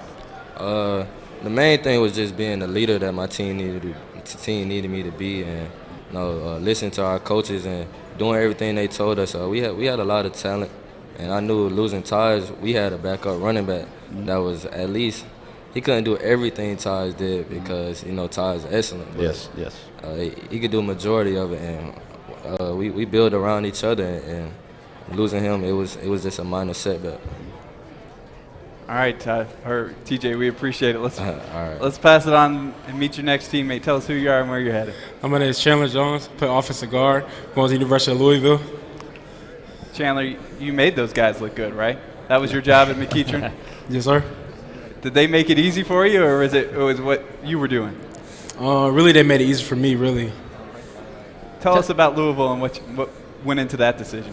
Really, I fell in love with Louisville when I went for junior day last April. And really, when I was talking to Coach Petrino, he just showed me that family atmosphere. And, he told me that really I can come to their school and play right away. So, and really, I just fell in love with him and the other coaching staff and the players. They just showed me a lot of love, really. Now, the ACC's got that 900-pound gorilla of Florida State to deal with over there. You guys think you're equipped to take him on? Yes, sir. They are now, right? Yes, sir. Now, okay. All right, good. Good luck at Louisville.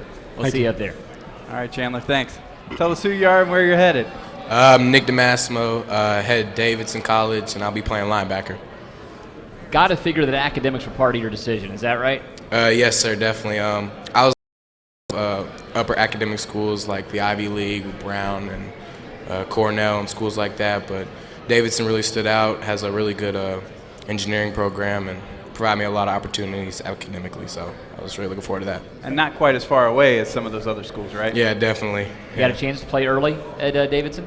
What's that? You have a chance to play early at Davidson? Oh, yeah, the coaches said that, especially with a lot of players too, they said they got right into the program and fit right in.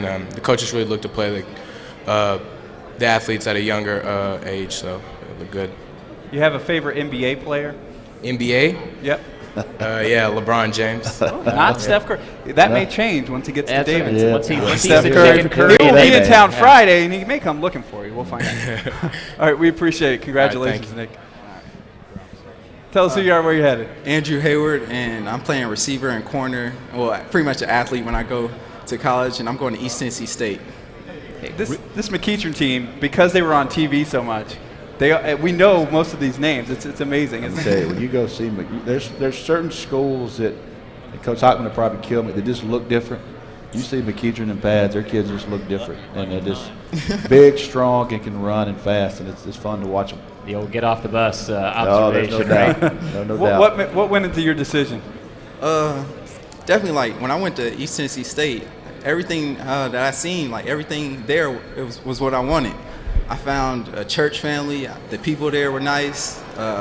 When I went there, like they made me feel like I was already a part of the team. So it's like I knew I wanted to be a Buck pretty much. Now East Tennessee, they're restarting football, right? Yeah. So this is you're almost like a brand new program all over again. How's that feel to be the foundation they want to build on? Yeah, it feels good because I know the coaches, they know what they're doing. Like our head coach, he coached all over the place. He came out of retirement to coach us, and that's it. Like I mean, these coaches, they know what they're doing pretty much. So I'm not worried at all. All right. Well, good luck, Andrew. All right, Appreciate thank it. you. So tell us who you are, where you're headed, and what position you're going to play. I'm Dylan Hamilton. I play strong safety, free safety, and I headed to Alabama A&M University. Tell us what went into that decision. I mean, the coaching staff, they really they show a lot of love for me. I got a good relationship. Like I remember I went to one of their games. They have like a good family bond. That's something that I need. What did playing with the top talent, some of the top talent in the nation, what did that do for you? How did that make you better? I mean, it just got me better. Going against TJ and like one-on-ones, he's like, it got all of us better. Me and Andrew, it got everybody better. And for the the future DBs and corners and stuff, they'll get them better too. All right. Congratulations. We appreciate it, Dylan. Let's pass it on and tell us who you are, where you're headed. My name is Cameron McGee, and I'm going to the University of West Georgia as an outside linebacker. Got rocking the visor, our first visor of the day. Yeah. So congratulations. I don't for think that a hat award, would too. fit on that head. You got to take care of the hair, so that'll all make it work out. Why West Georgia? Why'd you pick that team? When I went down on my visit, as soon as I got there, it just felt like home. It felt like that's just where I wanted to be. It's close to home. The coaches, the players, the facilities, everything just felt right. Coach Hall's new over there. What was your interaction with him like? Say it again? The coach over there just got there last year. Yeah, What was your interaction with Coach Hall? He about his business. He came and talked to me. We had a one-on-one, and he was telling me everything he planned to do. He said that he was going to, come in there and change all around, because he said he's a winner, and that's what I wanted. That's what I do, win. And he wasn't lying. I mean, they made an incredible run in the playoffs this year. Yes, Were sir, you they following went. that? Yes, sir. All right. Well, good luck. Hopefully you guys can keep it up next year, Cam. Thank Appreciate you. All right. Last but not least, tell us who you are, where you're headed. My name is Fitz Watley. I play outside linebacker, and I'll be going to Coastal Carolina University. Chanticleer. Nice facilities, nice area there. What sold it for you? Well, I went there for camp over the summer, and I really just fell in love with all the coaches and coach staff, and especially Coach Mobley and his interesting background, knowing how successful he is and how he runs his program is really good, and I like it a lot. Who was your recruiting coach for them on you? Coach Curtis Baldus was my recruiting coach. You anticipate being able to go there and make an impact pretty early on? Sir? You anticipate being able to make an impact early on when you once yes, you sir. get there? The coaches anticipate me. They really, since they're losing their top linebacker, Quinn Backus, 3-time All-American, they really see me coming in there, taking over, maybe start as a freshman, maybe even be a 4-time All-American is what they project me as. Well, there you go. Aim high. Before we go now, I got to ask Coach Hockman one more question. All right, let's pass it back down to Coach Hockman. For Rusty's got a question for him. Putting him on the spot.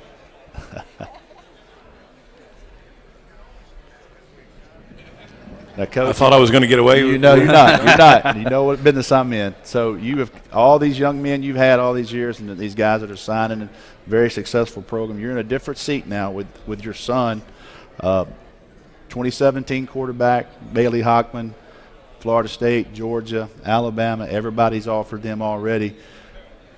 How are you handling that, being it's your son now, and how has that been a little bit different from you, and where are you at in the process? Where are you guys at with that? I'm not handling it very good. it's actually a lot of fun.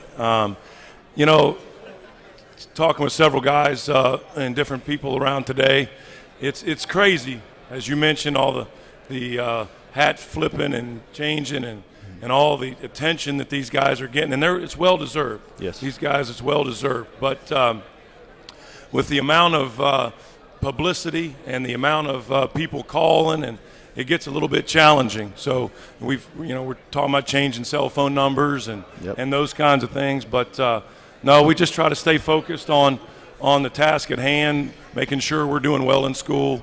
As we talk, for all our kids in our program, stay tunnel vision, get better at what you do at your craft, do the things in the classroom that you got to do, have a great attitude about it. Where we're at, we're just kind of taking it all in right now. Probably go to a few spring practices, sit in some meetings, see where things are. He's already growing tired of it. To be honest with you. And so I'm trying to hold him off and not make a decision too early because things change so much. But it's still ultimately going to be his decision. I'm not going to, be the dad that forces things. I'm going to obviously try to guide him, but it's going to be his decision and Mom's too. She's here today. Maybe that's who we need to talk to, Mom. That Mom usually has a big part in those decisions. You win, Mom, you're going to do very successful. And to have guys, to have guys like Tyler Smith that's here, 17 receiver, and other guys that are in his class, and next year's class, Julian, and it's makes things a lot easier when you got players around you like that. There's no shortage of coaches going through Powder Springs, I can promise you that. So we ought to just go ahead and pencil you in for next year around this same time slot, same Well, time. like I say, this is 6 years in a row of over $1 million of scholarships, so it's pretty cool. Congratulations, Coach, and get your state title next year. Congratulations to all you guys. Let's give McEachern a round of applause. Thank you guys for all joining us. We see Coach Hockman, we see McEachern a lot on Friday nights. We also like to have a lot of fun on Friday nights. Here's some of our most fun bumps from the 2014 season. I don't want. All right, dive right on one. Ready? Right. That's right. Lie down, lie down. Go. Oh.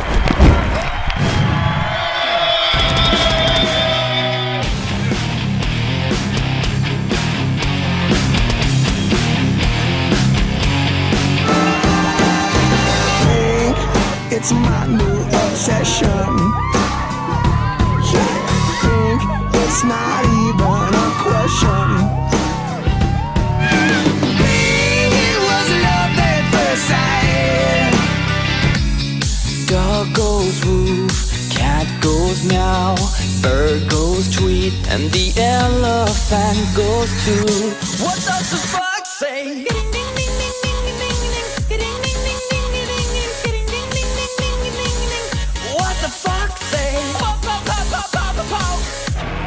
Let's get ready to rumble!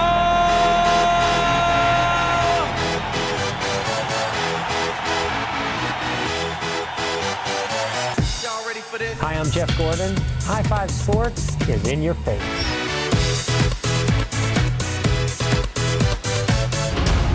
And here is Jackson.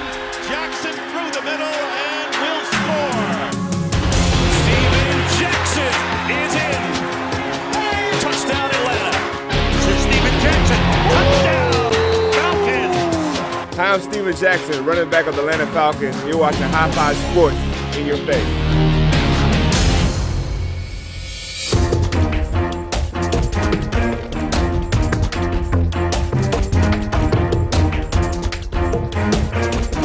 Welcome back to our 2015 signing day coverage here on high5sports.com on our Fox 5 Atlanta YouTube channel. Cody Chaffins coming to you live from the College Football Hall of Fame in downtown Atlanta. We've been joined all day, 7 hours of coverage of the best high school athletes in the nation that are moving on to the next level. And so far today, we've seen each athlete come up with his high school, and we've seen each high school and who they have and where they're going to play at the next level. We're going to do something a little different now, and now we will introduce you to the 2015 Reinhardt University signees. We got a whole group of you guys up here. How cool is that all of you guys from Metro Atlanta staying in state, you're going to go play. First off, we'll start on the end. Tell me who you are and obviously where you're going, what position you're going to play at Reinhardt. All right, I'm Ryan Santos, and from New Manchester, Georgia. New Manchester, High school. Douglasville, Georgia. Yeah. And tell me, you're the only signee I have from New Manchester. Is that correct? Actually, no. Takel Petty is another one. Okay. Playing safety, coming out of New Manchester. Tell me about why you wanted to go to Reinhardt. It's close to home. My family's right there, and the coaches are real great to me. Been in contact back and forth. and I just feel like I created a bond with the coaches already. Reinhardt, a fairly new program, just starting to play football.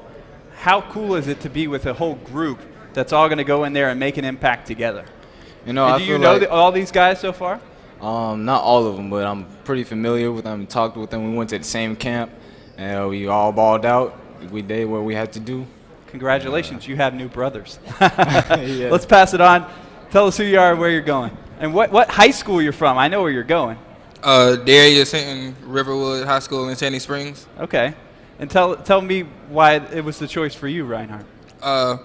Well, my uncle was the only senior to go to play football for Reinhardt last year, and he told me to come up and watch him play. And when I came up to watch him play, I loved it. Everything, like facilities, where it was, the environment, just felt like I was at home. And not too far from home. I know Mom and Dad probably loved that. Yeah, not that far. All right, we'll pass it on. We'll get through everybody because everybody needs a chance to talk. My name's Dominic Workman. I go to Harrison High School. So you're Harrison and going to Reinhardt. Yes, sir. Do you know any of these guys up here? I met a few of them today, so. So just today? Yes, sir. And you guys are going to be all through the summer sweating together. What's it like to know a group from Atlanta all heading up there? It's pretty awesome because we're all from the same area, about the same area, so I mean, it's pretty neat. What made Reinhardt the decision for you? Well, I went to the campus. I kind of fell in love with it, and I just thought it would be the best fit. I like the coaches, and I thought it would be the best place to go. What's that campus like? Tell us for the folks who haven't been up It's there. It's kind of big, but it's not that many kids. It's kind of a little dry atmosphere, but I kind of like it, so it's nice. Good luck. Yeah. We'll pass it on. Tell me what position you're going to play, what high school you're coming from. I'm from Harrison High School. I'm going to play fullback at Reinhardt. Okay, so you did know at least one person up here. Yeah, I got my good buddy coming with me. How was that decision-making process for the both of you? Did one go and then the other said, that sounds good? Yeah, it was pretty fun. I don't know, we kind of made a decision together, so. Okay, and I met Coach up there last year. Tell me what Coach is like. He's kind of a quirky guy at Reinhardt. I love all the coaches. They're very nice to get meet with, and it made me feel welcome, like a home atmosphere. So. All right. Good luck. Yeah, you're going to be a kicker at Reinhardt. That's what we're assuming. Quarterback. Nice. What high school do you play at? My name is Cole Galoma. I'm from Central Carrollton High School out of Carrollton County. Central Carroll, our High Five Team of the Year. Yes, sir. An incredible season, incredible career for you. Tell me how that got you ready to go play at Reinhardt. You know, being with Coach Jacker, he's the kind of coach that's going to coach you hard and give you as much as he can give you. Along with Coach Carroll, the offensive line coach, they're going to coach you as hard as they can and push you as hard as they can. And tell me what it's like meeting Is you meeting these guys for the first time? All of them except for the New Manchester. Right. We played in the All-State All-Star game at McEachern High School, and we played with each other, and I've learned a lot of respect for him. Tell me about him. What was he like when you met him? Well, since he's a defensive player, I didn't really talk to him that much, but when we were playing the All-Star game, we both balled out like we were supposed to. We did our job, and we had fun doing it. You guys are going to go in there and be the freshmen. Everybody's going to look down on you when you first get there, but what kind of impact as a freshman class do you feel like you guys can make? I feel like the freshman class, as long as they work hard and keep up the dedication and hard work effort they've had that got them to this point, we'll be fine. All right. Congratulations. Thank you. All right. Tell me what high school you're coming from, your name, and your position. I'm Trevor Carlton. I'm from Cartersville High School. Cartersville. There's plenty of talent up there. Yes, sir. And that is, how far is the drive for you for Reinhardt? That's just 30 minutes. Yeah, 30 minutes. Wow. Was that a big part of your decision? Yes, sir. It's close to home. I can come back home and see my mom. Tell me how a program like Cartersville prepares you to play at the next level. The hard work and dedication and time you have to put in. And what an atmosphere on a Friday night up there. Is that something you're going to miss? Yes, sir. It was a great atmosphere, and I loved it. I'm sure that Coach Cronick up at Reinhardt, he's looking for guys coming from winning programs. He's trying to establish that mindset. Did he mention that at all to you during the recruiting process? Yes, sir, he did. Once Some those new winners. leaders for the program. Gotcha. Congratulations. Good luck. Thank you. All right. Reinhardt's got some pretty big fellas coming in this year. I tell you what, look at them. Not a bad group. They can get a practice in over here a little bit later. We're on the turf at the College Football Hall of Fame. So no doubt you guys get some work in. Yeah, I'm Audra Morris from Cass High School, and I play offensive lineman. And Cass is right up there. How far is that drive? Not far at all. Oh, that's walking distance. I just, I just head over there. Man, you guys are saving Coach Cronick some recruiting budget money. There you go. A couple like gallons of gas, and he's done finding all the players he needs. So first off, tell us about the bow tie, because it's pink, and we got to wonder. Me and Mama went shopping yesterday, so had to get something to look nice. Is this the most dressed up you've been in a while? No, this is just daily, baby. This is how I do this every day. All right. I like to hear that. Tell me what it's like meeting these guys and knowing that you're going to hang out with them for the next few years. These guys, they seem great. We class 2015, so it's like family right now. We're going to go up. We'll work hard together. We're going to get some things done. All right. Congratulations. Tell me who you are, where you're headed, or what high school you're coming from. Sorry. I'm Jordan Riddle. I'm coming from Sequoia High School in Cherokee County. I play offensive line. Okay. And so we may have a whole offensive line. We got the front line here. I think we do. All right. Can somebody snap the? Do we have a center in the house? Somebody that can snap. I can snap it. There you go. Tell me why Reinhardt for you. I'm like 15 minutes away. I'm in the same county as Reinhardt, actually. So I just want to come up there and maybe bring a championship back to my hometown. I told him I met Coach Cronick in Macon this past year. He said, a cool guy. Tell me about your interaction with him. Say that again. Tell me about your interaction with Coach Cronick up there at Reinhardt. Seems like a cool guy. Yeah, I like him a lot. He seems like a very energetic type of guy, so maybe we can get practice going. So I think it'll be fun, though, for sure. Right. Hope you enjoy yourself. Are you going to find a roommate here today, maybe? That'll be. Hey, maybe so. I got a big choice. All right. You might have a lot of hair care products to worry about, though. Keep that in mind. All right, first question. Well, first off, tell us who you are, what high school you played at. Quan Russell from Clark Central High School, Athens, Georgia. All right. Came all the way down here. We appreciate you making the drive. It's going to be a little more of a drive for you than some of the other guys. First off, where'd you find the hat? Everybody's got the same hat except for you got the special hat. Well, I'm a special person. That's what I like to hear. Tell me about playing at Clark Central. How'd that get you ready? Well, it was really tough waking up at 5 a.m. for mat drills and sweating and throwing up with my teammates, and that prepared me for a lot of challenges. All right. Well, tell me about Reinhardt and why that was a special place to you.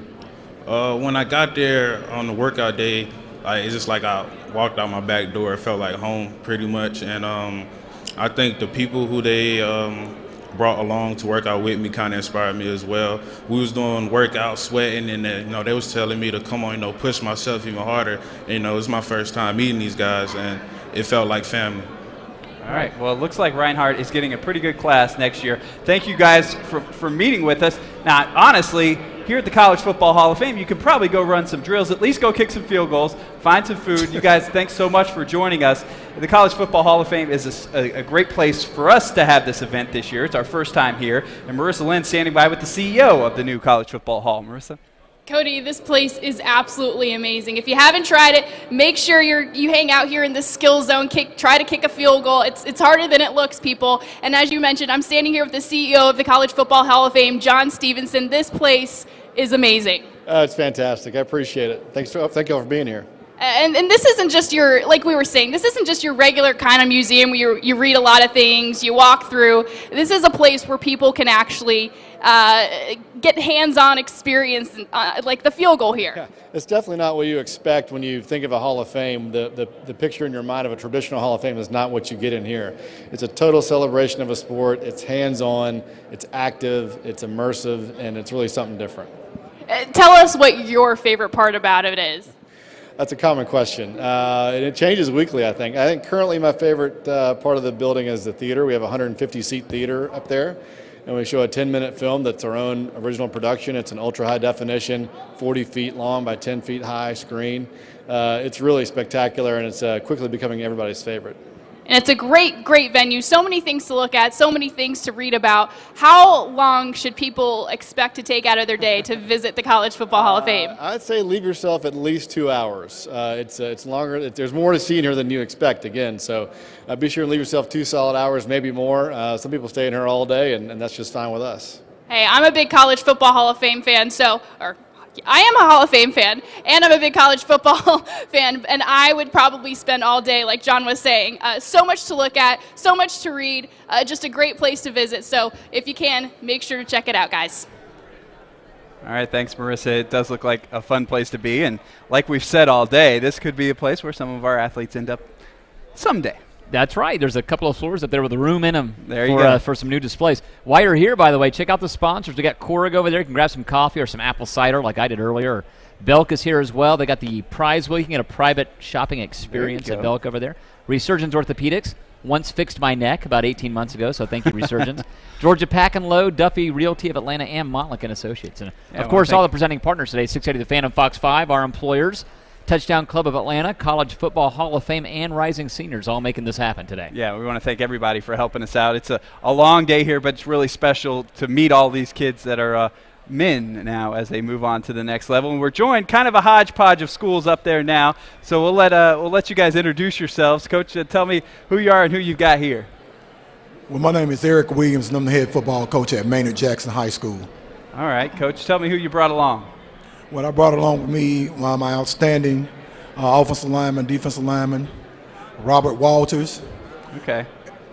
Let's talk to Robert. Robert, so I can see the hat, but let's let you say the words. What college are you going to be attending next year? My name is Robert Walters, and I will be attending Presbyterian College in South Carolina. Congratulations. There's got to be a number of guys you know from this area, because this must be our 4th or 5th Presbyterian guy today already. So are you aware of the guys? Oh, yeah. Oh, no, I had no idea. You got to work the room when you're done up there. I mean, there's a lot of guys here from Presbyterian today, or going to Presbyterian. Oh, wow. All right. That's cool, man. Definitely. So great. So what position will you play at Defensive line. Defensive line. Do you think you can play right away for that? Honestly, I'm definitely personally, but my whole goal is to fit in with the team concept, and if I can make an impact immediately, that's all the better. So my goal is I'm more of a team guy, so I just want the team to be successful, and that's my whole goal there. So if I can play as a freshman, hey, all the more power to me, I guess. I love it. Well, like you alluded to earlier, Cody, Presbyterian's kind of on the road these days. You're going to play in some major venues, so does that attract you as well, going into some of these big places? Definitely. Playing on big stage is definitely something that was a major factor for me. I was kind of excited, and that's one thing I'm definitely looking forward to, being the underdog and playing those big time programs. Hey, that's just great for me. I'm up for the challenge. You know what you got to do if you pull off a big upset? Go to midfield and do the Fox 5 in your face. There you go. All right. That would make the news for sure. Congratulations, Robert. Thank you, and congratulations. All right, from a different high school. Are you rolling solo from Alexander today? Yes, sir. All right, tell us who you are, where you're headed. I'm Mikael Lance Davis, and I'm heading to Georgia Tech. Play running back. Yeah, we had your buddy up here earlier. You guys were kind of sort of a package deal, right? You and Amari. Oh, yeah, Amari. Right. Yeah, he was real close to me. We're going to be roommates. Okay, and you're both going to be running backs, correct? Yes, sir. All right, so a lot of opportunities to carry a football at Georgia Tech. I assume that's a big part of the appeal, right? Yes, sir. I'm going to play B-back. He's going to play A-back. So. And B-back is where there's a spot open right now, as you had, St. Jude Days last year, also Zach Lasky playing that. So tell me, it's one of those positions that in the last few years before them really had kind of fallen off a little bit after Jonathan Dwyer. But tell me that position, what makes that so special? That position, you're gonna tote the rock regardless, just because that's the type of offense you play. And at that position, you'll get about 18 carries. You'll split it, but you'll still get a lot of touches. And if that particular position's going, then the rest of the team's going, and it's really a big burden to carry on your shoulders, and that's really what I want. And if that's a position too, where whether you get the ball or not, you're hitting the hole and you're getting hit every down too. Yeah, it's something I'm used to already. So. Now Tech is going to be challenging academically. It is for everybody. So do you know what you're going to major in when you get to the flats? I'm majoring in business, just particularly business, and there's a sports management degree. It's a minor, but I'm working towards that. Wow. I'll be an athletic director when I get out. All right. So. Congratulations. We look forward to seeing you next year on Bobby Dodd Stadium. Yes, sir. Thank you. All right. Tell us who you are, what high school are you from, and where you're headed to play college ball. My name is Darius Anderson. I'm from Mundy's Mill High School, and I committed to play at East Carolina University. All right. So Mundy's Mill, are you rolling solo as well? Yes, sir. Tell me about that program, because you guys have really, the last few years, your junior and senior year, really stepped things up. You know, Coach Ruffin got a dream that the players buy into that make the team successful, also on the field and academically. And did the recruiting process change for you? I mean, you guys are getting more exposure as you win more and more games. Did that help? Yes, sir. And why East Carolina? Because when I went up there, the campus not too big, but it's not too small, so classes are right next to each other, and the connection with the coaches is just unbelievable. And you won't find another head coach like Ruffin McNeil nowhere. Now, were any other schools after you late in the process? Did anybody make a run at you late? Georgia Southern, Southern Miss, Middle Tennessee. That's the top schools. Yeah, but you stuck with the top school though, right? Yes, sir. All right, congratulations. Let's pass it down to the coach there in the end real quick. And hey, Coach Miles. Coach, tell us about these two young men you're here with today. All right, today I have Otis Greer to my left, who's a long snapper, and played officer center for us, but he'd be signing as a long snapper. And I have Bryce Wilson, who's a defensive back / wide receiver, part returner, kick returner, but he's signing as a defensive back, as a cornerback actually. Gotcha.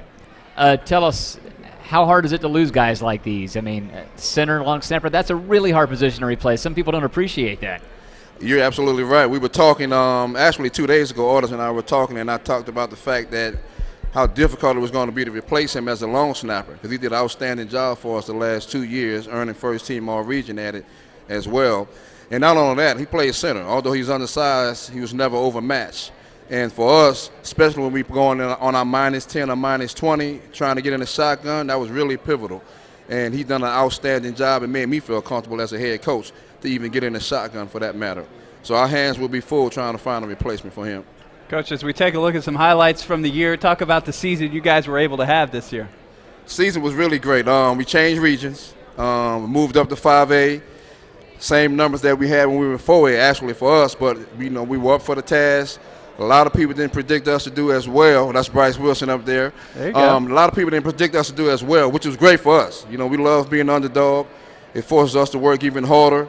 But our guys and my coaching staff experience in terms of what we've had overachieved. They actually overachieved. We had a young team.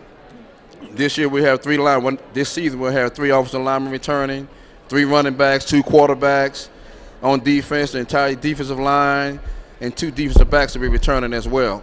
Okay. So you're going to be up here for the next couple of years as well. Coach, the highlight of the year, though, had to be, I'll let you tell me what the highlight for Carver this year was. Well, the highlight of the year had to be we were on our -20. Well, no, you're talking about I'm sorry. The team of the week.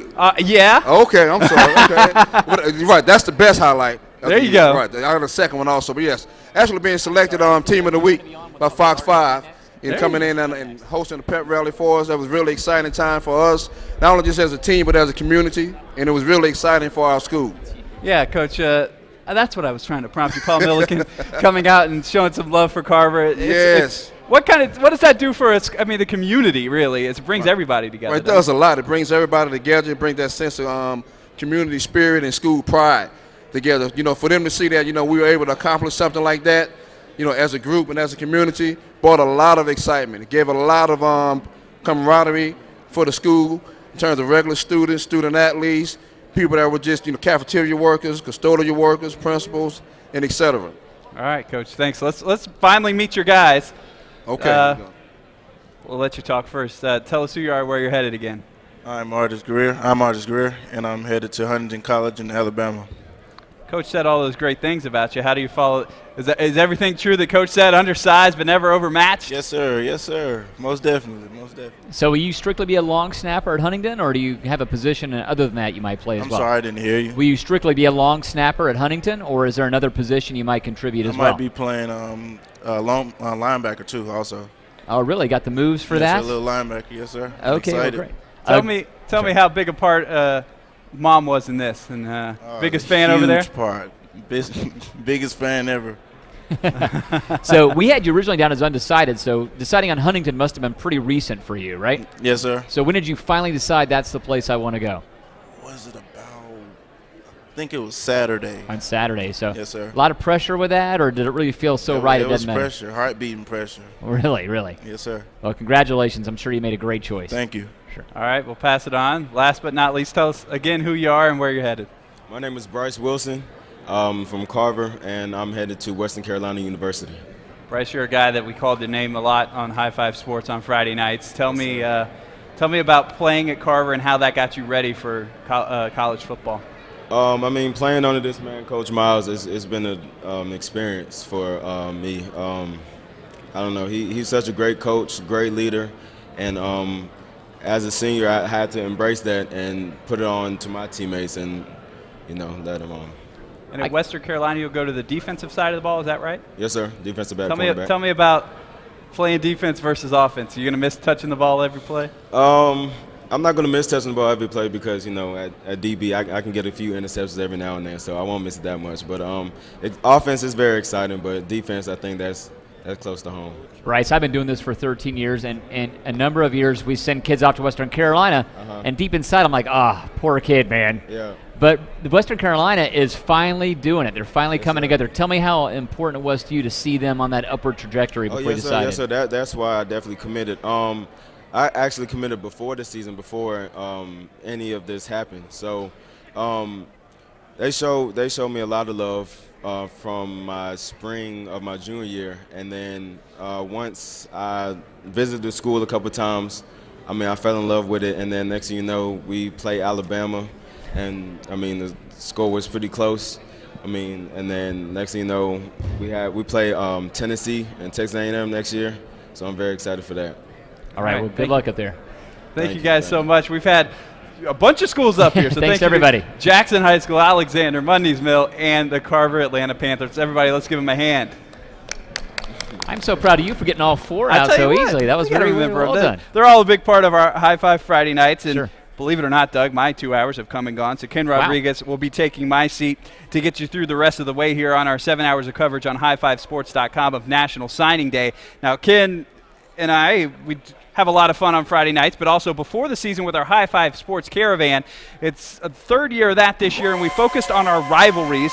Ken going around the state seeing some of the biggest rivalries. We'll take a look at a piece right now. Ken took a look at the Bowden and Bremen rivalry in Northwest Georgia. It's a big one. Let's take a look.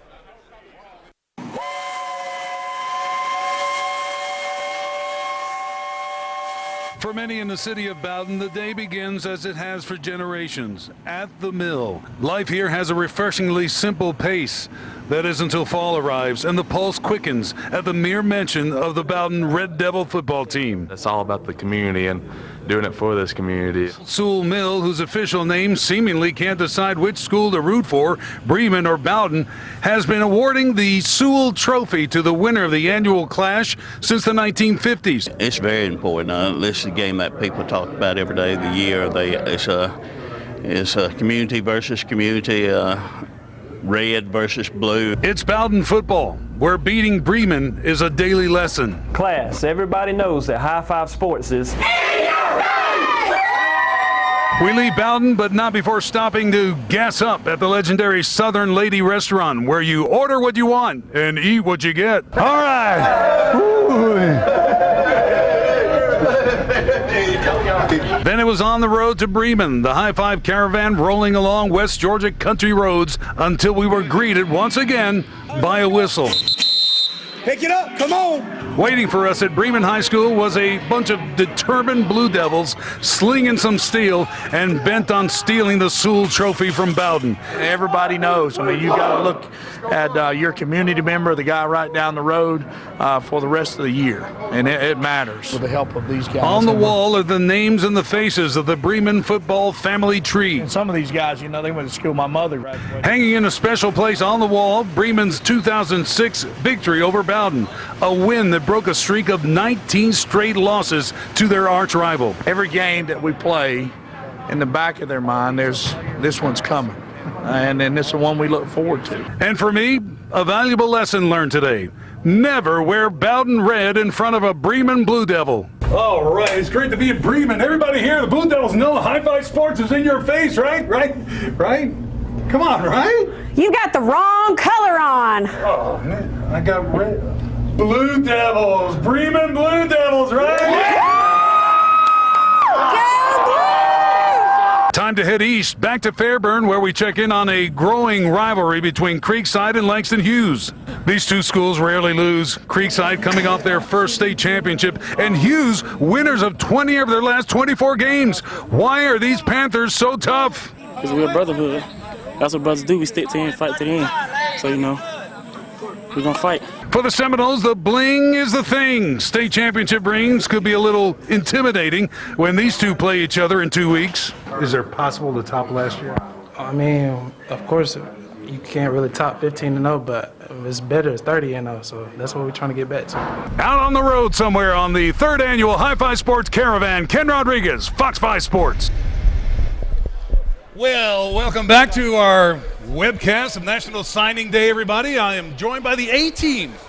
Doug Conkle from 680. You make it the A-Team, Ken. Are you kidding? Rusty Manziel from 24/7. These are two guys that Rusty looks like he hadn't slept in a week. I haven't. I'll be honest. The last He's having 2 hours, a tough morning. The last 2 hours have taken 10 years off my life. I'm just walking up here joining you guys right now, and has anything surprised you yet, other than the manic stuff that's going on? Obviously all the eyes right now in the state of Georgia probably are on Roquan Smith. What is he going to do?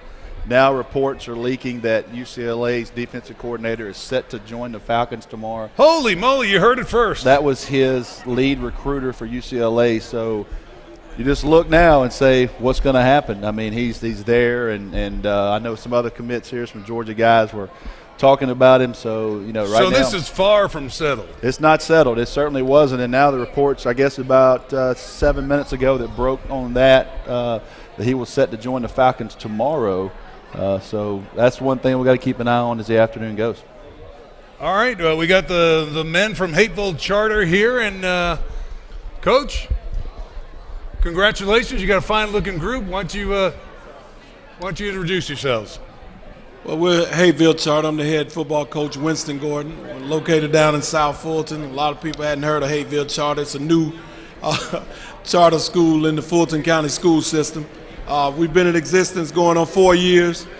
This is our 3rd graduating class, and these are young men, some of our first big signees this year in our program. Well, let's pass the mic and say hello and tell us where you're going. My name is Elijah Goodman, and I'm going to Jacksonville State University. Tell me your name, Elijah Goodman? Yes, sir. Okay.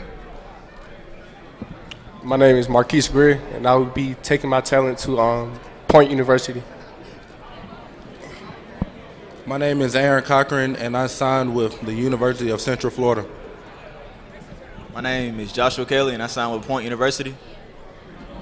My name is Datron Poole, and I'll be attending University of Arkansas Pine Bluff. My name is Arden Key, and I'm going to LSU. My name is Antoine Wild, and I'm going to University of South Carolina.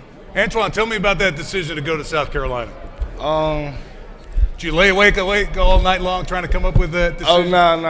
I've been made my decision in June. Early. Got it out of the way. I made my decision in June. I almost decommitted in December, but I changed my mind. Whoa. Almost decommitted. What was going on? I had a lot of interest in Louisville. Okay. Yeah, Louisville and Kentucky and stuff. What position you play? What position? Oh, safety. Safety. All right. Tell me about your position. What made you choose your school? I play defensive end, and I chose LSU. And the reason I chose LSU because the atmosphere down there. I went down there playing. The game versus Alabama, and I felt real at home down there. The coaches there showing me much love. They called every day, check up on me, and they wasn't talking more football. They was talking more family and things of that sort. I got a question here. All right, jump in there. Arden was a lot of publicity around you the last month. You were committed to South Carolina 2 different times, correct, during the process? Yes, South Carolina recruited you hard. You were committed to them. When was the decision? I watched the press conference the other night. When in your heart did you go, you know what, LSU's a place for me?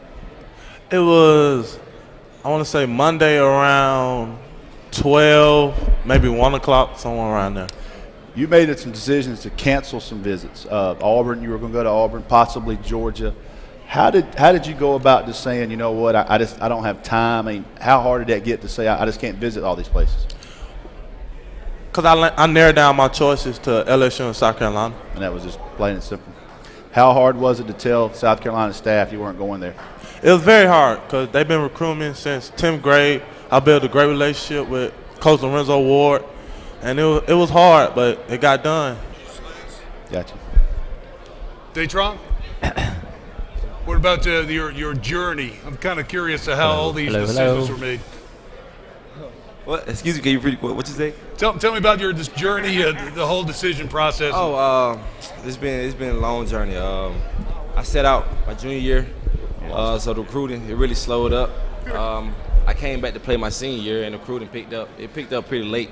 So I'm just blessed for the opportunity to play, have a full ride on scholarship. Does it, for the younger kids watching at home and wondering what this might be like one day, is everything you thought it would be, or fun or stressful? I mean, yeah, it's a great feeling to be able to sign a national letter of intent and say you're going to school for free to do something you love to do, and it's a great feeling. You know what you want to study? Yes, sir. What's that? Criminal justice. All right. All Nice. right. Pass the mic along. Tell me how late you stayed up tonight wondering about this. I stayed up pretty late. I was nervous. I was just like, I couldn't believe it. Like, I'm actually going to college football for free. So it's just been real humbling, you know. He won't think it's free on those 6 o'clock in the morning workouts. Exactly. As my old man used to say, nothing is free. Those 5 a.m. workout calls, Exactly. it's not going to be free, but it'll be worth it. And then Yes, sir. study hall after practice, I guarantee you. Yep. Pass it to Mr. Cochran. Central Florida got an up-and-coming program. It stays up, seems like, with Coach O'Leary down there. How did you come to your decision? Sir? Tell us how you came about your decision. It was a long process. Me, my mom, and my grandma sat down and had conversations about all the stuff that Louisville had and all the stuff that UCF had. And we just figured out that UCF was a better fit for me. Question on that, because you mentioned those two schools. Both of those schools recruit this state very heavily. Did Yes, both sir. of them tell you, look, we got a lot of players from Georgia, everybody's been successful here? Was that part of both schools' sales pitch? Yes, sir. Who hosted you on your official visit? Was somebody from Georgia? Sir? Who hosted you on your official visit to Central Florida? Was it somebody from Georgia? No, sir. Okay. What was Mom's big deal about choosing Central Florida? Nothing it was to do with pretty the much weather. of me getting up, going to church, and having someone to talk to. There you go. Now, besides those two, besides Central Florida and Louisville, who else was contacting you towards the end? I'm sure you got a few other phone calls, right? No. That Really? was So everyone knew, like, hands off, it's these two, right? Yes, sir. All right. Well, congratulations. Central Florida is going to have a big game there. Thank you. Marquise, what about you? Well, my decision was pretty easy. I choose Point University because it's a Christian school and I am a man of God. So that's why I choose Point University. And it doesn't matter what college you go to, NFL scouts will come look at you. You just have to grind hard and dream big and never let nobody tell you what you can't do. Did you watch a Super Bowl last week? Yes, sir. Did you see the young man that made the play from West Alabama? Yes, sir. And unranked in high school and barely was invited to the University of Alabama's pro day. West Alabama didn't even have a pro day. So not only did he come from a small school, he had to go to somebody else's pro day. So there's always an opportunity anywhere. The NFL will find you. You're right. It's all right here. It's all right here. Yes, sir. All right, tell us about it. Well, Jacksonville State been on me since my 11th grade year. So I went down to my official. It felt like home, so I just committed to him. Been to a game there? Yes, sir. Atmosphere is pretty good. Isn't Yes, it is. People It's a don't great realize place. Jack State. I Yep. mean, they tailgate. I mean, it's real deal there now. And it's a great tradition, too. I mean, Yes. they're used to winning there and winning pretty big. So how much more are they going to win now that you're coming? Oh, we can go on all next 4 years. All right. That's what they want to hear, too. What'd you say? I'm sorry. I just said that's what they can expect when you get to Jacksonville State. Coach, let's talk about your program. It's a young program. Tell us the fun times and some of the challenges you've had in starting this program. Obviously, you got some great kids. Well, it's been a challenge. We started the program, like I said, 4 years ago. We've signed since that time. We've have about 14 kids in college. Wow. It's been a process, and like I said, this year has been our largest recruiting class, and with the help of our coaches, our head coaches, my assistant coaches and the rest of my staff, Kevin Pope and Rusty Beatles and all these guys we brought in have brought a winning atmosphere to the school. And, we play big-time football. We're in the same league with Great Atlanta, Christian Lovett, and all the other players, and that just tell you where we are. I can tell you one positive. It's a good thing you didn't have a Jumbotron at school because these guys wouldn't have done anything. I think they're admiring themselves right now. Coach, did you beat Callaway this year? Excuse me? Did you play Callaway this year? No, we didn't play Callaway. We played Bremen. We played out Bremen this year. We played one of the toughest schedules in high school football. And just getting the program on track. We got a lot of great talent returning. Jaquez Ezra, a lot of guys that go under the radar but are getting recruited real heavy. And with the addition of Arden Key bringing a lot of attention to the school, a lot of people know about these kids now. So definitely, and Antoine Wilder too. He was one of our cornerstones of the program. We built the program around Antoine Wilder. So have these guys done a good job? They were your leaders. Have they done a good job training your next version of the leaders? They did. They really did. You talk about kids like Aaron Cochran and Elijah Goodman and Josh Kelly. I can say so many different things about these kids. All of our kids on this stage have qualified, ready to go to school. Very good. And that's all you can ask of them. Most of them on the stage hold more than a 3.0 grade point average. And Arden Key impressed me with a 20 on the ACT. I can't say enough about them. They did the things that we asked them to do. With Coach Pope and Coach Beatles staying on them and the things that they've done an outstanding job. How important is it to have this quality group of guys for your next group to look up to and the next group after that? I think it really set a fire in the school.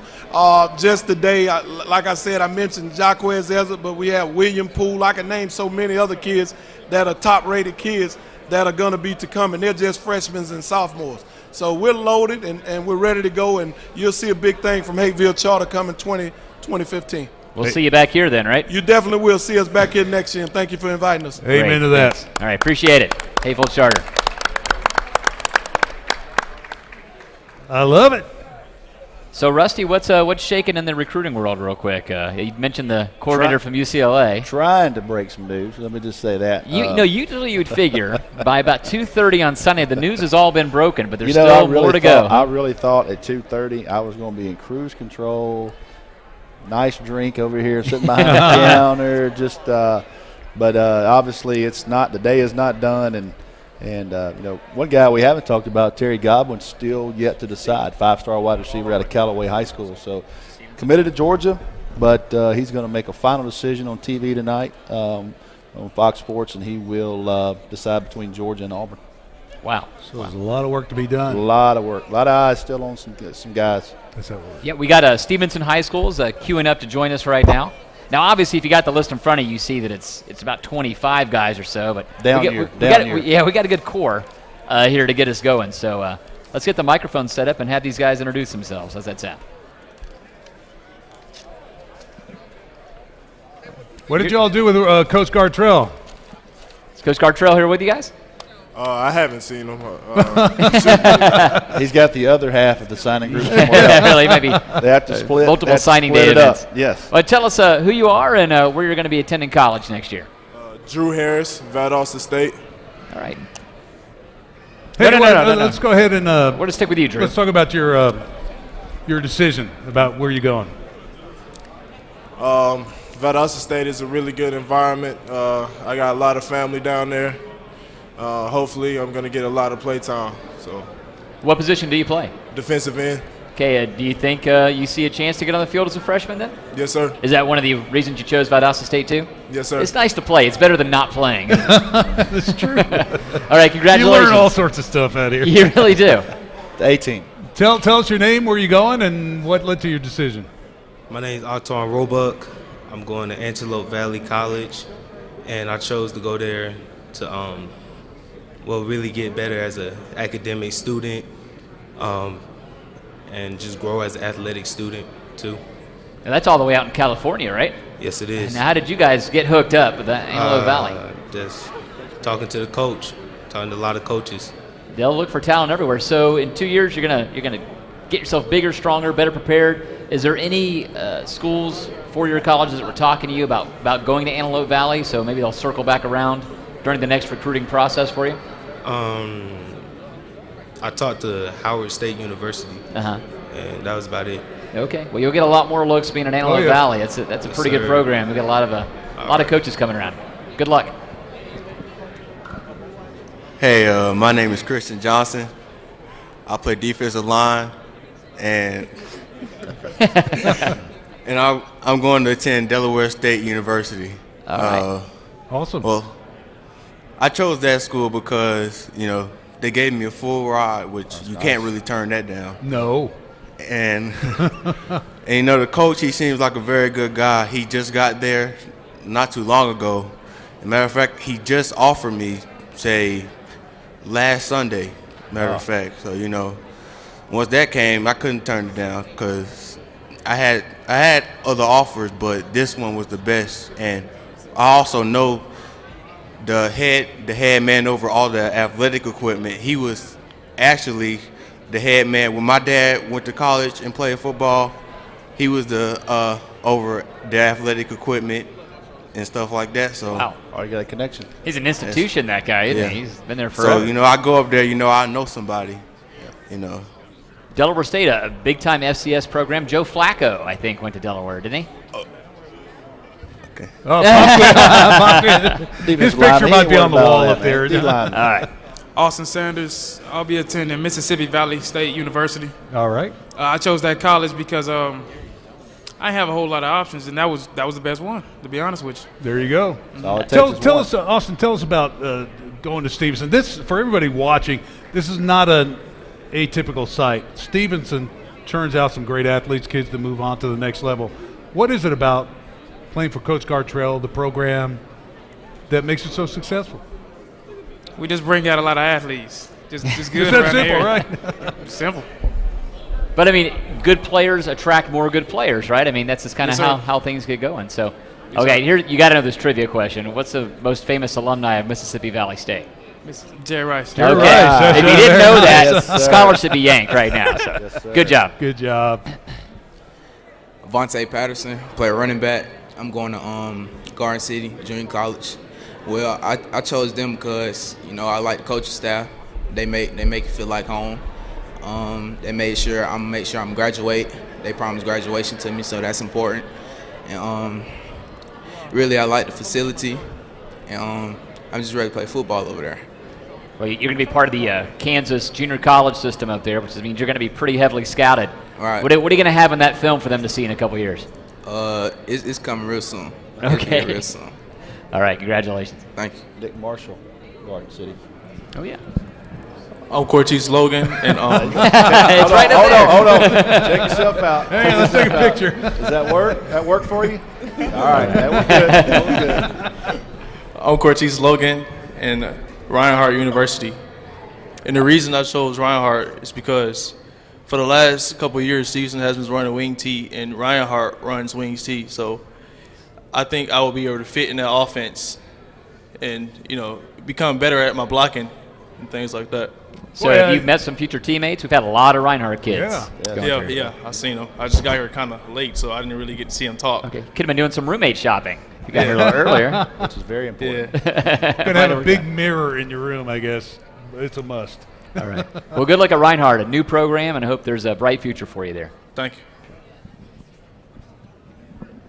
Hello, my name is Javon Barnes. I play D tackle, and I'll be going to Delaware State University with Christian.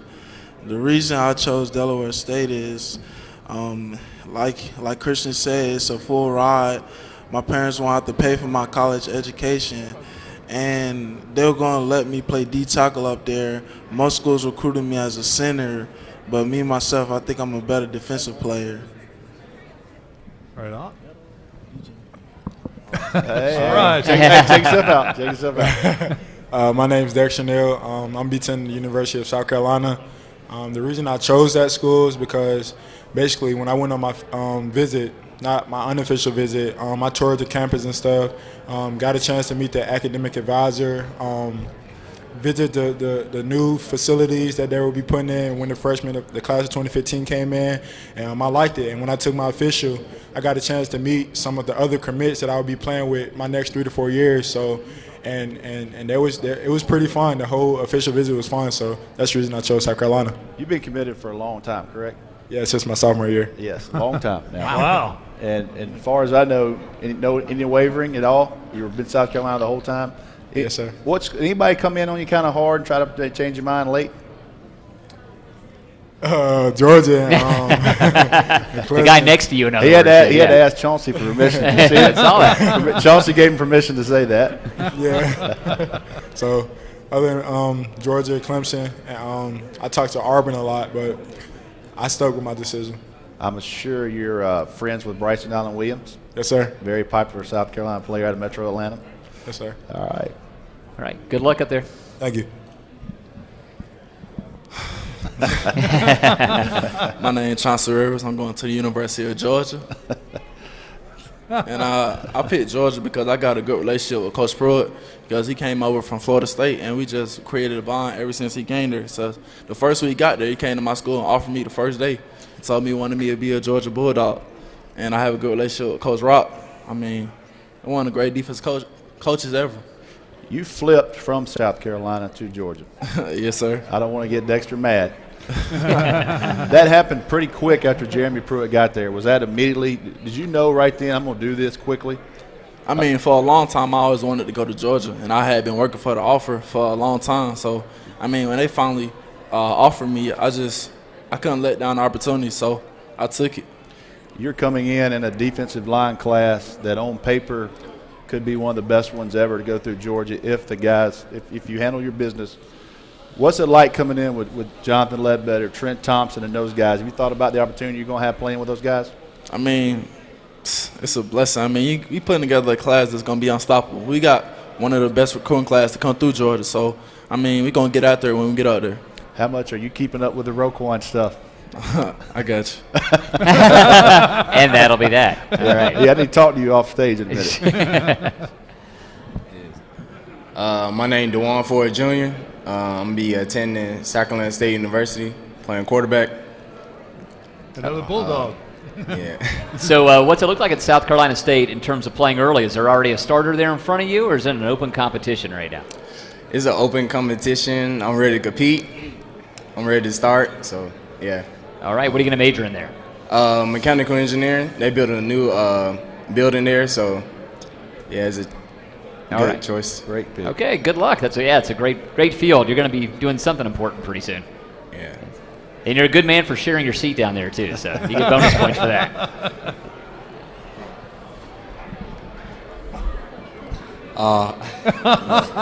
Get your look in. I'm Isaiah Zuber. I'm committed to Kansas State.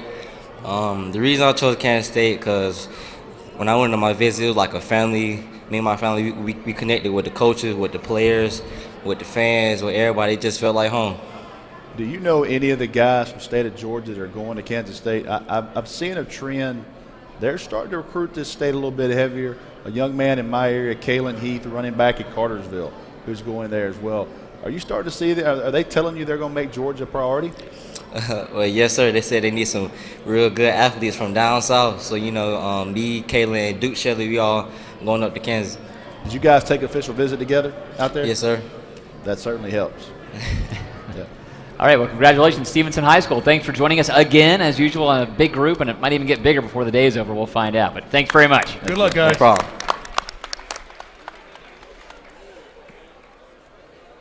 All right, we're in that part of the day now, guys, where it's always a little bit of an adventure. I was like, all right, who's going to come up next? If we kind of mix and match the schedule in. So Right. I could take bets, but we're not a gambling kind of organization. So has Mays been up?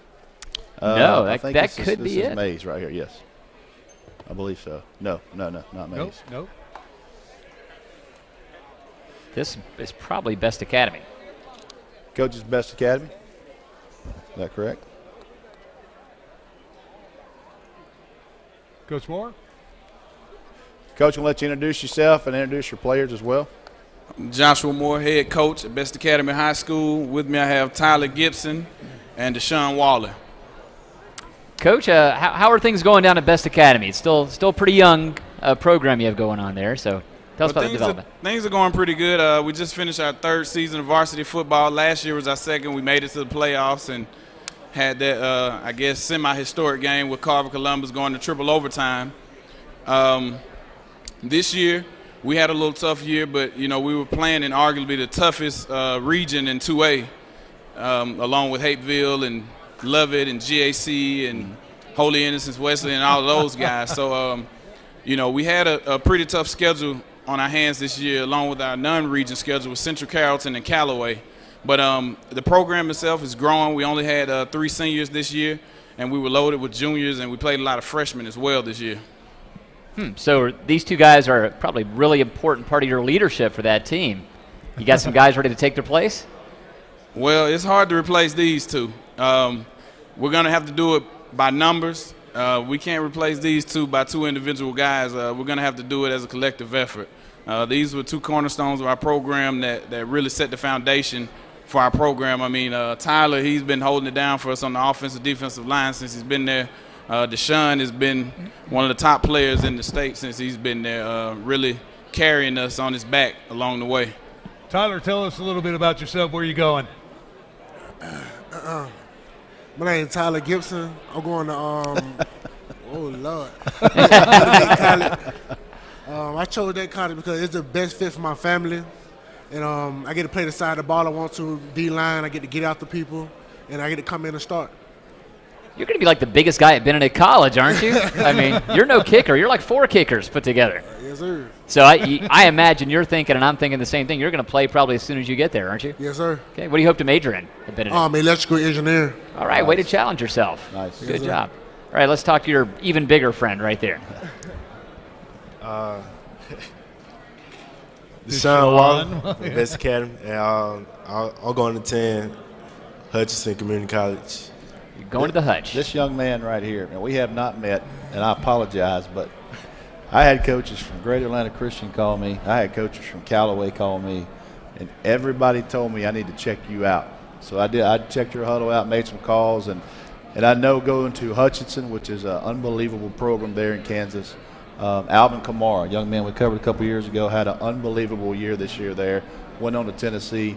What's your thoughts going in out there? What are they telling you as far as I mean, that spot's open, obviously, running back. After the coach came talk to him, he was actually talking about Alvin Kamara, and he was telling me about what he did, and he expect the same thing when I come up there. Now, are any 4 years guiding you to Hutchinson, or are you going to be a totally unencumbered free agent when you're there? Free agent. Total free agent. Okay. He will definitely be recruited. He has a great highlight tape, and you're very, very well respected around the teams you played. I can promise you that, especially Callaway. All right. Well, Coach, thank you for bringing your guys down and joining us again. We'll look forward to seeing you next year, okay? All right, gentlemen, guys. thanks a lot. Let's go over to Merissa right now, who's got a couple of guests. Merissa. I do, Ken. I have a couple of guys who are best friends who are about to be separated by a very big rivalry. South Carolina and Georgia, Dexter and Chauncey. How long have you guys been friends? Since 10 years old. Since 10 years old. So this is going to be a tough thing for you guys to separate, is it not? Yeah, it is. But we're going to have to get over it. You're going to take it all on the field next year, huh? Yes, ma'am. It must make the friendship a little bit more fun having this rivalry between you guys. Have you guys already started talking smack to each other? Actually, we started towards the end of the football season during playoffs. We knew we'd be playing against each other. While you guys were still playing on the same team, we were talking smack to each other. What was that like? It get crazy out there. We start to get yelling, arguing. We get mad because we know Georgia better than them. Oh, so we're already claiming Georgia's better, huh? Yeah. You have to look at the history. Who won last year? Who's won the last few? South Carolina. That's what I thought. All All right, so hanging out with Dexter and Chauncey, good guys, good friends, and now they're about to go their separate ways. Going to be interesting, Ken. Very sad when you part ways like that. They'll meet again, Yeah, but it'll be over a football. All right, next up, Coach Corey Jarvis and the Mays Raiders. A very successful season. Could have been even more, right, Coach? All right, Coach, tell us about your crew here. You got a pretty good one. Had 15 guys signed this signing period. We got 3 guys have already enrolled in school. Natreus Patrick, who's going to UGA, play with Chauncey. We had Dallas Warmack, who's going to Alabama University, and then of course we had Khalil Brooks, who's going to Middle Tennessee. With those guys leaving, then of course we have the young man that's up here with me today, and we had about 4 kids who had to go back to the school. Tyshawn Brown, wide receiver. Tell us real quick about this season you just had. We're seeing highlights of it right now. I mean, you guys were close. Oh, so close. Well, it was a great year for us. We finished up 12-3. We didn't win the state championship like our goal was for the year. Fell a little short against Northside Warner Robins, but, overall it still was an outstanding year. Played as a team, offense, defense, special team. We had games where each part of our team picked up each other, and it ended up being a great year for us. And like I said, I just wish we could have won that one more game. Coach, it hurts me as I put this list together for this event. All the kids you have who are signing with big programs, but they can't be here because they've enrolled early in the college. But that really speaks to the work you guys are doing academically there, that those kids are able to do that. So how are you keeping these kids on point like that? Well, the one thing that we do have at Mays High School, we have an outstanding counseling department. We actually had 2 or 3 guys that's up here now that could have graduated early as well. Basically, we were kind of just waiting to see where they were going to be able to go to school. And, it takes away from, I guess, from the glitz and the glamour where, you got a UGA and an Alabama signee. But, the one thing that we have is we had a great nucleus of seniors in that senior class. With them going to the different schools that they're going to, they did an outstanding job in showing our kids how you're supposed to take care of business in the classroom and on the field. All right, let's pass the mic. Tell us your name and where you're going. Hi, my name is Austinir Adderho, and I will be attending Reedley Community College. All right. How long have you known you were going there? How long? When did you make that decision? It took about a month to make the decision. They have good coaches down there. I like the offense. It fits me. What position? I'm sorry. Go ahead. Go ahead. I was going to ask you, what position are you going to play at Ridley? Oh, quarterback. Quarterback, just like in high school, huh? Yes, sir. All right. Do you like to throw it? Yes, sir. You run it pretty good, too, I seem to recall from a couple of games, right? Yes, sir. All right. Is there when you're done at Ridley, is there an area you'd like to come back to? You want to get back closer to home, or it doesn't matter? It's the best opportunity. It doesn't matter. The best opportunity. All right. Well, good luck finding that opportunity. All right. Thank you. Sure. Is that Mom over here? Oh, yeah. Oh, sorry. Got to get him closer to home. I'm Keenan Anderson, and I'm committed to Florida A&M. The reason I chose Florida A&M because it felt like home. I was expecting something bigger, but it's set things just didn't work out that way. But everything fell into place, and I'm where I'm supposed to be. What are you going to study there, Keenan? I'm going to go into the sports marketing field. All right. It's easy to spot your mom. That's her right there, right? Yeah. Okay, yeah, she's got the colors. She's ready to roll. How y'all doing? My name is Michael Worthings Jr.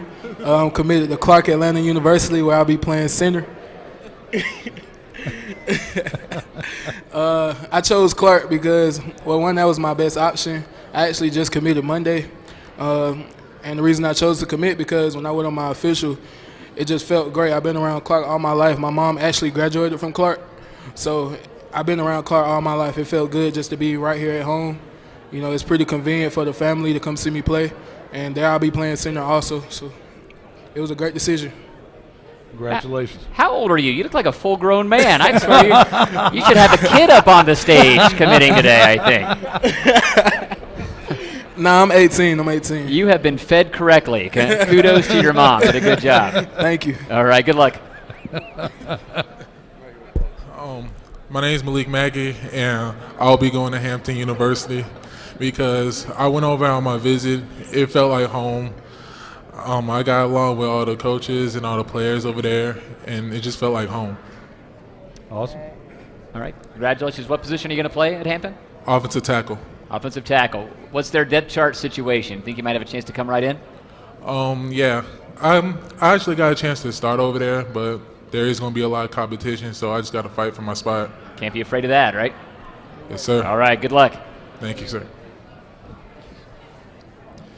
My name is Mason Sims. I'm committed to Southern University in Louisiana, where I'm going to be playing guard and a little bit of tackle on offense. The reason I chose Southern was because me and the coaches, we instantly hit it off. As soon as I set foot on campus, it was like an instant bond. It felt like home, and I made a lot of friends over there who are already on the team, and it's just like a big family. Is Southern in New Orleans? Is that right? Baton Rouge. It's in Baton Rouge. Baton Rouge. Yeah, that's about 40, 50 miles away. You're going to have a good time, I think, when you're down there. Yeah, that's what I hear. Not too good now. Not too good. All right, go Jaguars. Yeah, go Jags. All right. My name is Romartis Bell. I'm going to Savannah State University. I play running back. When I got on the campus, it felt very fun, like I was there. I walked around campus. It's like going to be a good fit for me. Close. It felt like home. It's a home-based feeling to me. And there's a lot of people there. We don't talk redshirt very much with running backs because even if you don't start, there's a lot of chances to get on the field and to help out. So you think you're going to be out there right away? Yes, sir. All right. It's competition, but you still got to go down there and play your best for that position. That's right. All right. Good luck. Do your best. Thank you. My name is Shaheem Rutherford, and I'll be attending Catawba University in North Carolina. And the reason why I chose that university is because it's not too far from home, but it's far enough, which is what I wanted to do. And it's a great academic school, and it offers my major, and I can have a chance to come in and start playing right away. Rasheed, what are you going to miss about these guys? It seems like you guys are pretty tight and give each other a lot of grief. What I'm going to miss the most is the bonds, the playing and practice, the chemistry, because I grew up with these guys for about 3 or 4 years now.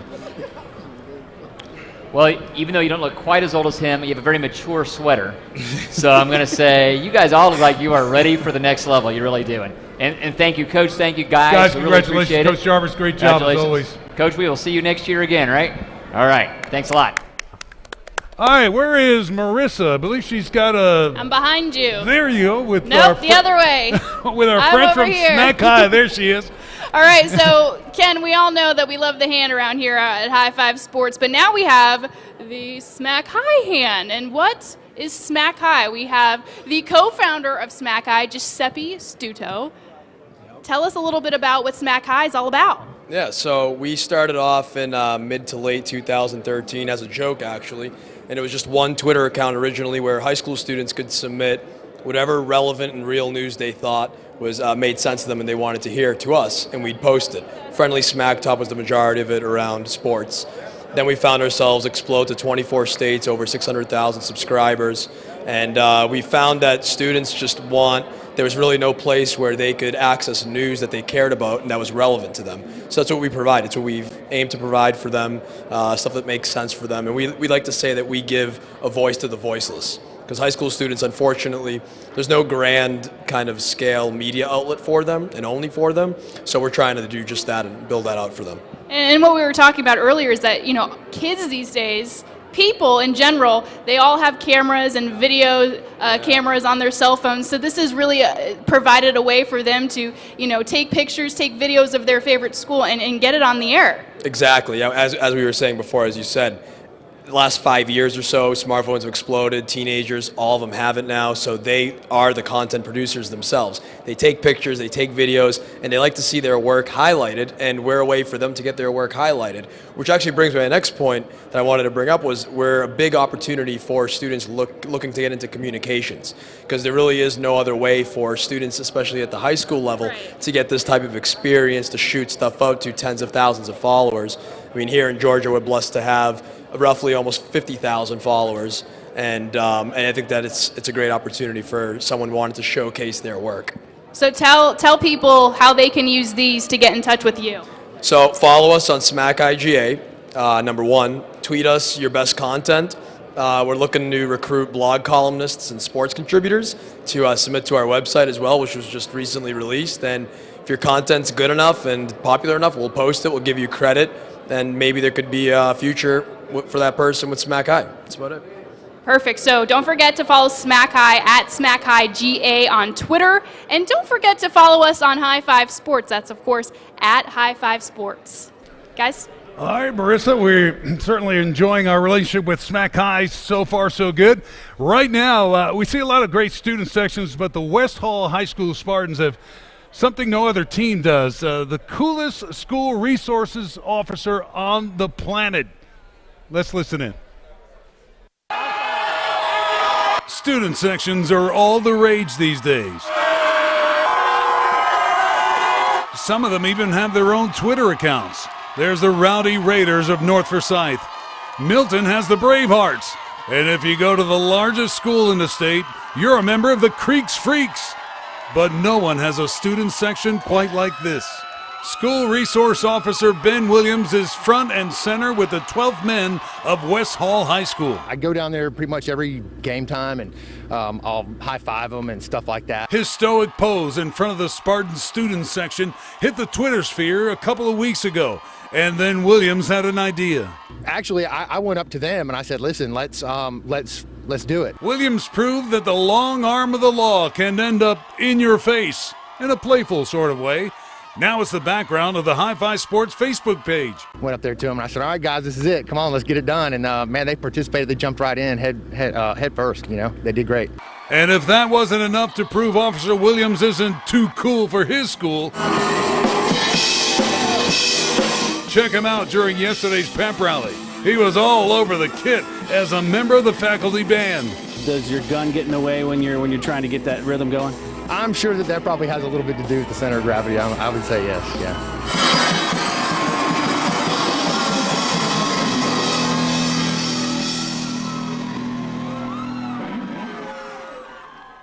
Pretty cool, huh? I'd like to welcome the GAC Spartans to the podium now. Guys, Coach Hardy, you've been there now 3-4 years now? 3 years. 3 years. You're doing a great job, too.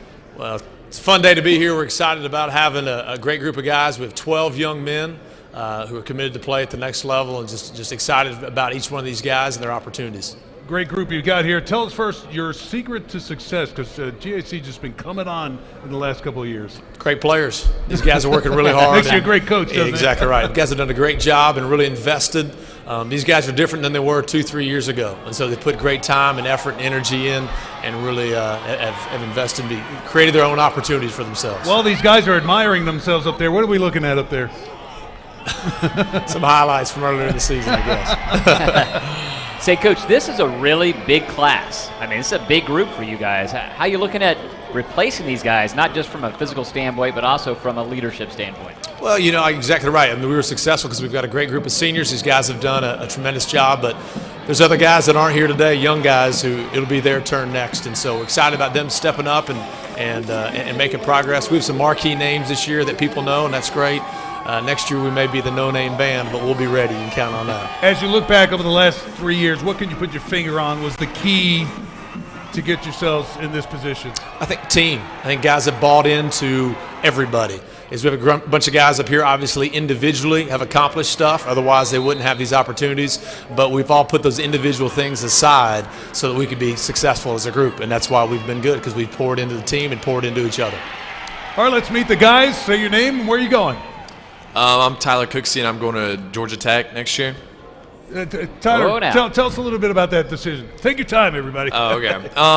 Well, my dad played at Tech. That's one of the reasons why I'm going there. So no pressure at first. I mean, at first he's like, "You better be." No, he was really good about it through the recruiting process, and that's first reason. But then also it's a great academic school, and just the team chemistry that they have there is just great, and it's definitely what I was looking for when I was looking for a college team to be playing for. My guess is you probably attended a lot of Tech games as a kid. I did. I grew up as a Tech fan. Did you dream? Yes, it's been the dream since day one, and I'm just happy to be living out that dream now. Were there any other colleges that tempted you? Who else recruited you that made a pretty good pitch?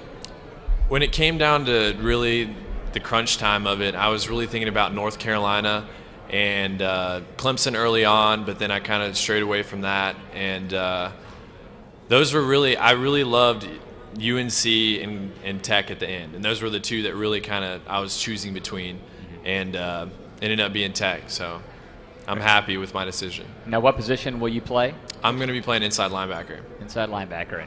It seems like it's a very defensive-heavy group they recruited. We've had a few linebackers and such come up already, so it must be some opportunities for some playing time there. There definitely is some opportunity for playing time. That's one thing they've been talking to me about, is just that they need guys to step up next year, and they need guys to be filling in spots that people are leaving, because there's a lot of seniors that are going to be leaving, and they need defensive players for next year.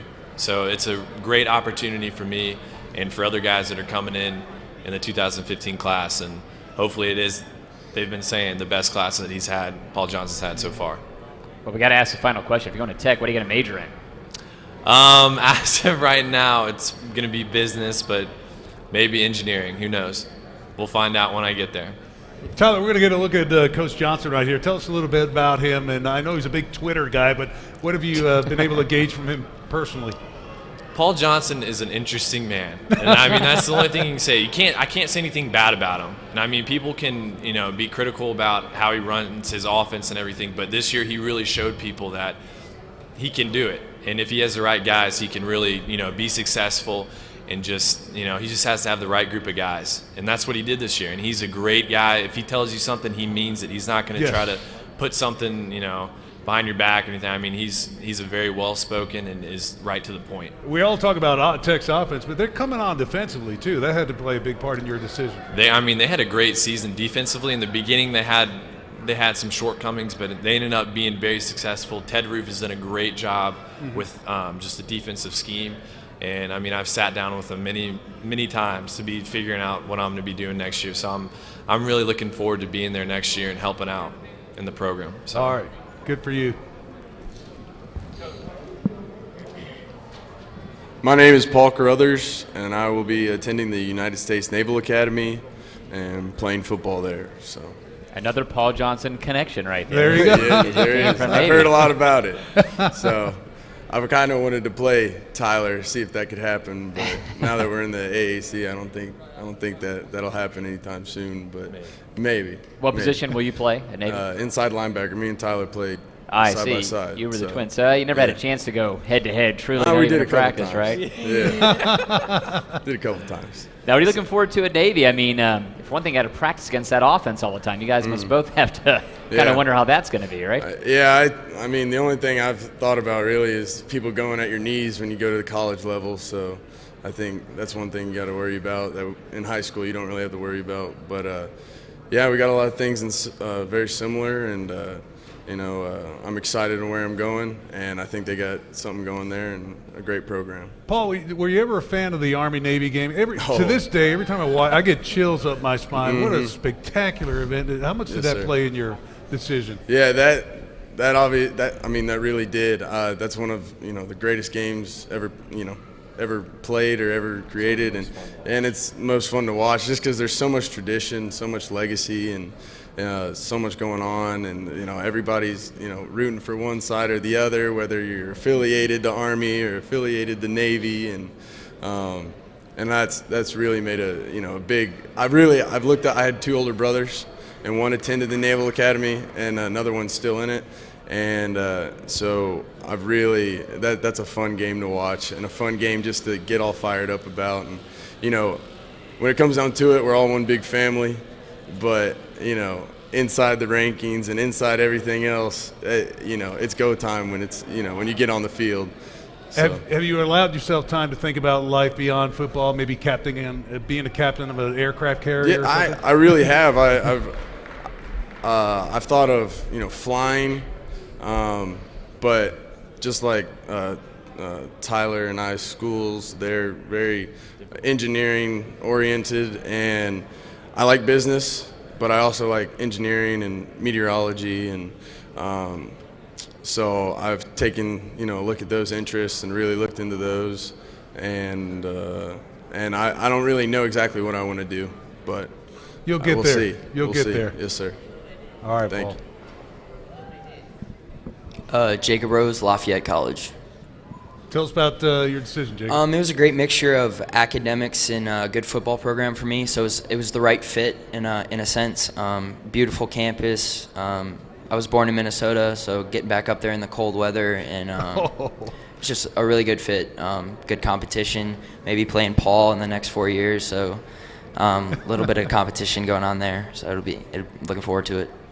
Awesome. What's your position going to be? Outside linebacker. Okay, man, we're just taking the entire linebacker. This was, right this away. was the senior crew right here, yes, sir. All right. I hope you've been training your backups well, I hope, the last couple of years. All right, they're going to take over. All right, good luck up at Thank you. I'm Mitchell Milovich, and I'm going to Birmingham Southern College. Tell us about. I'm sorry, go ahead. Go. I was going to say, well, I know where that's located, so I had that going for me already. No, tell us why you picked Birmingham Southern.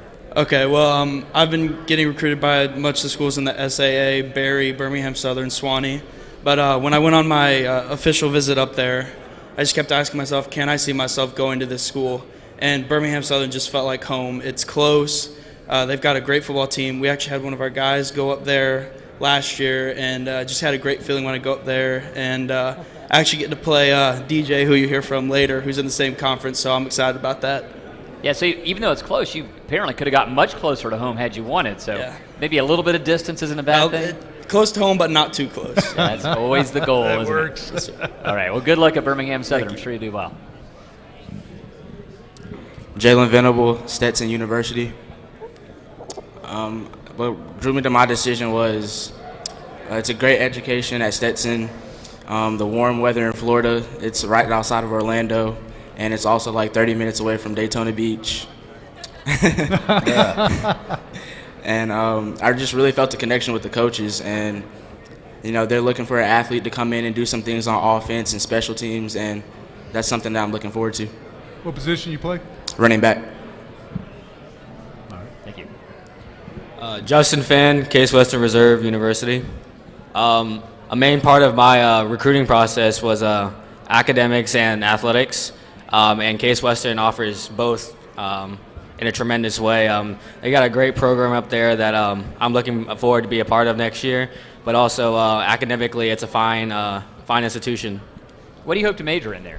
I'm going in undecided, but I'm looking towards engineering undecided or business marketing. Okay, good luck up there. It is a very well-known school. Good job. I'm Carson Cox. I'm committed to Davidson College. A lot like Justin, I was looking for a good balance of academics and athletics. And athletically, Coach Paul Nichols just came in a couple years ago. They're all fired up. Remind me a lot of the coaching staff have right now. And I think they're doing some big things. We got a really good recruiting class going in. Academically, it's hard to turn down education as good as Davidson. It's just about Ivy League quality. And 3.5 hours away is just the right distance, I felt like. And I get to play this kid over here, Jalen. Now, Davidson used to have a program where they did your laundry for you, but I understand that stopped this year. That's the one thing that everyone has heard about Davidson. And I think they're actually stopping it. That's what I this heard. coming year. Oh, so that's brutal. Guess I should have gone earlier. But Really? I can't control that. You should have read the whole brochure. Something didn't work out right there. So you want to ask him your NBA questions since he's going to Davidson? No, that's Who's your favorite NBA player? Favorite what? Your favorite NBA player. NBA player? NBA. You better say Steph Curry if you're going to Davidson. Oh, yeah, man. Okay. It's going to be here Friday, right? Yeah. The chicken curry is awesome. You're going to love it. Okay. Thanks. Laundry's a big deal. My around name's here. Will Kenworthy, Berry College. Part of my thought process going there was it was already one of my top schools that I really wanted to go to without athletics. And when I started talking to Coach K, and I went on my visit, I really loved the atmosphere there. And there's just everyone there was just really friendly. And then it seemed like a campus of people that just really cared about what they did and were very deliberate on just all the decisions they made. Getting a new stadium, is that correct? I'm sorry? Barry getting a new stadium, is that correct? Yes, sir. Nice facility, Pretty nice up there, area too. there. And a beautiful stadium, I'm told. It's I've never been. I understand it's one of the most scenic places you can go in all of Georgia. Oh, it's beautiful. they've got their mountain campus up there, and people host weddings and stuff, and it's just a gorgeous place to be. So I'm very thankful. I just happen to live about 5 miles from there. It's an unbelievable area. Oh, well, now we know why it's so beautiful, because Rusty's there. That's the whole answer. You know, right there. Shorter just down the street. Was that ever a possibility too? I'm sorry? Was Shorter a possibility? No, not really. I wasn't really looking there, but it just happened to work out like that. Yeah, it's beautiful up there. A lot of deer. You got to watch out for deer. I was just thinking, it's funny. These guys, no one's going to the same college, but they're all looking forward to playing against each other on the next level. Yes. Yet they seem to get along. It's such an unusual relationship. We'll see how that ends up in 3 years. We see. will. Yeah. You guys keep records. All right. I'm Trey Nelson, and I'll be attending Tufts University in Boston, Massachusetts. And I'll be playing receiver and cornerback. I'm pretty sure in our 13-year history, you were the first Tufts signee we've ever had. I think so. Well, certainly you're going to a city that is just known for being all about universities, a great educational environment. How was your official visit? Did you like it? Yes, sir. I definitely enjoyed the big city atmosphere that comes with Boston, and it'll definitely be a big networking opportunity, and the surrounding colleges it'll make it a great college life. Trey, I think Mom's around here taking pictures. Can you point her out? Yeah, right there. She's right. There she is. There Okay. you go. That's pretty far from home. You going to be okay with that? All right, she'll be fine, she says. Okay. Well, can we give out the Best Dressed Man award yet, or is it too early? Oh, we had some pretty serious competition Oh, really? earlier. Well, Trey, you got my vote, Trey. Very Thank you. dapper. DJ Coker. I'll be attending Rhodes College. The reason I picked Rhodes was just, the academics. When I was talking to my mom about making the choice, she said find the school you like academically and then see if they got football, and that was perfect. And then when I took my official visit, it was just, I was locked in. I love the coaching staff, the players. Memphis has great food, which I love, so it drew me in, and then I'll be able to play Mitch and Will too. So it's a great opportunity. I had to take it. What would you like to study? It sounds like it's important to you. Yeah. What do you want to study? I want to study pre-med and neurology. That's what I want to study. Cool. All right, good luck. Let's get the back row guys here.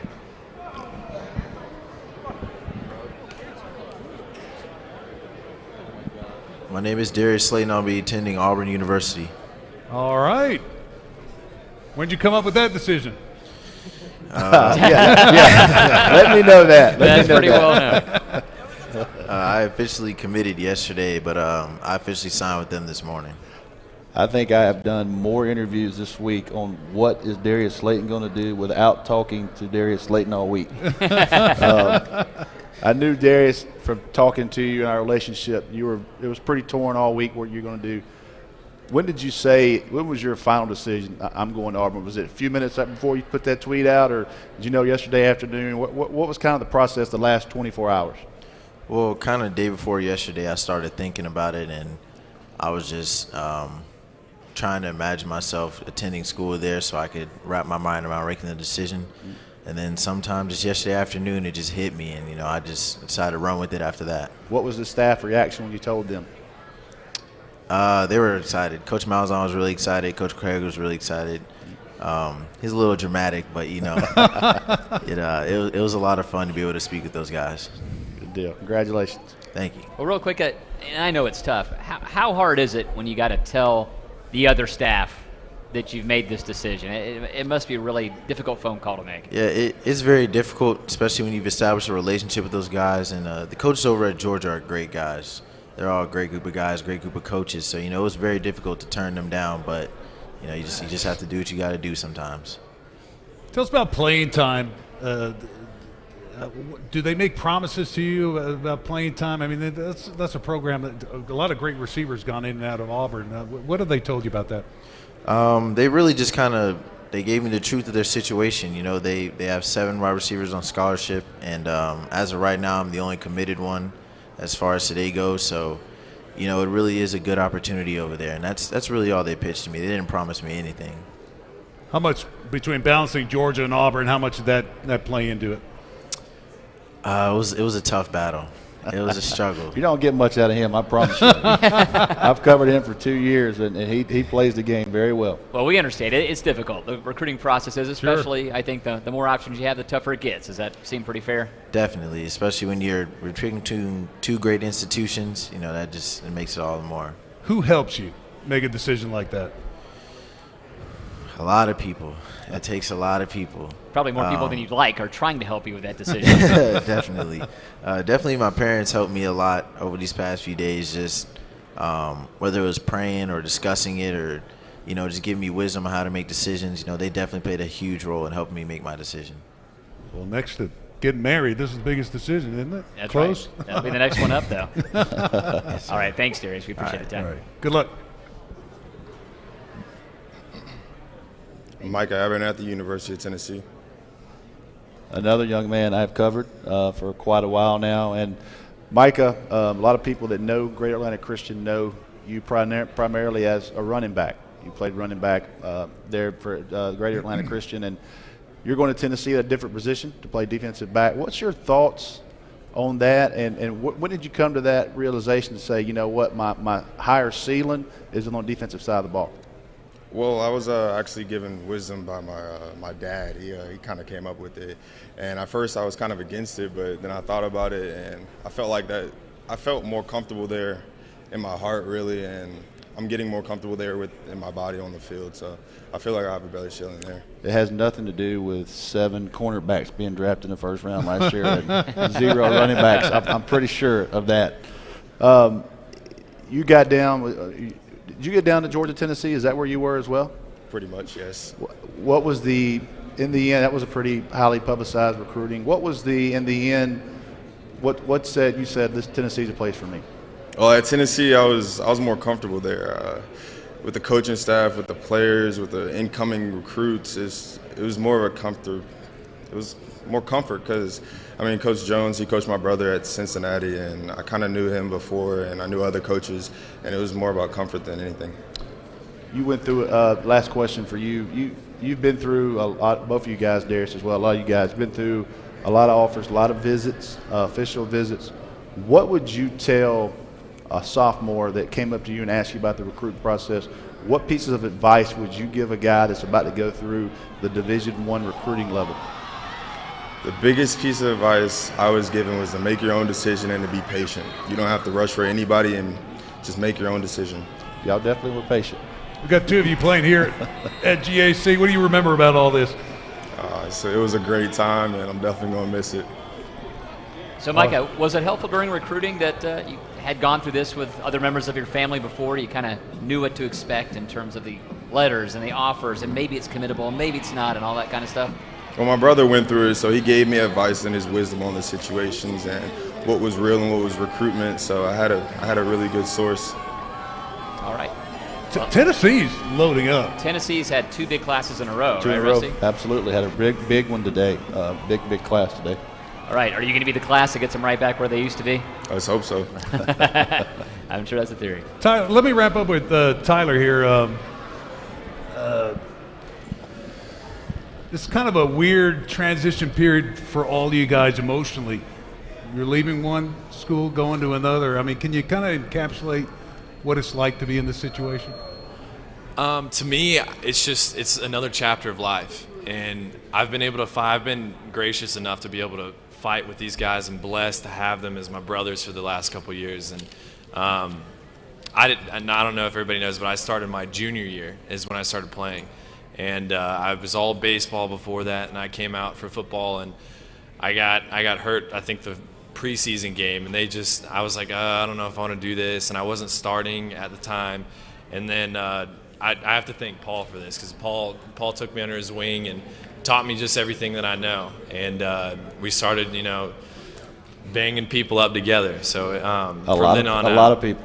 A lot of people. Seen many games, a lot of people. I'm sure your dad's thrilled to hear you say that Paul taught you all you knew, but But Paul, I can learn a lot from Paul, and I have learned a lot from him. So I can thank him for a lot of that. And I've had 2 wonderful linebacker coaches, and one that played at Tech, and another one that I forgot, where did he play? Bowling Green, and then he played for the Browns and was part of the Green Berets. And I mean, he's a like firefighter. I mean, this is one of the scariest men that you can ever you'll ever see in your life. He's like a solid rock, and he's 70 something. Like 75. I think he's like 75. And we do push-ups after practice every day. We do about 200 or so, and he does every single one with us. So, I mean, is he 60? He's like 60 here today. Okay, anyway. He can't make you run anymore. Just say 75. I know. That's our last hurrah. Okay. But, I mean, I think that it's just a positive thing. And this is the best signees, like the biggest sign, like people that we've had ever in school history. And it's just something special. And I knew something was special about this year, and I really love these guys. And I'm proud of all of them, even the ones that didn't sign. And I think there's only like 2 or 3 that didn't. And, I mean, we're all going to have great futures, and I can't wait to keep up with these guys. So. Well, Tyler, the rest of you guys, congratulations. Good luck. And knock them dead. Make us proud. Right. Thank Thanks, you. Coach. The Spartan men of GAC. This year, the caravan on High Five Sports was all about rivalries. Day 2 of the trip, we explored the Battle of the Bucket. Never thought dirt could be so cool. And behold, a whole bucket of it. The bucket, and not just any dirt either. It was scooped up from the Comp Paulding line that divides High Five rivals Allatoona and North Paulding. The winner of the game takes the bucket and claims supremacy in the annual border war. Go Pack, yeah, let's go! My whole high school career ain't touched on this. I'm trying to get a ring, y'all. Let's get on somebody, you understand? Let's go, let's go! And when you get to keep the bucket for a year, North Paulding won last year. We went by and picked it up. Just to look at today and remind the kids of what we're going to play for in a couple weeks. Every year we put whoever won the game, you put your score on your side of the bucket.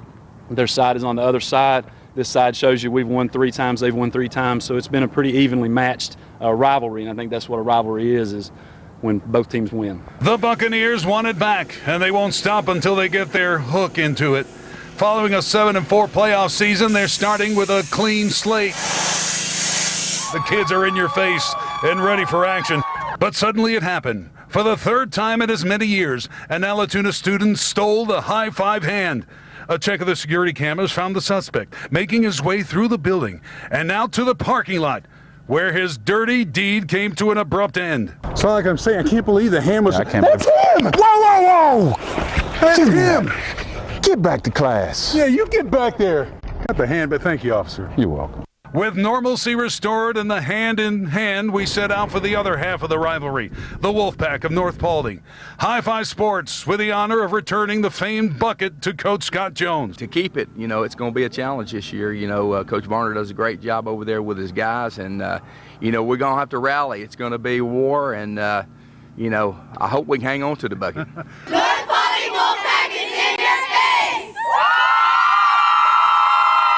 This year's bucket game, September 5th at Allatoona. We'll be there, cause it's a dirty job, and we've got you covered. On to the annual Battle of Powder Springs between Hillgrove and mighty McEachern High School. Neighbors and divided families they are, slugging it out in some of the wildest games and largest crowds we've ever witnessed. Aside from being only 3 miles apart, their respective bands add to this rivalry's uniqueness.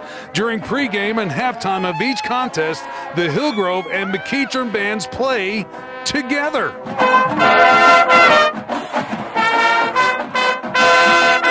The bands don't compete against each other. We're not. There's no offense and defense in band, so we get together and we wanted to have the kids share an experience together, and we wanted to do it for the crowd to show them that we're all musicians, and while we want our football team to win, these kids have a lot in common. The football teams will meet in the season finale at Hillgrove. Running back Sonny Harris transferred to the Grove from McEachern and will now experience the game from the other side of town. I think it turns up the intensity a lot, like knowing that you're playing against somebody and you just really want to beat them.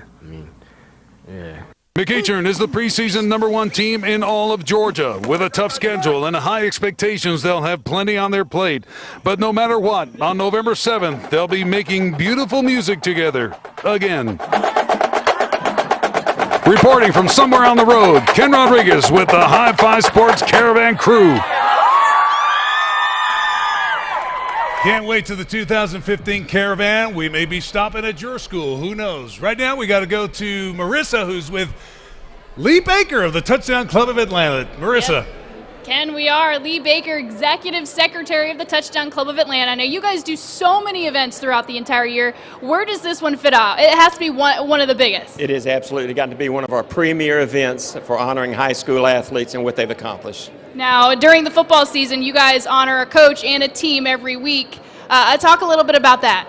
We honor a back, a lineman, a coach of the week, and also in partnership with Fox 5, we do the team of the week. And just this isn't just about sports. It's not about football, just not about football, but just the academics, the kind of people these players and coaches are. What is so special about this day? As a tradition of the Touchdown Club, we have made it our purpose of honoring not only a great athlete, but also one that has good grades and also has good character. That's very important to us. Now, today, you've been taking pictures of all the athletes and the coaches that come through here. How can people get their hands on these great pics? We will have the photos published on Touchdown Club of Atlanta website. So come visit and you can take the photos and use them however you need. Doing a great job out here, Lee. Thank you so much. Thank you all. Back to you guys. Here with Doug Conkle, and it's been fantastic. We've had a record number of young men, I almost said kids. Well over 200 kids have come through already, and we still got a little ways to go here today. You know what? You put it in a venue like this, literally, I mean, it was the emails and phone calls been going crazy for weeks of coaches getting themselves booked into this. It is a happening place, College Football Hall of Fame. I have to admit, it's my first time here, and this is fantastic. I mean, cool. All these memories come back. I know it's my second time here, but I haven't been to the upper level yet. As soon as we're done here, we're going It's up. on, man. We're going to go up there and check it out. All right, who we got here? Well, I got Washington County joining us. Coach, tell us about your guys here and about your team. Well, actually, I'm Dr. Alan Gray. I'm the principal, and I'm sitting in for Coach Ingram, who couldn't be here with us today. A royal visit for us. Absolutely. And we have here my son, A.J. Gray, and his teammate, Will Conaway, and also Will's dad, Coach Willie Conaway. All right. Well, tell us a bit about the season they had at Washington County this year, and you as a father/principal. What sort of emotions go through you? Well, I had two blessings going there as the principal and as AJ's father. We had a pretty good year, made it all the way to the state championship. Yeah. We lost to a very good team in the state championship. I actually played for it 2 years in a row, last year losing to Buford. And so we were, I think, 28-2 over the last 2 years. So we were very proud of these young men and all of their accomplishments and the wonderful season we had at Washington County. All right, well, let's talk to AJ for a second. Okay. AJ, why don't you go ahead and tell us real quick about where you're going to be playing college football next year? I'm going to be playing safety at Georgia Tech. Georgia Tech. I will tell you what, based on what I've seen today, Georgia Tech is doing a really good job cleaning up on some talented players. So tell us what made you pick Georgia Tech. They have a great education and a great football team, and that's the best of both worlds. You can't beat that. AJ, the obvious question is, your dad's the principal. What is life like for you, man? I just know I got to work hard in the classroom, because if I don't, I know he'll get on me. I got it. What other schools were you considering besides Georgia Tech? North Carolina, because my sister goes there. Uh-huh. Anybody else? That's about it. It was between Georgia Tech and North Carolina. Coming from a family of educators, I'm certain that was always number one on wherever you went, right? So it's got to be in North Carolina, obviously one of the top public schools in the country. And then you got Georgia Tech. So what are you going to major in at Georgia Tech? Thinking about majoring in business. What do you think of the defense? Because the defense is on the rise at Georgia Tech. Had a couple of hiccups this past season, but overall they're gelling, meshing. Coach is getting a lot of good players in there like yourself. Yeah, I think the defense is getting better because we're bringing in more recruits, and that's basically their focus. It has been. It really has. I have to ask every kid who comes through who signed with Georgia Tech on defense, though, what do you think about facing that offense in practice all the time? That's going to be quite a challenge, isn't it? Yeah, it's going to be a challenge because they run it to perfection, but it only makes me better. Especially as a safety, you're just going to be doing nothing but tackling runners all day until the season starts. Yes, sir. You're going to pray to see the scout team after a while. Had a great question, just flew right out of my head, so that happens to you sometime. It's been a long day. He just got his first Chick-fil-A sandwich. Will, why don't you tell us about your decision? Going to Mercer, right? Yes, sir. I'll be attending Mercer, and I'll be starting at the end of June, and I'll be taking 2 classes during the summer in Mercer. All right, getting a head start. Now, is this Mercer's second year back or their third year back? It's their third year back, but their second year playing football. Okay. So are they full-fledged members of the Southern Conference? Is that Yes, what they're sir. now? So conference titles are ahead for you, right? Oh, yeah. Do you think you'll have a chance to start right away for Coach Lamb? Yes, sir. They told me, which is any college, you're going to have competition at practice, but if I come in and play hard, I'll have an opportunity to play this fall. Okay. What are you going to major in down there? Pre-med. Pre-med. I have a nephew who went to Mercer who likes to brag about his superior education all the time. So don't be that guy, though, all right? All right, don't be that guy. Let's talk to your dad for a second. So tell us what it's like as a non-principal father of a player in Washington County. What's the journey been like for you guys? Well, it's I learned a lot with the recruiting process. A lot of things that I didn't know. There's a lot of things that's changed since I played.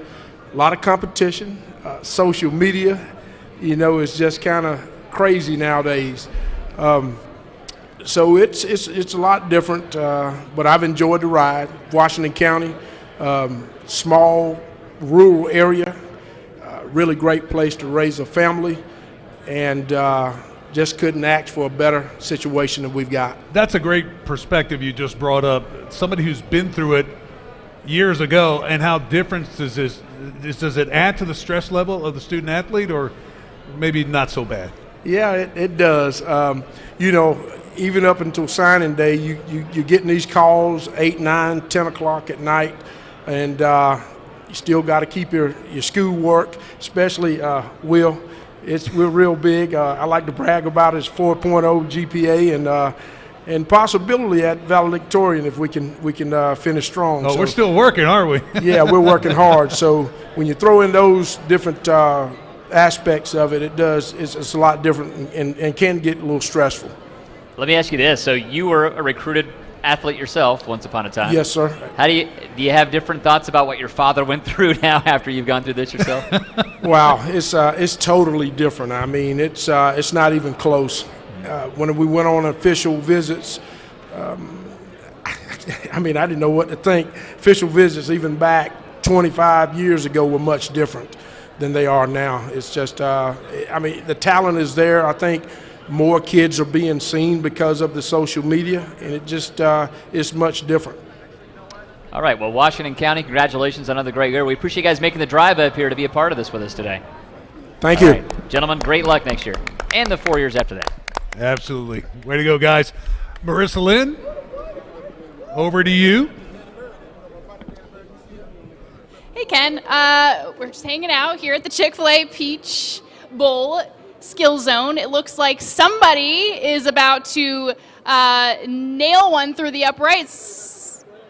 You're about to be on live TV. Does he know that? Let's find out. Let's see. Hey. We're going to put you on the webcast here. Do you know? Is there any extra out of pressure? No, not at all. You going to nail it through here? This is easy. Easy. Okay. He says it's easy. I don't think it's that easy, but... Oh! Drills it! Yeah, that was pretty cool. So, Ken, we're going to toss it back to you. Merissa, thank you. Boy, a lot of stuff to do around here. We'll find out at 5. You and me, we're going to find this out. I don't know if I can do that. All right, who we got? Gentlemen, from? Tucker. The Tucker Tigers are in the house. Tigers. All right. Welcome, guys. Why don't you tell us your name and where you're going to be playing college? Oh, there's next Coach year. Lamar. I was wondering where you are. I'm Devin Weeds. I'm going to Marshall out there and just, not even miss nothing at home except my mama, you know. but yeah, Marshall's another home for me, and I consider that, a best place for me to be the next 4 years. Do you have family up there, or it's just the atmosphere? No, I have a lot of friends up there, though, but, no family up there, so. Huh. Do you have friends because a lot of people from around here have gone there? Yeah, that goes to Marshall, on the football team. I know a lot of people on the football team. Okay, so who was your host when you were up there? Was it somebody from My host when I was up there was Darquell Green. Most people call him Gator Green. He went to Burke County. Okay, yeah, I remember him. Yeah. I knew that Gator Green rang a bell for some reason. So. Yes, sir. All right, well, congratulations. What position will you play? I'm playing running back. Okay, that's a good tradition of running back at Marshall. Yes, sir. Yes, sir. You able to carry that next year, or it might take another year or two before you're on the field? Nah, next year, they said they're gonna want me on the field early, so I'm gonna just do what I do. However I can contribute, that's what I'm gonna do. All right. Well, best of luck out there. Thank you. All right. Oh, you're ready to go. Okay. Hey, my name is Cortland Roger. I'll be going to Iowa West. Iowa Western, that is a real up-and-coming 2-year program out in Iowa. I'd never heard of it until about 3 or 4 years ago, and now I hear about it all the time. A lot of great players going through there, a real pipeline kind of a situation. So tell us what your expectations are at Iowa Western. Just to go in there and work hard, do what I got to do, and stay focused. Have any programs contacted you about they're going to be keeping an eye on you while you're at Iowa Western to be ready for you when you're ready to be recruited again? I ain't hear you. I'm sorry. I'll try to speak up. This might get you sometimes. Have any of the 4-year programs told you they're going to be keeping an eye on you while you're at Iowa Western to be ready for you the next time you're being recruited? Oh, yes, sir. It's a few, Marshall, Georgia Southern, and Jacksonville State. Okay. What position will you play there? Outside linebacker, strong safety. Okay. No need to ask about playing time. That's why you go there. So you're going to get on the field right away, right? Yes, sir. All right. Well, good luck. Thank you. I'm John Brooks. I'm going to Mississippi Valley State University. All right. Should we do the pop quiz? Yeah, we better ask him just in case. You ask him this time. Who's the most famous alum ever to go to Mississippi Valley State? Jerry Rice. There you okay. All right. You can keep your scholarship. All right. Fantastic. We got a Chevy Tahoe waiting for you in the back lot. Well, I wish. Tell us what that experience was recruiting-wise and why you picked Valdosta State. I picked Valley. Or Mississippi Valley State. Yeah. I picked Valley because I like the feel of the campus life there. I like the coaches there. I used to watch Coach Carmody when he was at Jackson State, so I knew how he coached. And I knew they were struggling before he got there, and so the program, what he set up is going to be pretty straight. They're going to get them a championship in a couple of years, maybe next year, maybe not when I get there. But yeah, I like the coaches there. What position are you going to play? I'll be playing corner. Oh, cornerback. Okay. Yes. So they probably recruit all these wide receivers saying you can be the next Jerry Rice. So it's your job to teach them they are not the next Jerry Rice. Is that right? Right. All right. All right. Good luck at Mississippi Valley State. Thank you. Anton Coleman, Georgia Military College. Okay, now, and I see your neighbor there is also Georgia Military Yes, College, sir. right? So are you guys kind of a package deal situation or just happen to arrive at the same decision? We just happened to go to the same school. All right, well, tell us why you picked Georgia Military. I really like the discipline side of it. Anyone that knows me knows I'm a very disciplined person already. I just like the campus. The coaches are very well known. It's a pipeline school. I just feel like that they can get me where I really want to go, and the work ethic there is already set. So I'm gonna take it from there. So do you think with the military and discipline aspect of that program that the next college you attend might also be military in nature, or not really as important? Well, I don't plan on it, but if it is, then oh well. Yeah. Take it as it comes. All right. Maurice Williams, Maurice Williams, Georgia Military College. I just got confused with him. Tell us about making that big decision. I mean, it really wasn't a decision. I mean, I really chose Georgia Military College to better myself. I mean, I could have went across the world if I wanted to, but I chose to stay at home. You know? I mean, I love it out there in Milledgeville. It's good. It's good for me. It's good for me to better myself. I love it. I mean, I'm just gonna do what I got to do to get up out of there. What position you play? Middle linebacker. Think you'll do well. All right, keep an eye on things. You're ready for it. All right.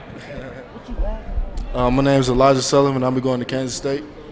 Kansas State, you are the third, I think, Kansas State Wildcat I've seen come through today, and I don't remember ever seeing one before. So what's going on with Kansas State coming to Georgia? Well, from me coming from Tucker, we already have person up there who plays named Justin Hughes. So I've been knowing him for a long time, and I talked to him about my decision as well too. So is he sort of the guy that's kind of getting things rolling in the Atlanta area then? Somewhere, yeah. That's interesting. So tell us why you picked Kansas State. Other than Justin Hughes, what else? Because I'm sure he had several other offers to choose from as well. I was talking with Coach Hayes a little bit before I made the decision or whatever, and he told me a little bit more about the school, and I like the football team also, yeah. So me going in to be a business major, I know that they have a good business program or whatever, so that's a plus too. And I know the football team good, and we next few years probably going to be playing for a national championship. So. All right then. That's the confidence. You heard it here. Let me write that down. Write the date. Get everything down. Get his name. Okay, good. All right, let's talk to your neighbor there. How you doing? Hi. Good. How are you? Going to Kansas State University. I thought that was a familiar shade of purple, didn't you? Yeah. All right, so I got to ask the same question I asked them. Was this a decision you guys arrived at together, or just you both like what you heard? We both liked it. I feel like Kansas State place to be for me and him, and I feel like it's a program that's building upon what they have already. And I feel like you get some of these Georgia boys up there, I think we can make something happen. There you go. I'm sure Coach Snyder's saying the same thing right now. A few more of these guys, and I can make some noise in the Big 12. Let's talk to your coach for a second here. Coach, another great group. I mean, tell us about these guys overall and what kind of impression they leave on you as they leave. These guys have done a great job. Their senior class had a state championship under their belt, state runner-up under their belt, 3 region championships. I mean, they did an outstanding job throughout their careers, and now we've got 8 guys total. We've got 1 that's not here that's already enrolled at Georgia, John Ledbetter. We probably got about 5 more guys that we're going to be able to send to NAIA, Division II, Division III, and so just a great group of guys. You got to be a good student athlete to make it all happen, and these guys have done that. Coach, tell me about the program. Every year goes by, Tucker always does something to impress me. This year you moved up a classification and were really, opened up with that. What was it, Norcross? Close game. Probably should have beaten them. No argument there. You're still fighting even though you're playing the bigger schools. I think it's just the culture at the school. The kids work extremely hard. The coaches work extremely hard. It starts with our principal and our county administration in terms of athletics and the vision that they have for us to be successful. And so the template is there. The kids know that if they're successful, then good things are going to happen. We've got kids in the NFL. We've got kids playing college football all across the country. We've got state championships. And so it's a blueprint that what we're saying, it works. And so the kids buy into it. The community buys into it. And at the end of the day, we have great results. So you talked about everything these guys have achieved during their years at Tucker, and now they're going to be gone. So the void they're leaving, do you think you have the kids to fill those spots? Oh yeah, we had some seniors that were losing, but we played a lot of young guys. We returned I think 7 starters on both sides of the ball. So we're gonna try to make a run at it this year. We got a lot of work to do. Of course, we got some big shoes to fill, but we feel good about where we are as a program. But it's all about legacy and the guys every year, trying to make the program better than it was when they got it. And so that's what these guys did a good job of. And so it's up to the next senior class to continue on with tradition. All right. Well, Coach Brian Lamar and the Tucker Tigers. Guys, good luck. All right. Thank you. All right, Merissa, over to you now.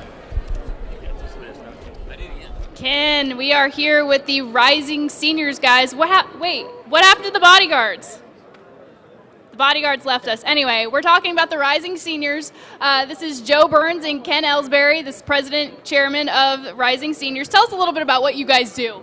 It's a leadership educational program.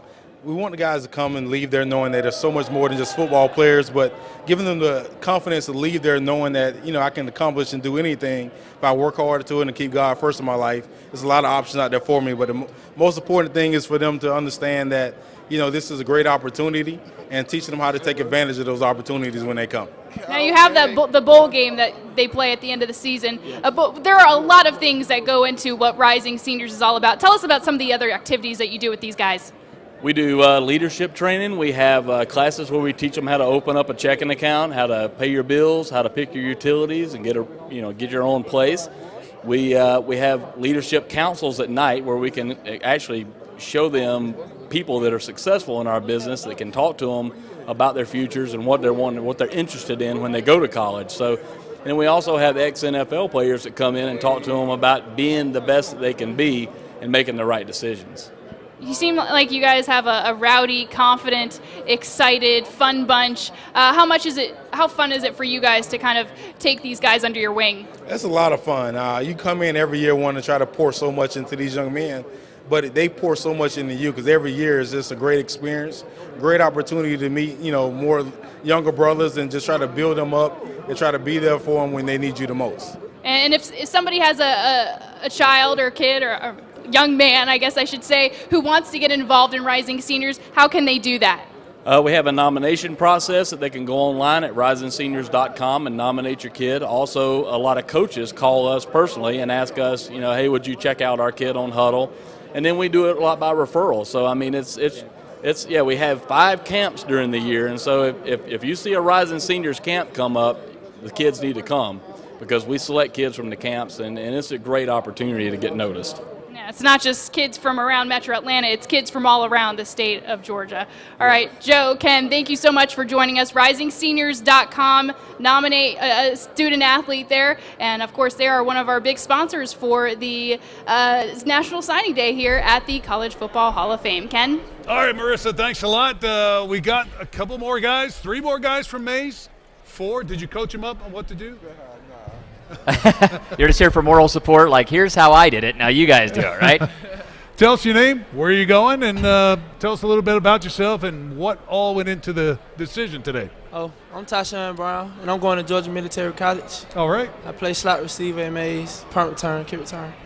A lot of GMC here today, not just guys going in. We had a couple of guys who are leaving GMC coming today to commit as well. So obviously we know it's a program that's being heavily looked at by colleges. So obviously part of your decision. Tell us, you had a lot of 2-year options, I'm sure. What about GMC stood out to you? Yeah, I had a couple of options, but I ended up picking GMC because, I mean, they was going to help me get to where I wanted to go in a couple of years.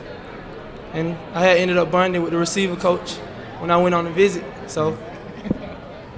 Now, if I remember correctly, they do like to throw the ball up there, so it's a slot receiver that was part of the appeal as well? Yeah. All right, great. So what's your ultimate goal? Where do you want to end up? I had an offer for Ole Miss, but if they re-offer after the years that I do there, then that's probably where I end up going. Okay, well, I'm sure you'll get plenty of attention once you get a couple more years of film down, too. It's going to be everywhere. We'll find out. Work hard. Thanks very much. All right. My name is Charlotte Patrick, and I'm going to Georgia State. Congratulations. Thank you. Tell us about the recruiting trail and what other schools may have worked you over a little bit. My top 3 was Army, App State, and Georgia State. It was a hard little road getting here, but I'm here, and I'm going Georgia State. Now, Charlie, you, am I wrong or right? Did you, lead Gwinnett County in tackles or something? You had a very successful senior year, didn't you? Yes, sir. All right, and I know Georgia State was really anxious about possibly losing you in this recruiting class. So tell us about what this class is going to do for Georgia State. We know it hasn't been a great couple years, but Trent Miles is finally getting his guys together. What are you gonna help them accomplish? I think this class coming in is going to help us beat Georgia Southern in the long run and help us win the Sun Belt Conference Championship. You know what? I can tell you've been talking to the guys at Georgia State, because that's probably just how they list the priorities too. Beat Georgia Southern #1, win the conference #2. My name is DeParish Carter. I play wide receiver and kick return, and I will be attending to Fort Scott Community College. All right, so why Fort Scott out of the choices you have for 2 years in colleges? Well, the reason why I really picked them because I feel like I need to get away from home to really grow up, because if I'm close to home, then nothing changes, right? Yeah, really. Gotcha. So you're going to be in the Kansas junior college system, which is heavily scouted. So what do you hope to put on that film for the next 2 years for the 4-year colleges to look at? I'm not doing 2 years now. I'm going to do my 1 year because I'm a qualifier. Okay. And wherever I get, during that time, I guess I'll just make my decision there in December. Okay, so this really gives you an opportunity to basically get re-recruited. So you get a chance to more time, more film, more chances, right? Yes, sir. All right, well, best of luck up there at Fort Scott. And thank you, Mays, for filling in the blanks for us. Sure. All right, Nice appreciate job, it, guys. Have a good one.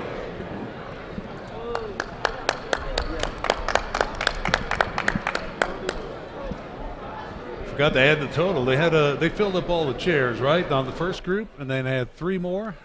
I think they have that was about 9, 11, about 15 guys. Probably a dozen kids. Hey, Lee, will you ask Rusty? All right, we got as a new group wanders in. No, this is Central Gwinnett. Want to tell you about the Henry County Warhawks, Coach Candace Mitchell, who is breaking a mold as she leads the lead in linebackers. Here's a report from Merissa. You starting on varsity, dude. What are you doing? Sassy and smart. Hey, you are there. Drop the gloves. Somebody drop the gloves. You got to break down and make an open field tackle. That's Candace Mitchell, Henry County's linebackers coach. Yes, she's a woman coaching up the defense, and it's not out of her league. My knowledge in football, I've acquired it over the past 10 years, as far as just being a player and transferring that knowledge as a coach. But the guys, they respect me. They know I play. They've been to my games. Mitchell plays linebacker herself for the Atlanta Phoenix. If you haven't noticed, football is her passion. Last year, Coach Moorestar wanted her to bring that passion to the sidelines. She's a football fan, always out at practice last year, and I was like, why don't you ever come on out and try to help? And so it began, Coach Mitchell's journey as a coach.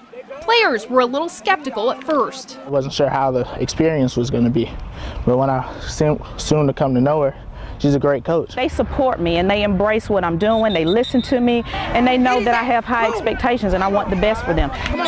Since starting this journey, Coach Mitchell has been promoted to defensive coordinator of the JV team as well. I feel like she knows a lot about it, more than a lot of us do. Maybe even some of the coaches. I feel like she has a strong connection to the game. Yeah, she does, especially when they mess up, because I'm going to be intense, so she don't want to hear my mouth, so she does a good job. It can get intense, especially let one of my linebackers miss a blitz. I'm going crazy. Make sure your face is on ball side, all right? Get your face across their body to the side of the ball. And while Coach Mitchell may be one of the first women to coach a boys football team, she knows she won't be the last. I'm not here to try to pave a pathway, or I'm not just doing it, just to be the first woman to do it. I'm doing it because I love it. I know what I'm doing. I enjoy it, and I can give back to the kids.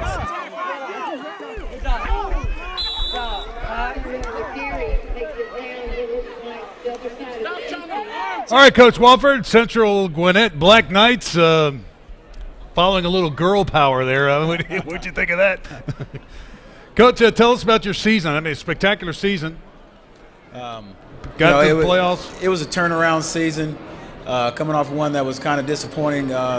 These guys made a commitment this time last year to rally together and lead the group, and we had some historical wins this year and got back in the playoffs for the first time since 06. Well, tell us about the one over North Gwinnett. That was pretty nice.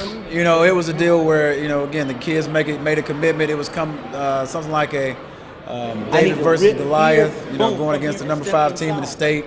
And, there was no doubt in their minds. We were down at halftime, and, the guys just played. Our starting quarterback had actually broken his ankle the week before in game 10, so we had a sophomore quarterback out there in his first start of his life, and nobody ever blinked. They played for 4 quarters and came out with a win. Best season ever? It's pretty good. It was pretty good. Now, these guys right here, I can't say enough about them, but they made that win, again, historical, and just the manner in which they going against number 5, being down at halftime and still fighting till the end. One of the cool things that happened during this year is Falcons defensive lineman Jonathan Masqua, an alum, donated some shoes. Tell us about that. It was a matter where I invited him to come out maybe mid-season to a practice, and he spoke to the kids and he kind of promised them and motivated them. He said if they made the playoffs, he would buy the whole team cleats. And another alumni, Edmund Kubler, who plays with the Carolina Panthers, he promised to get the coaches some shoes too. And when we beat Parkview, I think game 9, that clinched the playoff berth. And that night, I told Massaquoi, I said, "No, we're in." So he said, "Give me the sizes by Monday." And the Wednesday or Thursday before we played North, he had the boxes out there, and the kids went crazy about that. And there you have it. It was all about the shoes. Let's have a look back. I need to rip here, boom, come here and step inside. No one believed they had a chance. Nobody from the outset thought we were going to make any noise this year. A fourth seed that hadn't made the playoffs in nearly a decade, playing one of the state's powerhouse teams.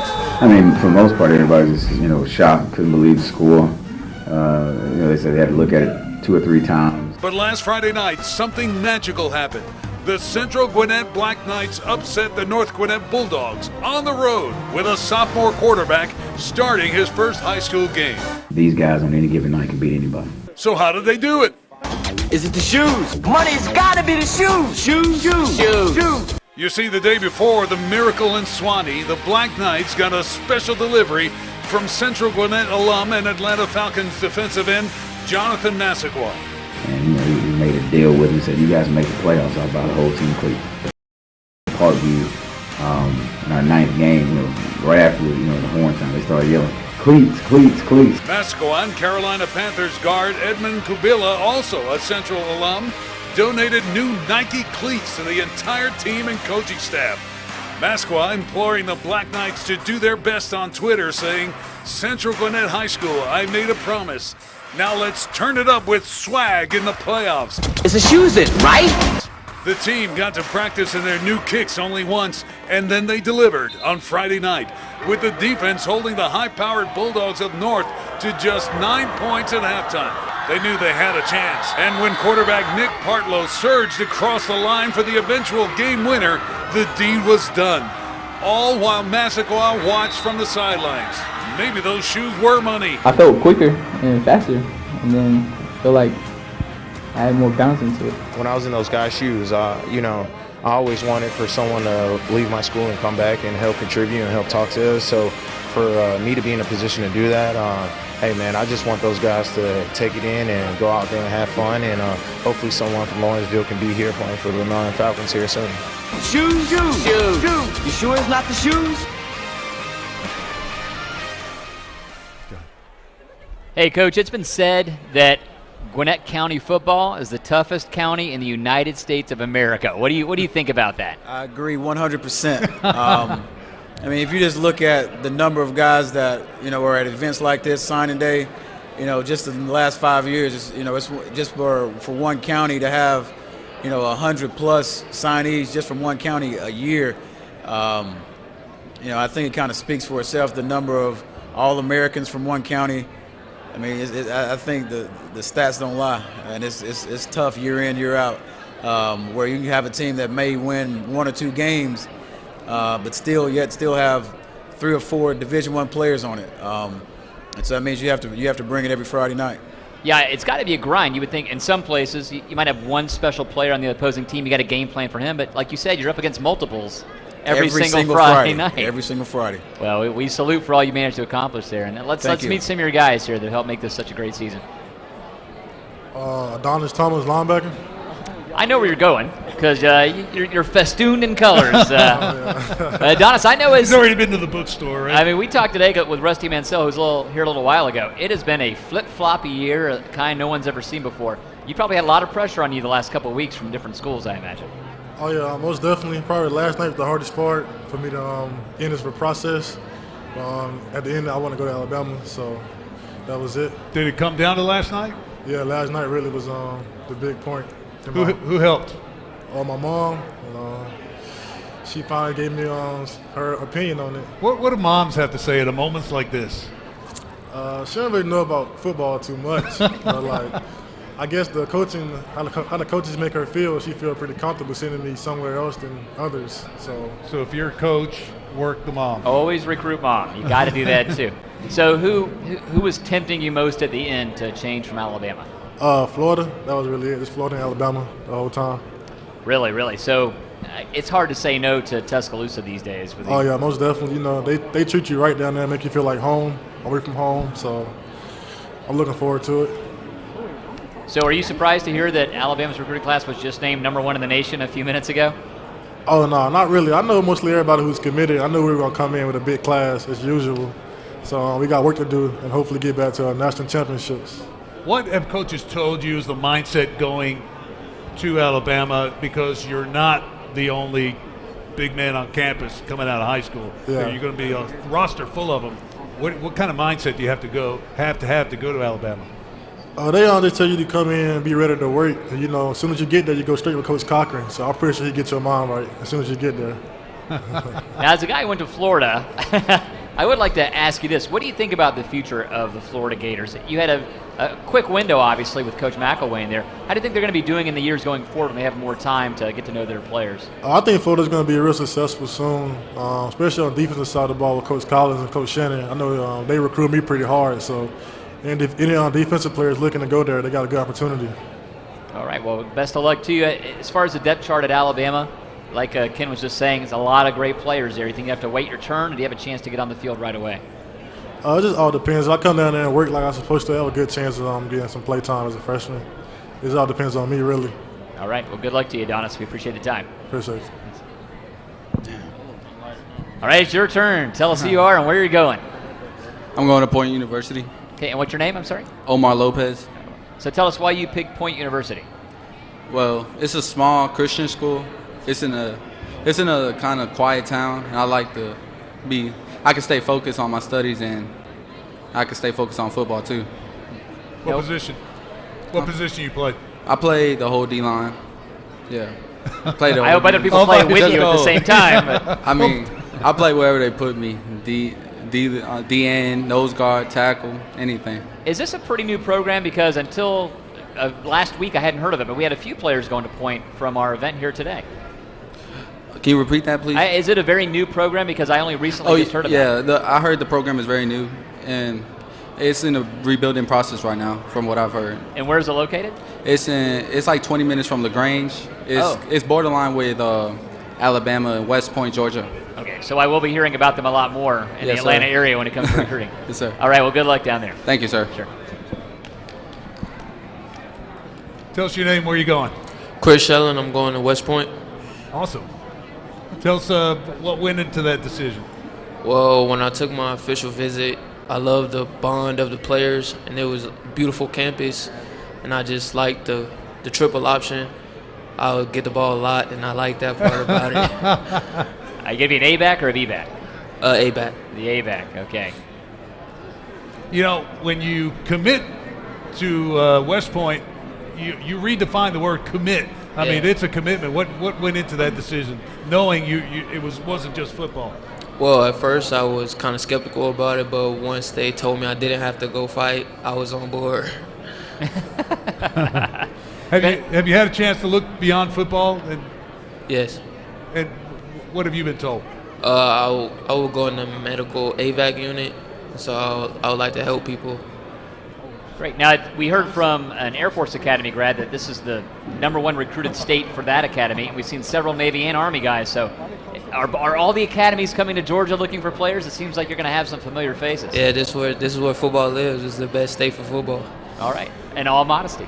Chris, I was asking Tyler from GAC, he's going to the Naval Academy, if having watched the Army-Navy game over the years had any part in making this a really great decision for you. I mean, did you watch the game, and what do you remember about that game and how it helped you? It seemed like the crowd, the atmosphere is unbelievable. It's so many people, and it's the most watched game on television that day. Awesome. Good luck, man. Thank you. Deshaun Oliver. I'm going to Clark Atlanta University. All right, another Panther.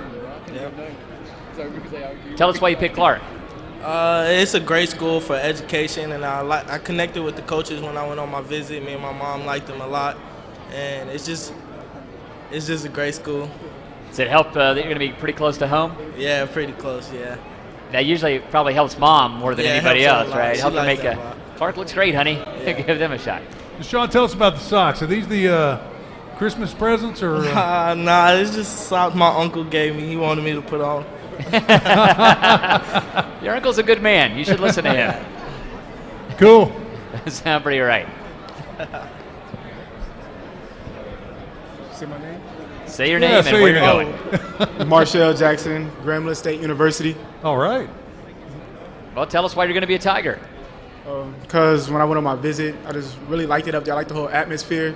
It was fun. The players, they brought me in like family, and we was real close. I got close with them already.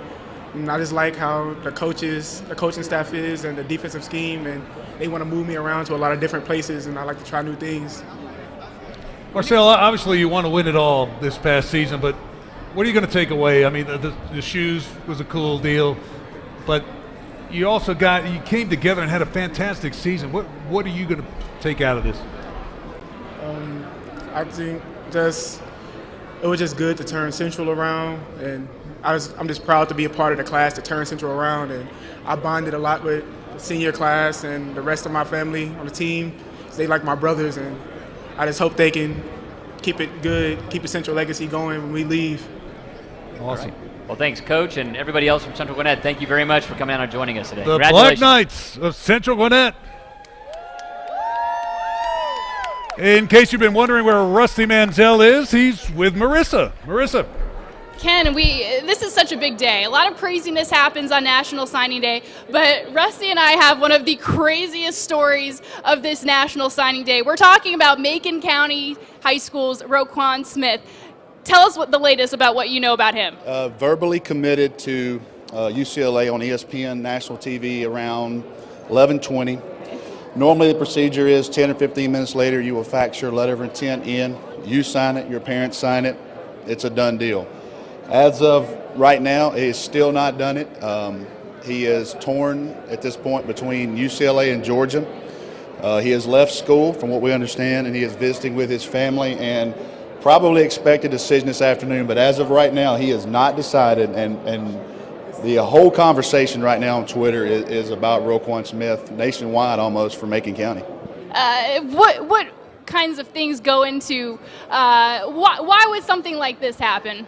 You know, it's hard, and people don't realize if you're not in his shoes how hard it is. These are, nice facilities, nice programs. UCLA offered him first 2 years ago. They've recruited him hard. Georgia, obviously a home state school, they've recruited him extremely hard as well. So, right now he's torn. Obviously he's torn, and he'll have to make that decision because you got to send it in sooner or later. So he's got the attention of the country, and knowing the young man like I do, he's not a drama guy. He's strictly torn on his decision.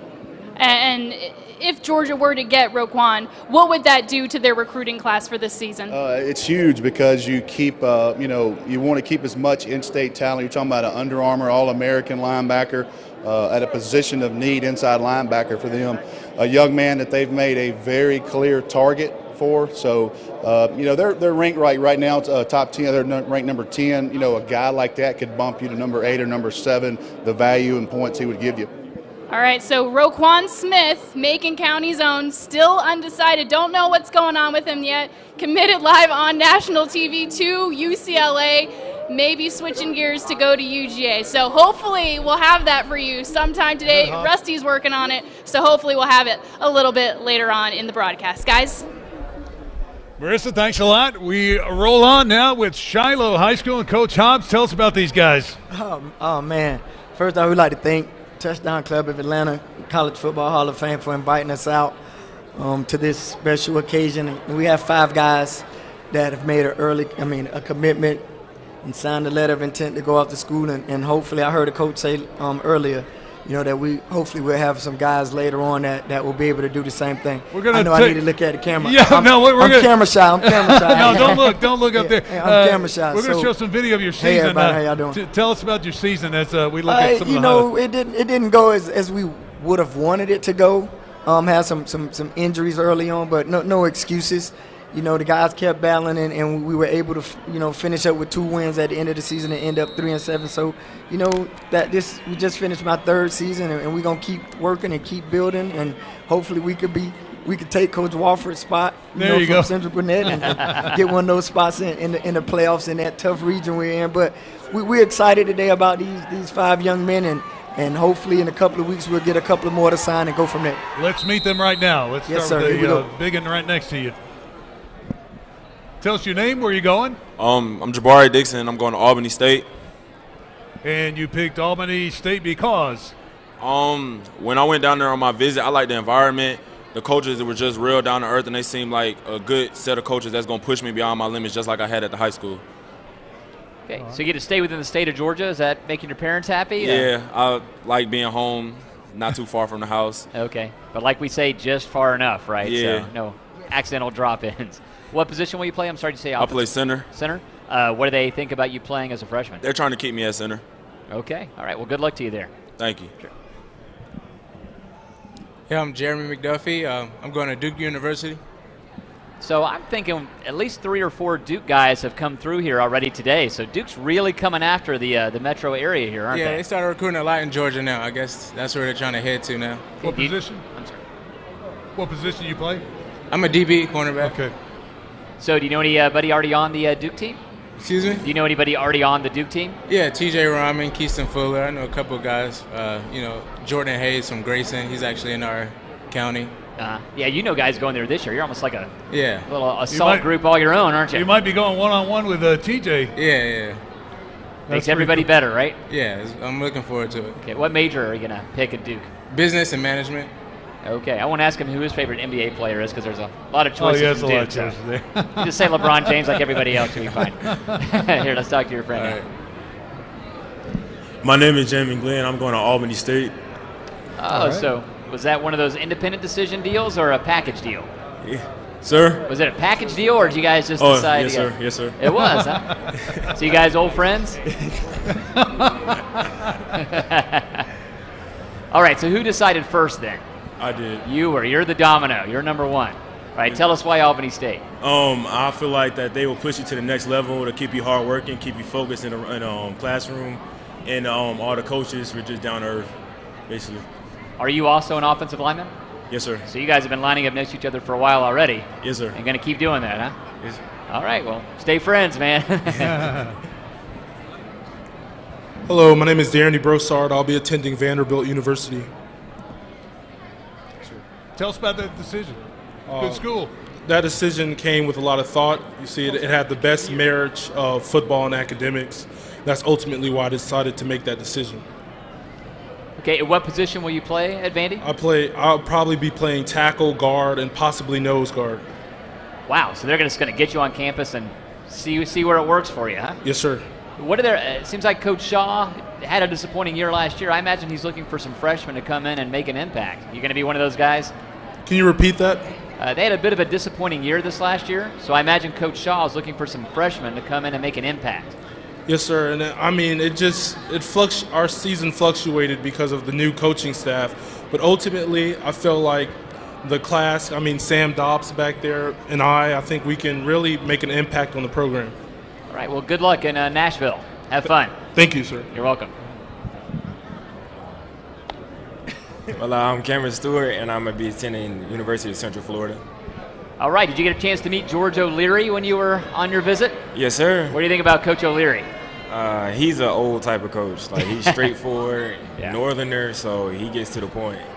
Yeah, I've heard he's a great combination of grumpy and funny. Did you get the same impression? Yeah, that's him. But again, no nonsense, like you said too. Serious. He's a very serious person. All right, so when it comes to picking Central Florida, what made them stand out to you? Probably the school and how the coaches treated the players, how the players told me about how their experience there. So it everything just came together when I went down for my visit. So. Okay. And I'm sorry if you already said this, but what position are you playing? I play receiver. Receiver. So yes, sir. How's the depth chart look at Central Florida? They were losing 5 receivers previously, so they're looking for 5 more receivers. So I'm one of those, and so I'm gonna just go down there and fight and try to play my first year. Just like your coach taught you, right? All right. Sir. Okay, congratulations. Shiloh High School, thank you very much. Appreciate you coming.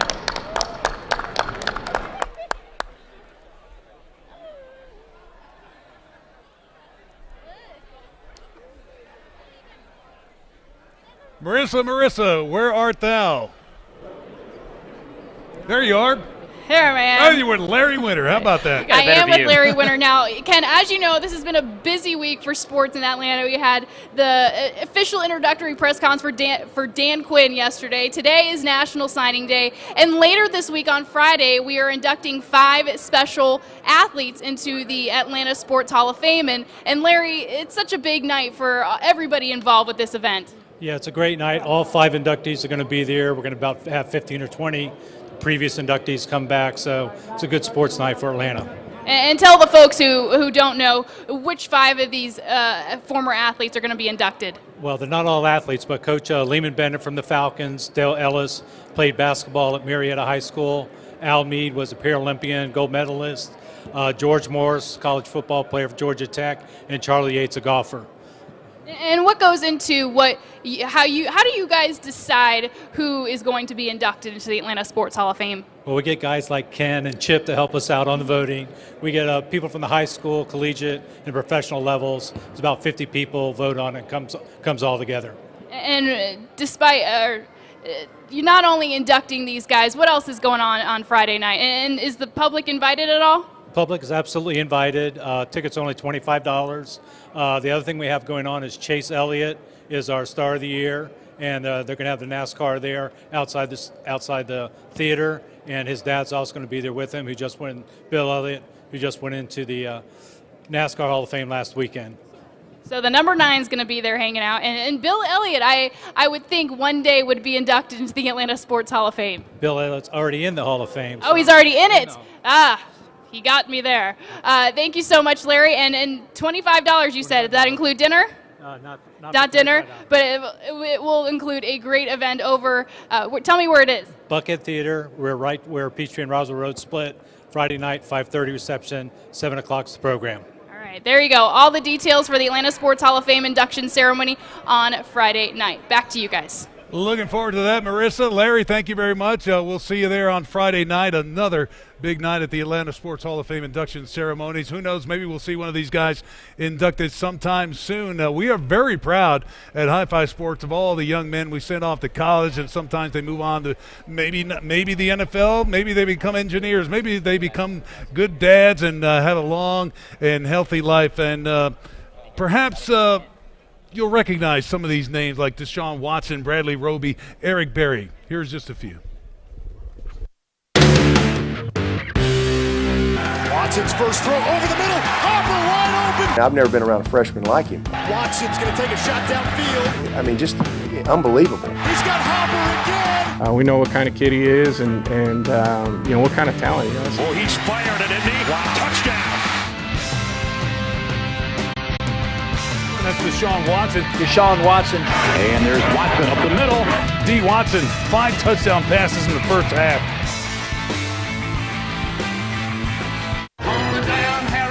Nick Chubb was just sensational. He scored 6 touchdowns. You ready for a big decision here? I am. I'll be playing at University of Georgia.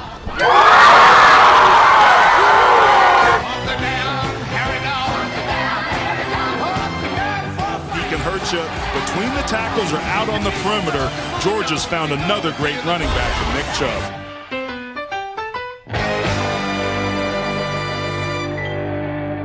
Hey, this is Bradley Roby. Bradley Roby, defensive back. Luck throws, no, batted down. Bradley Roby. We making noise, hold up. Hey, this is Bradley Roby with the Denver Broncos. High Five Sports in your face.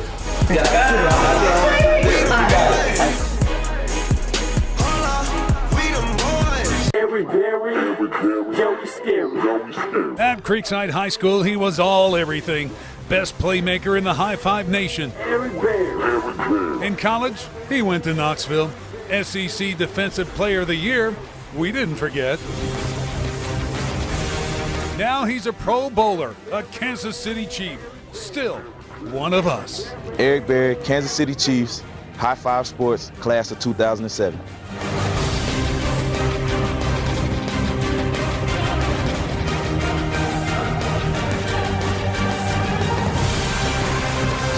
As many of you know, Eric Berry going through some health issues right now. We're certainly praying for him and wishing him well as he recovers. I know he's watching today, and he's got a great family. He's been very supportive. Speaking of support, time to bring up the rising seniors. Joe Burns, why don't you tell us all about this and what a great group you got again. Yes, this is extremely excited. Something we've been wanting to do since the beginning, 6 years ago, is get an opportunity to bring all the guys back together to let them fellowship. it's really been exciting just to see those guys come back together and, really bond. Something we tried to do with rising seniors is create a fraternity. When they go off to college, they have big brothers there looking out for them to take them under their wings. And it's really exciting to see everything come together. So, this is our class of 2013, and just to see all these guys, making this transition in their life is really exciting to everyone at the Rising Seniors Foundation. What I want these young guys to know is Joe's giving back. He may be too old to you, but he was the man back in the day. He also went on to the NFL, went to Thomas County Central, started Georgia Tech. And for him to be helping out you guys, it's just awesome. It's just another avenue, another tool for these guys to get to the next level. Yes, sir. And that's what it's about. And just getting them to build that brotherhood where they understand that, there's nothing I can face that I don't have a brother to go through there with me. It's just to see this bond that these guys have built is really exciting and just, really make our hearts really overwhelmed.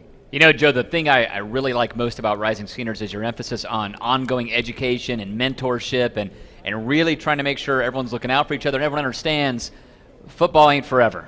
That's the most important thing. We're trying to, our motto is we're trying to prepare student athletes to dominate the fifth quarter. Because, throughout their lives and throughout their athletic careers, a lot of people are going to come up to them, but it's going to only be about football. So we're trying to prepare them to, look outside of football because it's going to end one day. I thought I'd be playing football on a cane at 80 years old. I never thought that day would end, and it did. But the great thing is I can prepare them to make that transition just like I did whenever that time comes. All right, shall we meet some of the guys? Or well, you want to, Ken? You want to chime in here? Ken Ellsbury, partner here. He's far away from that mic. Look at him; he was hiding from it, wasn't he? I'm just messing things up here. All right, hey, good. This great deal. Yeah. Just to echo what Joe said, I mean, these kids are like family to us, and luckily their parents have to feed them, but we get to spend a week with them. And, we've bonded with a lot of these guys because it's not just the guys you see up here, but we probably have 20 to 25 kids that are already early enrolled out of this class. So it's pretty amazing, and the chance to get to pour into them a little bit of what we know and of what the people that our volunteers are unbelievable. I mean, the talent level in our volunteers is beyond what this is. So we're just proud. It's a great day. Ken, how many years has Rising Seniors been going on now? This is our 6th year. We love the fact that we have a lot of alumni that people know about. Nick Chubb came through, you just showed. Deshaun Watson came through our program. Jordan Jenkins, Josh Dobbs. I mean, you can just go on and on when you look through the ACC and SEC and most of the other schools. One of our alumni just won a national championship at Ohio State, Raekwon McMillan. So this is 6th year, and we get to spend it with these guys. I think we've had over 500 people go through the program so far. Well, fantastic. Shall we meet some of the guys now, I guess? Let's do that. We met some of them already, but why don't we say hello? And you're going to South Carolina, obviously, right? Yes, sir. I'm Dexter Neal Jr., and, yeah, like you said, I'm committed to the University of South Carolina. That's where I'll be attending. I'm Nick Polino. I'm going to University of North Carolina. Duke Shelley, Kansas State University. Isaiah Zuber, Kansas State University. Randy Robinson, Jacksonville State University. Marquel Harrell, Auburn University. Venzel Bower, University of Tennessee. Chauncey Rivers, University of Georgia. Jason Stanley, the University of Georgia. Adonis Thomas, University of Alabama. Aaron Cochran, the University of Central Florida. Russell Uday, University of California, Berkeley. Darius Anderson, East Carolina University. Name's Sam Dobbs. I'm committed to Vanderbilt University. Will Conaway, Mercer University. Austin Smith, University of Tennessee commit. Corte Sapp, University of Tennessee. Quay Paku, the University of Tennessee. That's too, man. Get the cord. Nick Dawson, Hutchinson Junior College. AJ Gray, Georgia Tech. Michael Lance Davis, Georgia Tech. Lorenzo Nunez, University of South Carolina. Kenneth Brinson, West Point. Gigi Robinson, University of Louisville. Trader Rowan, University of South Carolina. Trayvon McSwain, Duke University. Cameron Stewart, University of Central Florida. I had to think about it. Thank goodness for the picture up there. Yeah. DJ Pearson, Arkansas State University. All right. By my unofficial count, Tennessee wins. I think they have 4. Is that the biggest group represented up there? 1, 2, 3, 4. All very unofficial, everybody. Nothing. 5. I think 5. Is it 5? No, so 4. 4. There you go. Obviously well represented. So, wow, this is quite a group, quite a large selection of colleges represented. That's really doing your program proud, Ken. Yeah, we're proud of these guys, and as you can tell, apparently we must have had some kind of class on how to dress because they look pretty good up here. I'll give them that. Do you think they ever got together and say, what if we all committed to the same school and just take over somewhere? I'll tell you, this class right here that we had, I would put them up against most colleges. I think we also have 20 of the top head coaches come every year and coach our kids. And last year we had a kid one of the coaches from Washington County, and he was watching practice the first day, and he turned to me and he goes, "Man, with this kind of talent, I bet I could beat Buford." If we can get one of the guys to talk about the program itself, what it's meant to you, and how it's been helpful. Who wants to talk? Let's see. Who's Ken going to pick? Who? Oh, there we go. just talk. Yeah, tell us about the program.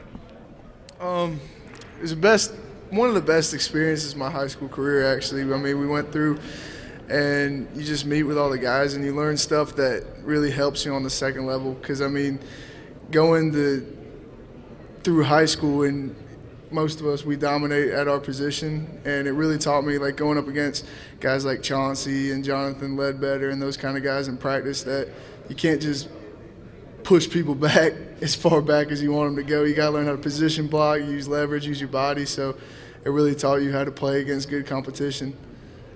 Are you looking forward to staying in touch with these guys and with the program? It seems like they're really kind of trending that way. They want to make sure you guys stay a support system for each other.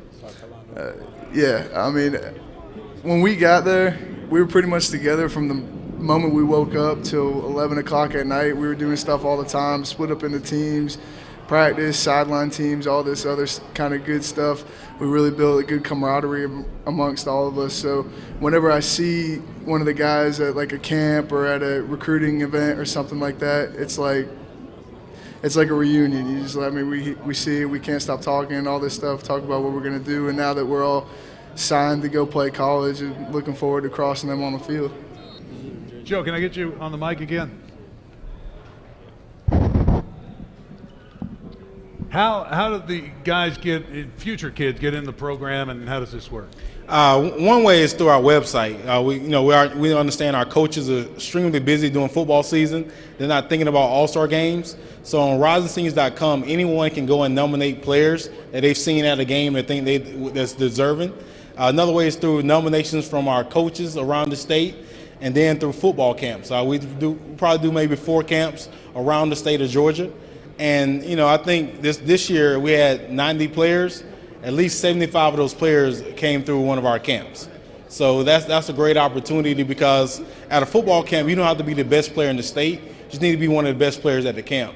So, there's so many different ways that to get involved. And even at our football camps, we lead with our educational component. So everything we do, sports is we trick them. Come play in this football game. They didn't know what they was really getting into. That's the fun thing about it. They came thinking, man, I'm just coming to play a football game. But I tell all our parents, if your son come back home the way he left, we didn't do our job. So we really try to pour into them and prepare them for the rest of their lives. You want it? Good. We need another voice. So tell us what Rising Seniors has meant to you. What has it done for you? Rising Seniors, as you can see, it's a big old family. We're all brothers up here. We all talk. We all stay in touch. We all, learn from each other. Everybody here is great competition.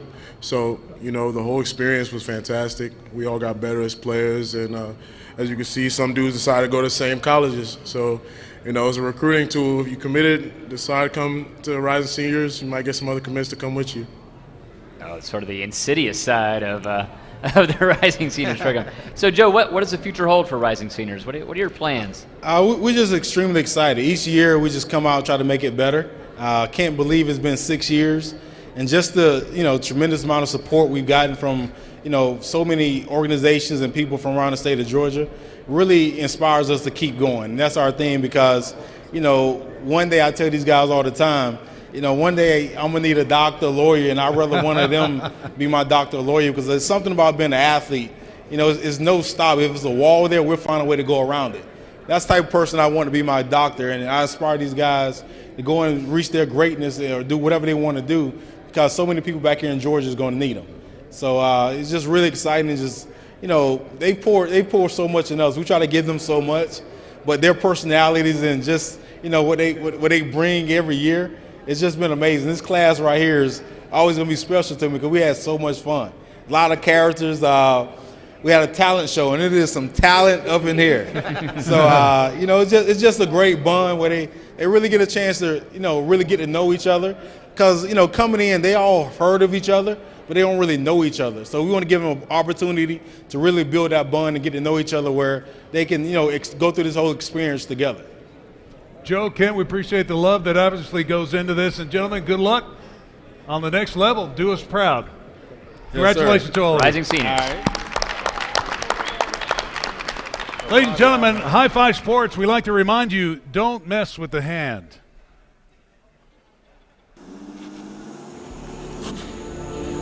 All right, let's go, boy. Come on, down. This is it.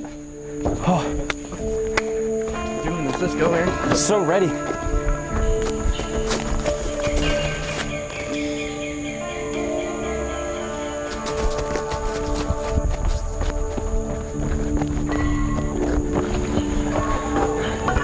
We're gonna be famous for this. No one's ever captured the high five hand. We'll be the first.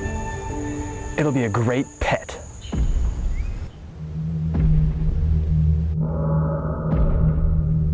Did y'all hear that?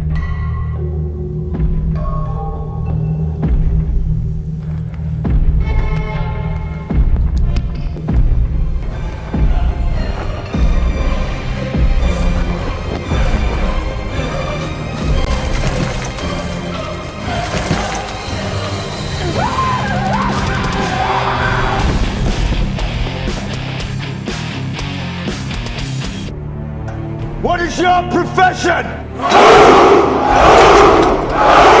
This battle is over when I say it is over. No retreat, no surrender. Prepare for glory! The Eagles, they're dreaming big.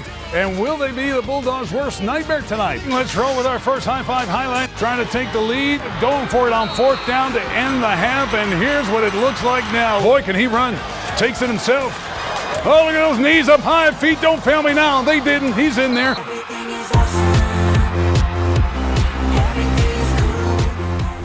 Well, as you can see, we have a lot of fun on High Five Sports, and I think that's the name of the game. Have fun, stay healthy, win. Yeah, just like regular life. Yeah. That's all part of the fun as we have it down in the bunker at High Five Sports. We do invite you to join us every Friday night this coming fall. We're already talking football. And another reminder of why you need to get in the game with us. Right on one. Come right down, right on one. Ready? Right! Right! Line down, line down. Go!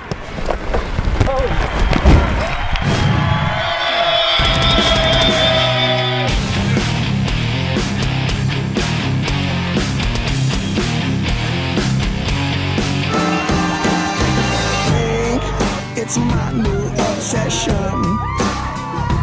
Yeah, think it's not even a question. Think it was love at first sight. Dog goes woof, cat goes meow, bird goes tweet, and the elephant fan goes to. What does the fox say?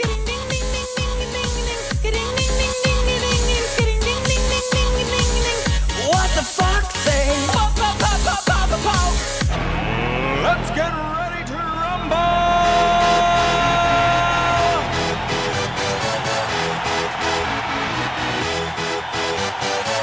Y'all ready for this? Hi, I'm Jeff Gordon. High Five Sports is in your face.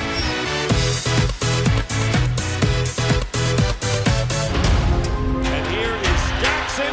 Jackson through the middle and will score. Steven Jackson is in. Touchdown Atlanta. This is Steven Jackson. Touchdown Falcons. Hi, I'm Steven Jackson, running back of the Atlanta Falcons. You're watching High Five Sports in your face.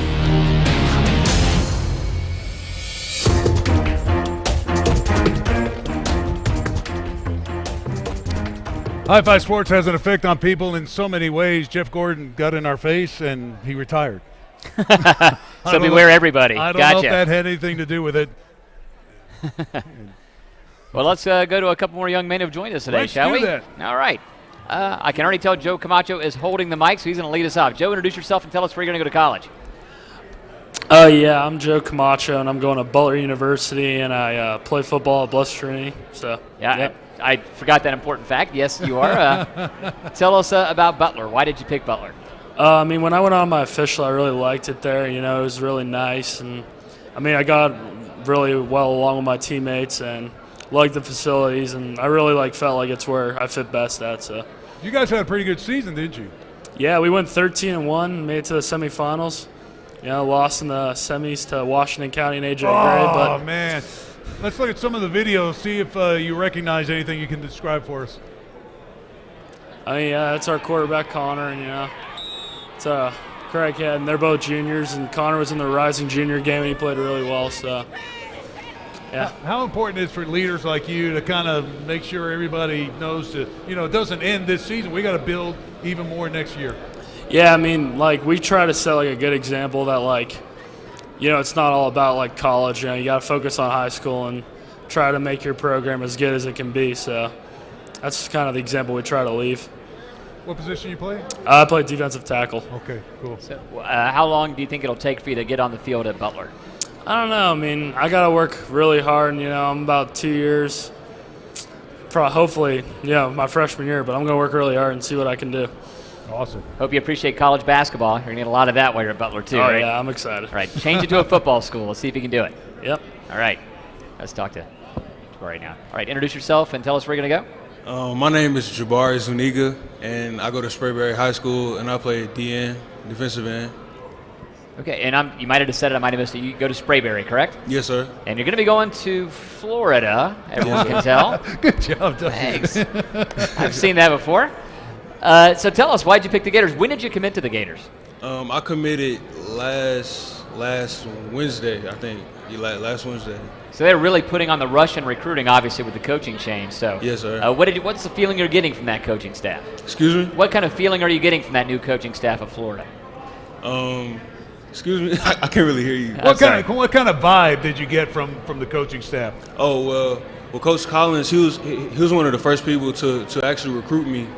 So, you know, I was just talking to him. He just seems like a family-oriented dude. So, was this a huge decision? Were you up all night, or did you make it early?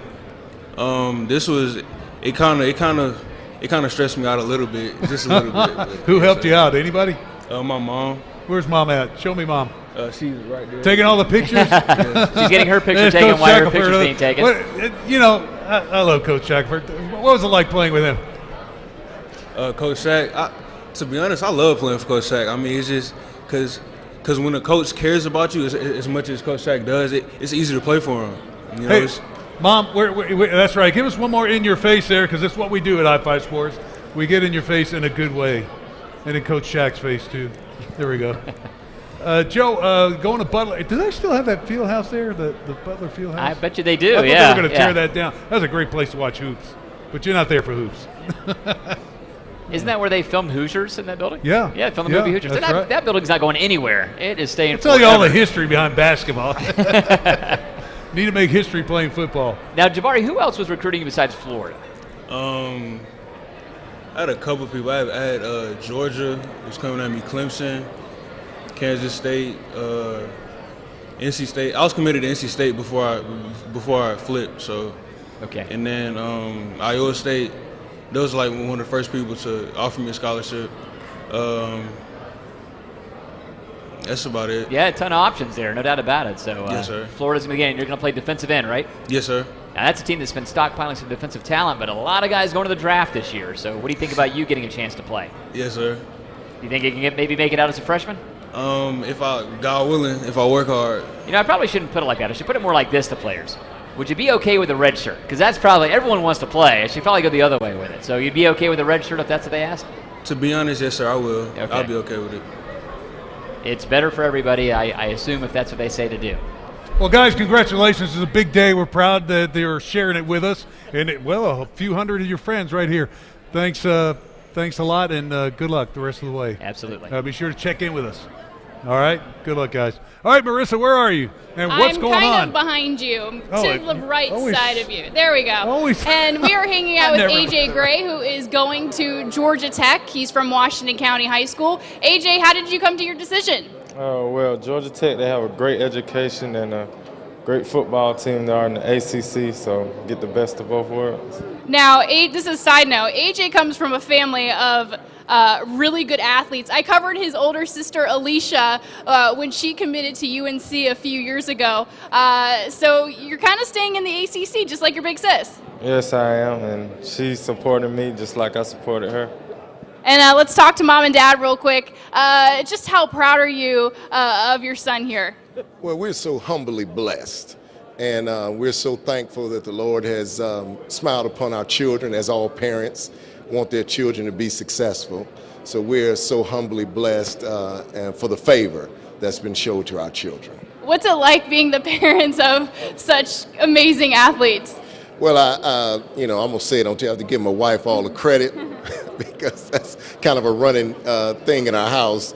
But we're just very blessed and very thankful and very grateful that our children have this opportunity, and just blessed and thankful, humbly. And AJ, what do you like about Paul Johnson and what he's doing over at Georgia Tech? Obviously, the Yellow Jackets coming off a fantastic season. So what are you looking forward to most? Well, when I got to know him, I realized he's a first and foremost guy, and he's going to tell you straightforward like it is, and he's a nice guy. And you seem like a straightforward guy yourself. Yes, ma'am, I am. I try to be. Good mixture. Well, congratulations to you and your family, and good luck at Georgia Tech. Thank you. Back to you guys. Hey, Merissa, don't go anywhere. I wanted you to throw to your piece on the mic'd up coaches. One of my favorite segments every Friday night, we wired up one of our coaches on our sideline, and most of them we didn't have to bleep out. They were all pretty good. Yeah. Why don't you introduce that piece for us? It's one of my favorite segments. So mic'd up was one of. I guess I'm kind of biased because I put together this segment, but we love hearing what the coaches say. When I tell them try to think that they're not wearing the mic, even though they know they are, but they're still pretty natural, and you can tell that they're human beings. So check out the best of Mic'd Up from 2014. All right, it's the beginning tonight, the beginning of the second season. We need all you have. All in? All in? Let's go. So you got to go from the jump and hit them in the mouth. Play together and have fun. Everybody got me on that. Here we go, seniors. Play hard, play together. For the next 2 hours, it's our house. It's our field. You don't let nobody come in your house and eat your groceries. Oh, we're going to return this one. Oh, don't kick it to him. Are you kidding me? That's not good. Get in there! Oh, come on, man! Come on! Stop him, make a play. God almighty. Does anybody want to tackle today? This is unbelievable. Rex! You out there unbalanced! I want to see, can we ram the ball down their throat? I have a mic on. What's wrong with you? Are you tired? You're a killer. Oh my God, he ran somebody over. He just ran somebody flat over. Oh, we line up right. They can't beat us. Let's go. We ain't hit the man. Are you kidding me? Are you kidding me, John? Make a tackle. Make a tackle. Make a tackle. Somebody make a tackle. Hey, when are we going to make one tackle? Just make one tackle. Miss another tackle, you're going to be over here with me. We made it. I knew that one would pop. Yeah. I knew that would.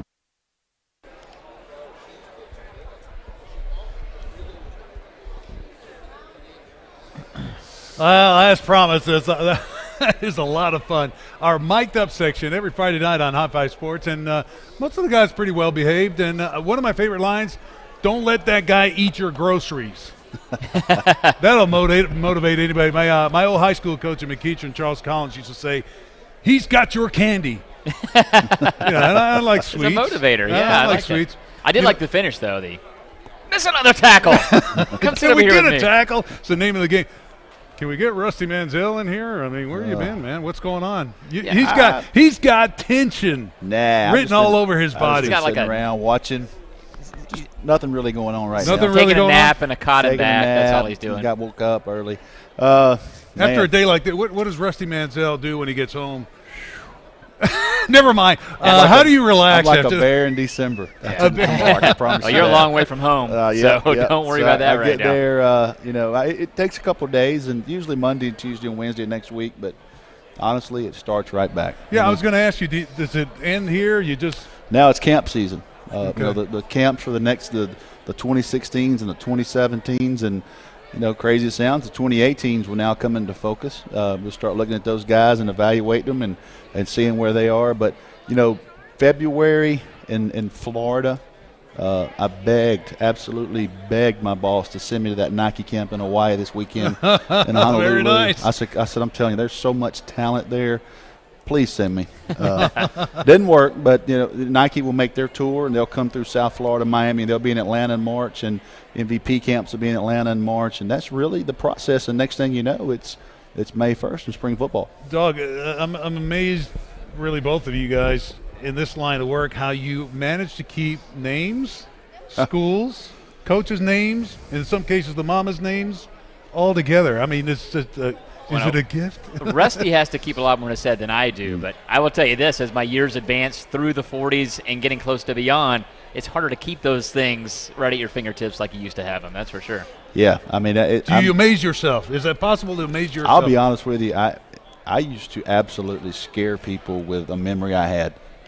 I had one of those myself. I mean, I could tell you phone numbers from 10 years ago, and my kids would just sit down and they'd and remember, but when you hit 40, they're not kidding, you man. got a long way to go, man. People tell you that, and you really like whatever. But 40, you start just a tad. You're always thinking like, no, you're just weren't very bright, and that's why now you're just realizing it. But no, you find out that facts and words and names and things used to be right at your disposal. You just can't quite get your mental fingers around them anymore. You think about it.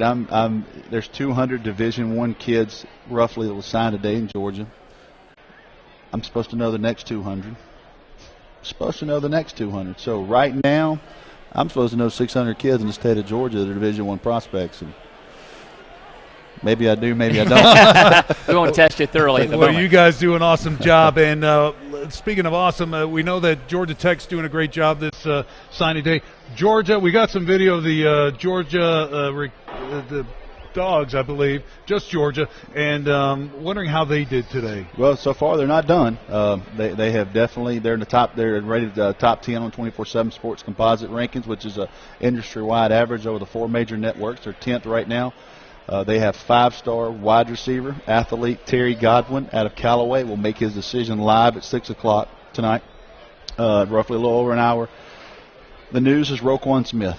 He's going to be Georgia fans really, he's the guy that puts, in their minds, puts you over the edge. Any notable losses or flips or maybe wins? Van Jefferson, I understand. Van Jefferson went to Ole Miss. I think when you look at it, late last night, losing Darius Slayton, a commitment to Auburn, there's no way to to sugarcoat that to any Georgia fan. He is a tremendous football player. He is a serious athlete. You know, he's the 100 and 200 defending state champion back-to-back.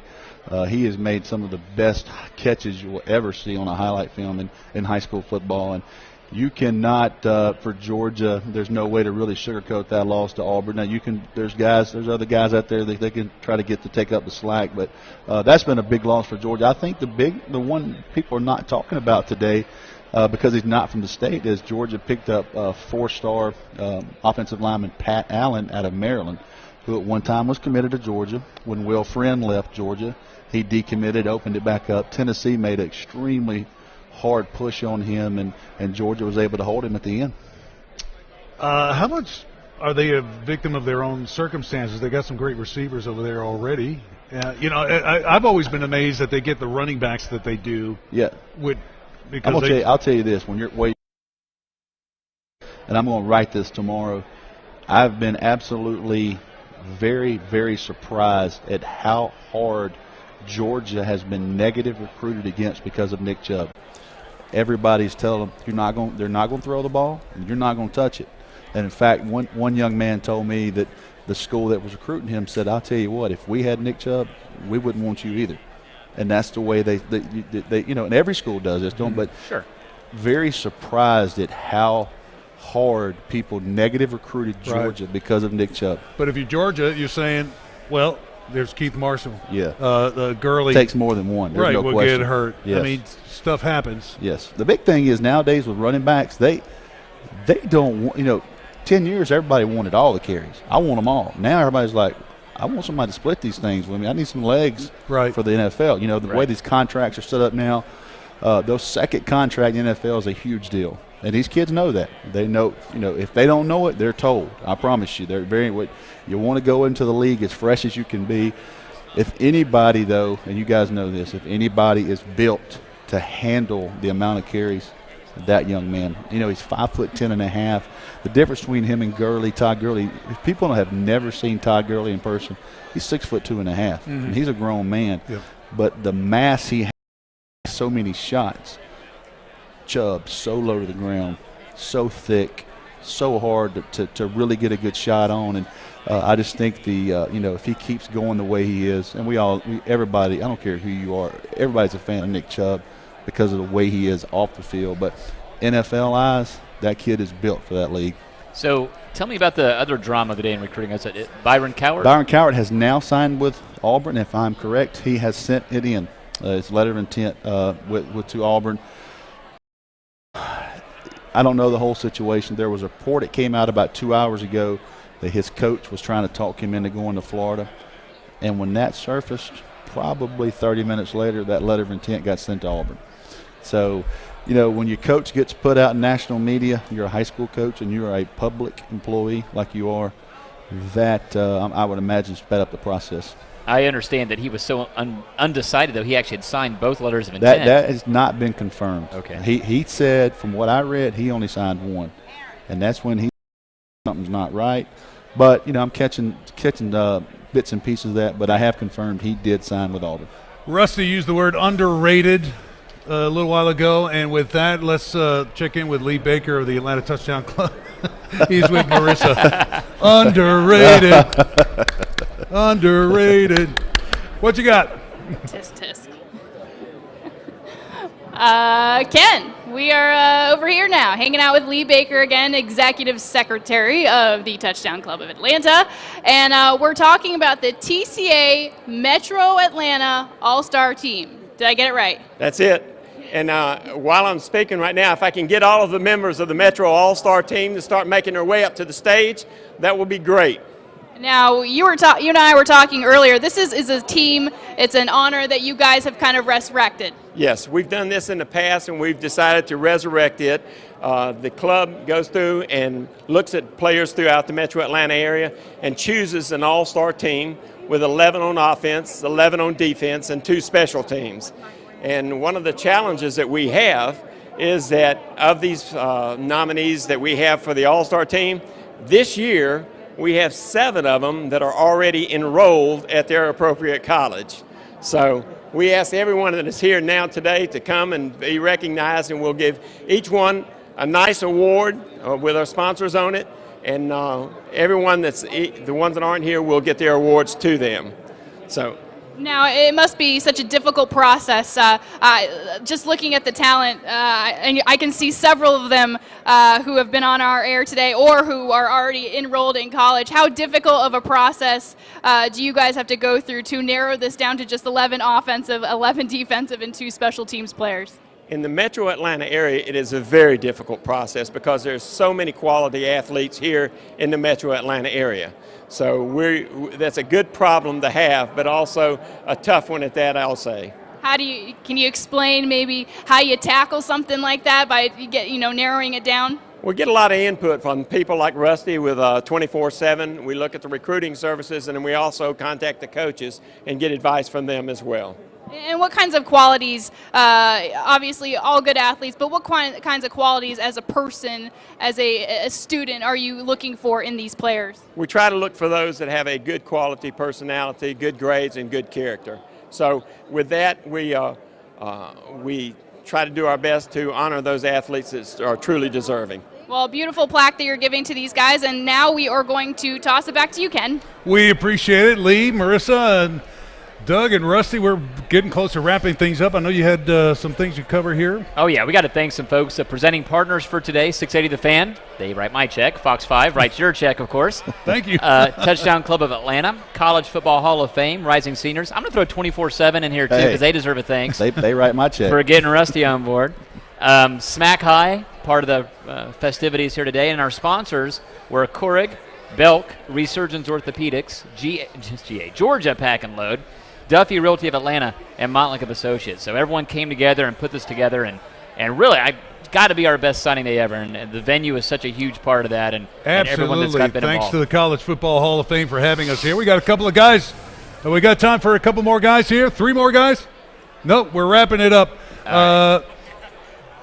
All right, Rusty, final thoughts on this 2015 signing day? I know it's not over for you, but we met a lot of great kids today. It is, and look, there was a lot of tension on some of the guys that are going to the SEC and ACC, but I'll tell you this, there's a lot of good high school football players in the state of Georgia that are going to every single level, and those guys will excel and be players and good guys in the community. I know I've worked in other cities and other towns, from California to Texas, Florida. We're right there. I mean, no question about it. And in many cases ahead. I mean, people are dipping into Georgia from all parts of the country to steal our guys, for heaven's sakes. And I think we got to salute the high school coaches real quick, too. Absolutely. Because these guys, like you said, it's not just ACC and SEC and Big Ten. They're fighting for their kids to go anywhere they can to move on to the next level, to get the education, to advance their lives. Those guys care, and they work so hard. What was the school, Tufts from Boston? Yeah, Tufts. I mean, fine university, but yeah. That tells you. Now more than ever, there's a place for you to go. If you want to play ball, there is a place for you to go. It may not be Alabama, it may not be Georgia, but there's a Tufts out there waiting for Georgia Military Academy. I got 1 year left. I'd be great maybe for one series. I'll check the rule book. I'm not sure about that. All right, thank you, Doug. Thank you, Rusty. We had a great time here today at the College Football Hall of Fame. Here's a look at some of the great plays and the great players from 2014. Again, next season. But until then, join us on Friday nights on High Five Sports, and have a great year, everybody. In your face. Put your hand in your face. High five. All right, let's start flexing. Let's get big. High Five Sports is in your face. All up in your face. Put the hand all in your face. Anthony's going the other way. Feet don't fail me now. Vito Fiore throws for 10 yards to number 18, Cameron Stewart. Jaguars going to the air. Dexter, 40 yards plus. BT defense is strong tonight.